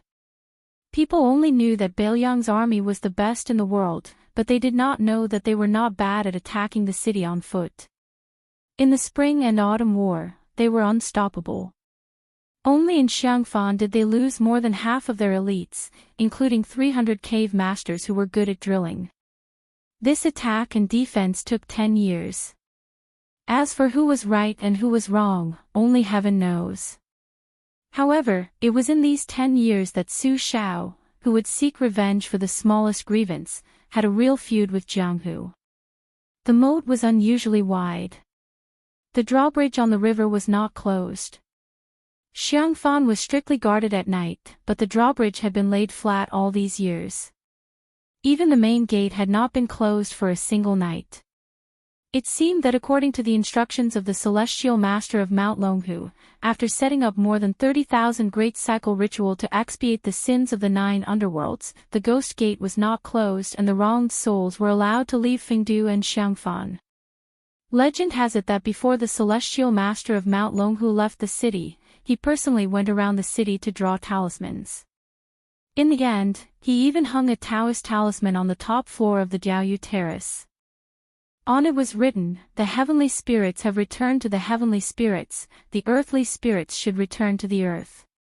He said that when the wandering souls of Xiangfan dissipated, this talisman would burn up. However, the heavenly talisman had been written for many years and still did not disappear. Without a doubt, it became a haze that could not be removed from the hearts of hundreds of thousands of people in Xiangfan. Su Fengnian led the horse forward. Under his feet were 2 young Kuei. Beside him was Jiang Ni, who had a complicated expression. Su Fengnian subconsciously looked at the Jiaoyu Terrace on top of the city wall. The moon was bright and the stars were sparse. The tower was magnificent. Su Fengnian turned his head to the little mud man and said gently, "Don't be afraid." Jiang Ni, whose palms were sweaty, lowered his head and grunted. His Royal Highness could not see the person in the tower when he raised his head, but the person in the tower could see Su Fengnian when he lowered his head. The person in the tower had a slender figure. He wore an ordinary Taoist robe and hemp shoes. He wore a Taoist bun with a wooden hairpin and held a horsetail whisk in his hand. The top floor of the Jiaoyu Terrace was a forbidden area. There were several respected old Taoists of Mount Longhu guarding it. Even the king of Jing'an was not allowed to enter. When the great celestial master left the city, he made it clear that only the Taoist master's mansion could set foot on it. If the little girl and the little monk went to the Taoist master's mansion to make trouble, they would recognize this Taoist master. He was the one who led them into the inner courtyard of the Taoist master's mansion. It was he who blocked the attack of the arrogant yellow-purple Taoist master's mansion with his white-tailed horsetail whisk. He also personally introduced him to Mr. White Lotus. This little celestial master of Mount Longhu was surnamed Qi. He had the same surname as the great immortal Qi Xuanjin and the same appearance as one of the ancestors of Mount Longhu. He held a horsetail whisk in his hand and was praised by the national master who ruled the world as Tai Gong sits in Kunlun. After he left Mount Longhu, all kinds of rumors snowballed as if the whole world was praising him. However, he was indifferent because he didn't care about these things. To him, these great principles that most people couldn't understand were not principles. In the world, brothers were blind, children were filial, and husband and wife were in love. These were the principles. The great knowledge was just knowledge in the pile of books and classics. They were not knowledge. The old farmers worked hard to farm, the hawkers bargained, and the merchants pursued profits day and night. These were knowledge. He admitted that his Taoist roots were shallow, so he did not seek the way of heaven. He only wanted to enter the world through martial arts and help the world. He left the mountain for two things. The first was to enter Xiangfan. Before his master went into seclusion, he said that the heavenly talisman would burn. He wanted to confirm it with his own eyes. The second was to make a trip to Wudang to confirm whether the young chief could really shoulder the way of heaven. As for how to judge, it was very simple. The horsetail whisk in his hand could be used as a sword. If it could be killed, it was fake. If it could not be killed, it was real. He turned to look at the heavenly talisman that connected the world with a red rope and frowned. The heavenly talisman was shaking. Su Fingnian narrowed his eyes and saw a strange woman walking out of the city gate. She had 33,000 strands of worry on her head. She wore a snow-white monk robe and a white snake was biting on her wrist as a rope. She was barefoot, but her jade-like feet did not cause a speck of dust. She walked lightly on the suspension bridge. Outside the city gate of Xiangfan, the ghost Qi was as heavy as snow and covered the sky and earth. She was the only one who looked like a bodhisattva, transcending all living beings.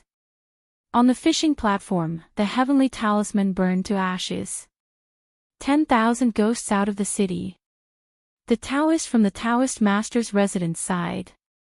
Mount Longhu has lost. Mount Lontua has won. Chapter 170. The woman's skin was whiter than snow. When such a celestial woman walked out of the ghost gate of Xiangfan, Su Fengnian's horse lowered its head and neighed, its hooves pounding on the ground. Not only this animal, but the entire group of horses were doing the same. The young Kuei's scales stood up under Su Fengnian's feet. Its whole body was scarlet and its face was ferocious, as if it had encountered something dirty. Su Fengnian opened his eyes and looked over. He didn't know if the woman was a celestial or a mortal walking on the suspension bridge. There was no one stepping on the moat, but in an instant, the water was turbulent and boiling, as if thousands of soldiers and horses were passing by. The old god of swords, Li Chungang, showed a serious expression for the first time after leaving Liangzhou. With light steps, he swept in front of Su Fengnian and Jiang and I, standing at the end of the suspension bridge and facing the woman from afar. The white-clothed Guanyin continued to walk forward until she reached the middle of the suspension bridge. The old god of swords stretched out his only arm and took off the dagger talisman. The two of them faced each other. No one saw her move on the suspension bridge, but the moat suddenly exploded. The mirror image of what everyone saw was distorted, and only the white-clothed Guanyin remained clear and independent. Su Fengnian finally saw the woman's beautiful face that seemed to be shrouded by thousands of snowy mountains. He was stunned. The woman was as beautiful as a painting, and he knew who she was. Monk Longsho, who claimed to be from Mount Lontua, said that he wanted to bring him to the western region.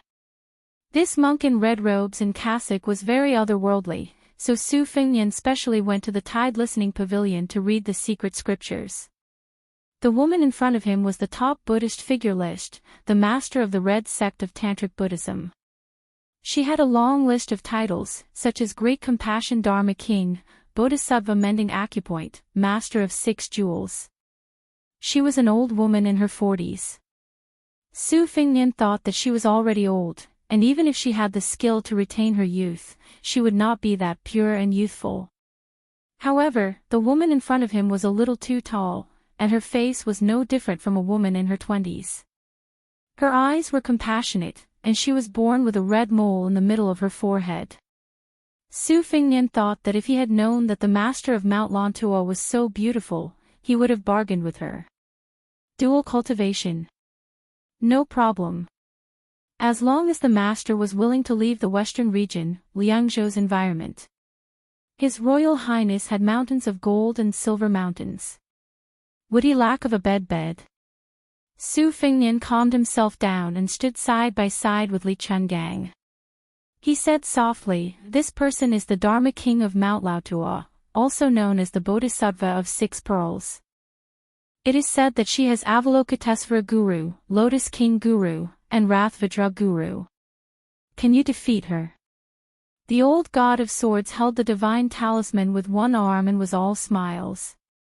If he didn't know the identity of the old man in the sheepskin coat, he would have mistaken him for an old fellow who didn't respect himself and was blocking his way to take advantage of his beauty. Li Chungang lowered his head and spat out a mouthful of green gang chi that Su Fingnian could see with the naked eye. It wrapped around the priceless divine talisman and shone brilliantly in the night. The old man said softly, "The monks of Mount Lantua are known to be unkillable. Back then, the red-armored man fought with an old man with a pestle for 3 days and 3 nights. Neither of them could kill the other. The Vajra state of the First Order came from the Buddhism sect. This old man would like to see if he really has the Vajra body. However, it's unfair to fight with a little girl of the younger generation." Su Fingnian, who wished for the world to be in chaos, said, "The old god of swords is only holding a dagger. He's already conserving his strength and not bullying the younger generation."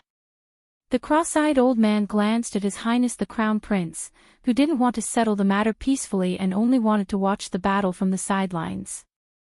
The corners of his mouth twitched, but he didn't mind. The reason why people couldn't make a name for themselves in swordsmanship was because they couldn't break 10,000 techniques with one sword. When fighting with others, they were afraid of this and that. They were so afraid that they would lose their swordsmanship in the end. Li Chungang was not willing to pay attention to Su Fingnian's narrow-mindedness. From Beiliang to Qingzhou and then to Xiangfan, he had been observing this Beiliang air. The conclusion he came to was that this kid's talent in martial arts was not bad. He was determined to be ruthless. It was a pity that he started martial arts too late. Otherwise, he might have become a Chao Guanzi before he turned 30. The white-clothed Guanyin took another step forward and Li Chungang was about to attack with a green dragon. But she was only 1 step away. She stopped on the drawbridge. She did not look at the old god of swords, who was a potential enemy, but at the slowly retreating Su Fingnian. She raised her hand. The old god of swords, whose name was Sword Gang, had a talisman in his hand like a green snake. His gang chi was like a green snake spitting out its tongue. A gust of green gas gushed out and his entire arm was surrounded by green gas. But this female Dharmaraja, who was born in the imperial family of central India and was born on Mount Lantua, only raised her hand to lift the pot, uncorked it, and drank a mouthful of wine. The wine was not familiar with the old god of swords gang chi, so much so that the entire drawbridge was filled with its fragrance. The little white snake coiled around her white arm. It was an extremely strange scene. This 6-jewel bodhisattva glanced at Su Fingnian.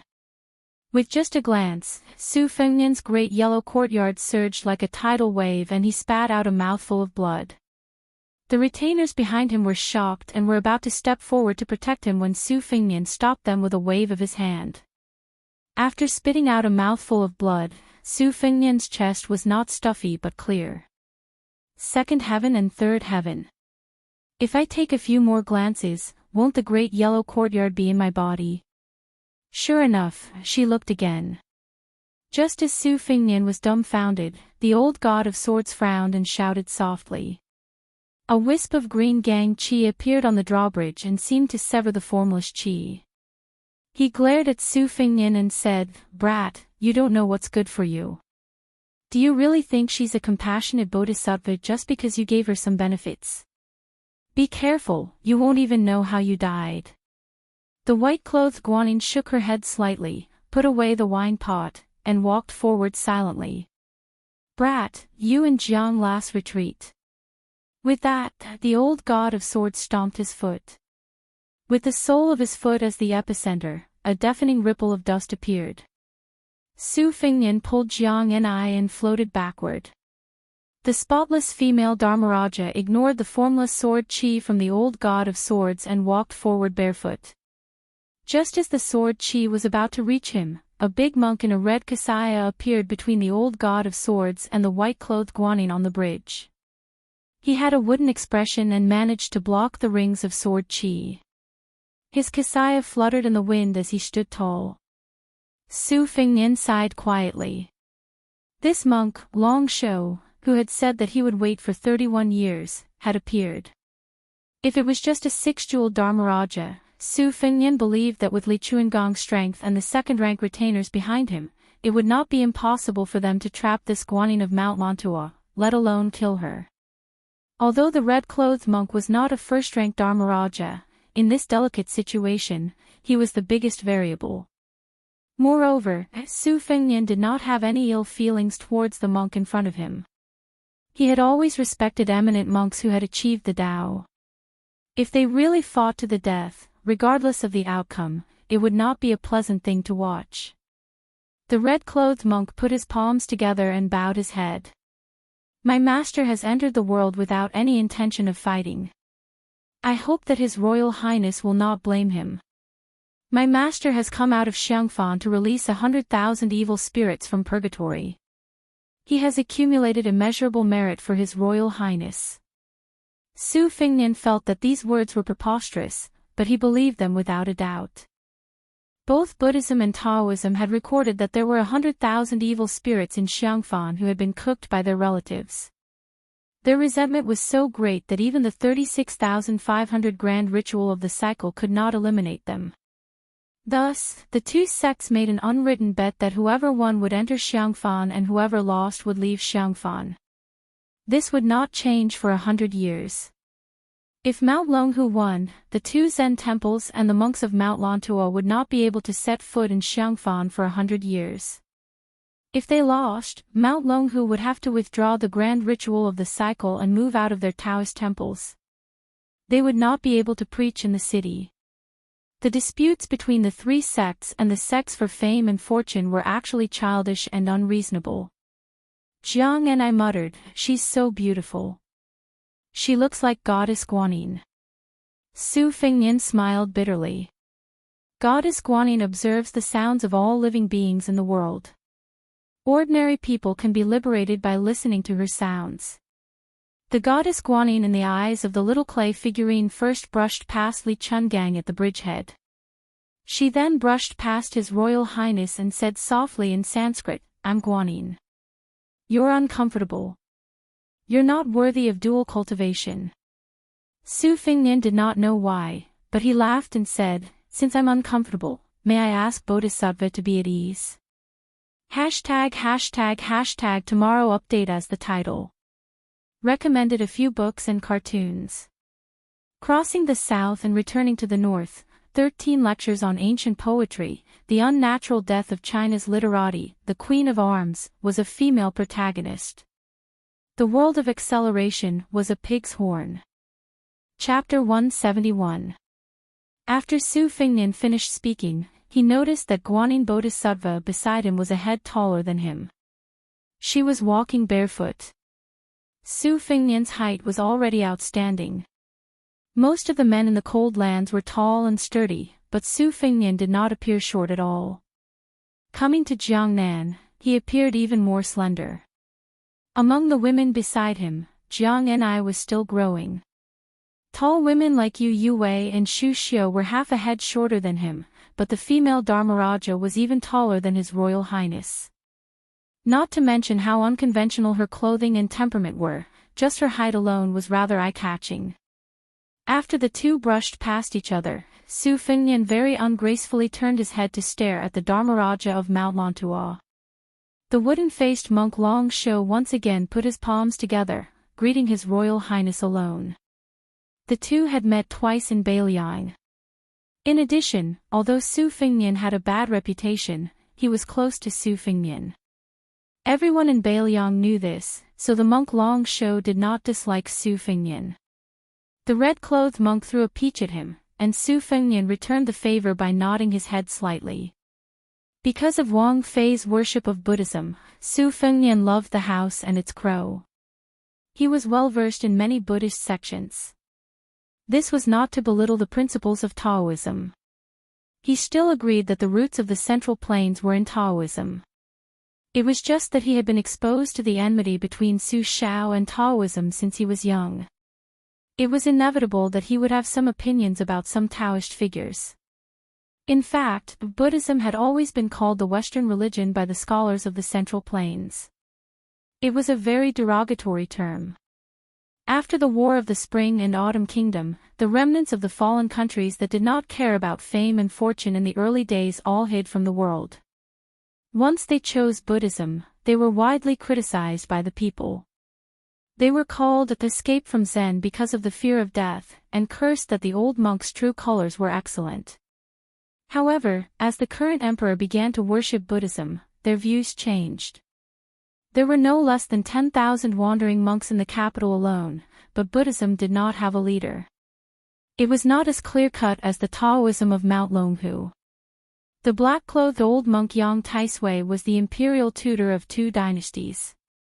He had enough skills and experience and was the best candidate to be the leader of Buddhism. Unfortunately, the sickly old monk was a rootless duckweed. He had even severed ties with his family early on. Even when he taught the sons and grandsons of the emperor, he would keep a straight face. It was rumored that he had broken a few feather dusters in the inner palace. The princes and princesses were all very afraid of this old monk. In the palace, Princess Sui Zhu was the most domineering. Even the fearless one said that she was only afraid of black rice crushed. In addition, the black-clothed old monk had been refusing visitors for more than a decade. If he did not form a faction and was alone, how could he have any power? The white-clothed Guanyin fluttered away, turning a deaf ear to Su Fengnian's shameless request for freedom. Once she left, monk Long Shou, who had been willing to wait for 30 years, no longer had any reason to draw a circle on the ground and follow her back to Mount Lontuo. Other than the 2 Zen temples, the monks all wanted to say that they came from Mount Lontuo, but none of them actually went to Mount Lontuo. Su Fengnian caught a glimpse of Jiang Enai, who was staring at the back of the female Dharmaraja with a blank expression. He could not help but tease, "You want to go to Mount Lontuo with me? You want to be a concubine or a nun? Let me tell you in advance, eating vegetarian food and praying to Buddha is much more difficult than studying to earn money." Li Chungang, who had gently tucked the divine talisman back into his hair bun, said playfully, "This woman from Mount Lontuo has the intention of practicing dual cultivation with you." Su Fengnian said regretfully, "In the past, I was afraid that she would be an old cow eating young grass, so I refused her no matter what. Now, it's her turn to despise me. What a world." The old god of swords finally had a chance to make a dig at Su Fengnian, so he naturally would not miss it. He said sarcastically, "Young Su," she said in front of a large group of people, "that you are not worthy of practicing dual cultivation. You are the great king of Bailiang, and his royal highness, how can you tolerate that? Won't you be the laughing stock of the world if this gets out?" Su Fengnian said, "It's best if they laugh to death. I don't even need to learn the sword anymore. If I see someone I don't like, I'll tell them this joke. They'll die of laughter after hearing it." Old Man Li was stunned. Jiang Enai, who had finally regained his senses, heard such shameless words and said angrily, "You're really shameless." Su Fengnian said helplessly, "Then can you give me a way to save my face? Let 100 people rush up and beat up this goddess Guanyin? Or kneel on the ground and beg her to practice dual cultivation with me?" The little clay figurine was in a good mood after seeing Su Fengnian being looked down upon by the goddess in her heart. She turned around and repeated with a smile, "Not worthy, not worthy, not worthy." Su Fengnian purposely distanced himself from Jiang Enai. He looked at the city wall and sighed, "Tonight is a good day for 100,000 wild ghosts to come out of the city." Jiang Enai immediately shut up and subconsciously walked closer to Su Fengnian. Su Fengnian took the lead and walked up the suspension bridge. Xiangfan was a typical majestic city in military books. The outer edge of the city was built with a protruding horse face. Su Fengnian walked past the moat and thought about the first attack and defense of the country war years ago. He could not help but remember the Trojan bull during the siege. He turned around and asked the old god of swords behind him, "What's the origin of the name Trojan bull?" Su Fengnian seemed to realize that this question was inappropriate after he asked it. To a swordsman, having his sword broken was undoubtedly the greatest humiliation in his life. Moreover, it was broken by two of Wang Xinji's fingers. He did not expect Old Man Li to be so nonchalant. He only nodded calmly and said, "The name Trojan bull indeed came from the siege weapon that you guessed. It means that all the enemies in the world are cities. There's no city that Trojan bull can't break. The forging of Trojan bull and the divine talisman are no different. They both came from a piece of flying rock. The previous emperor sent people overseas to visit immortals. They happened to encounter a flying rock that fell into the sea and caused 1,000 waves. They fished it up from the bottom of the sea. Half of it was used to forge the Trojan bull and the other half to create the red armor of the talisman general. The remaining essence was used to create the divine talisman dagger on this old man's head." Su Fengnian teased, "Then you and the little clay figurine are really fated." The old god of swords chuckled.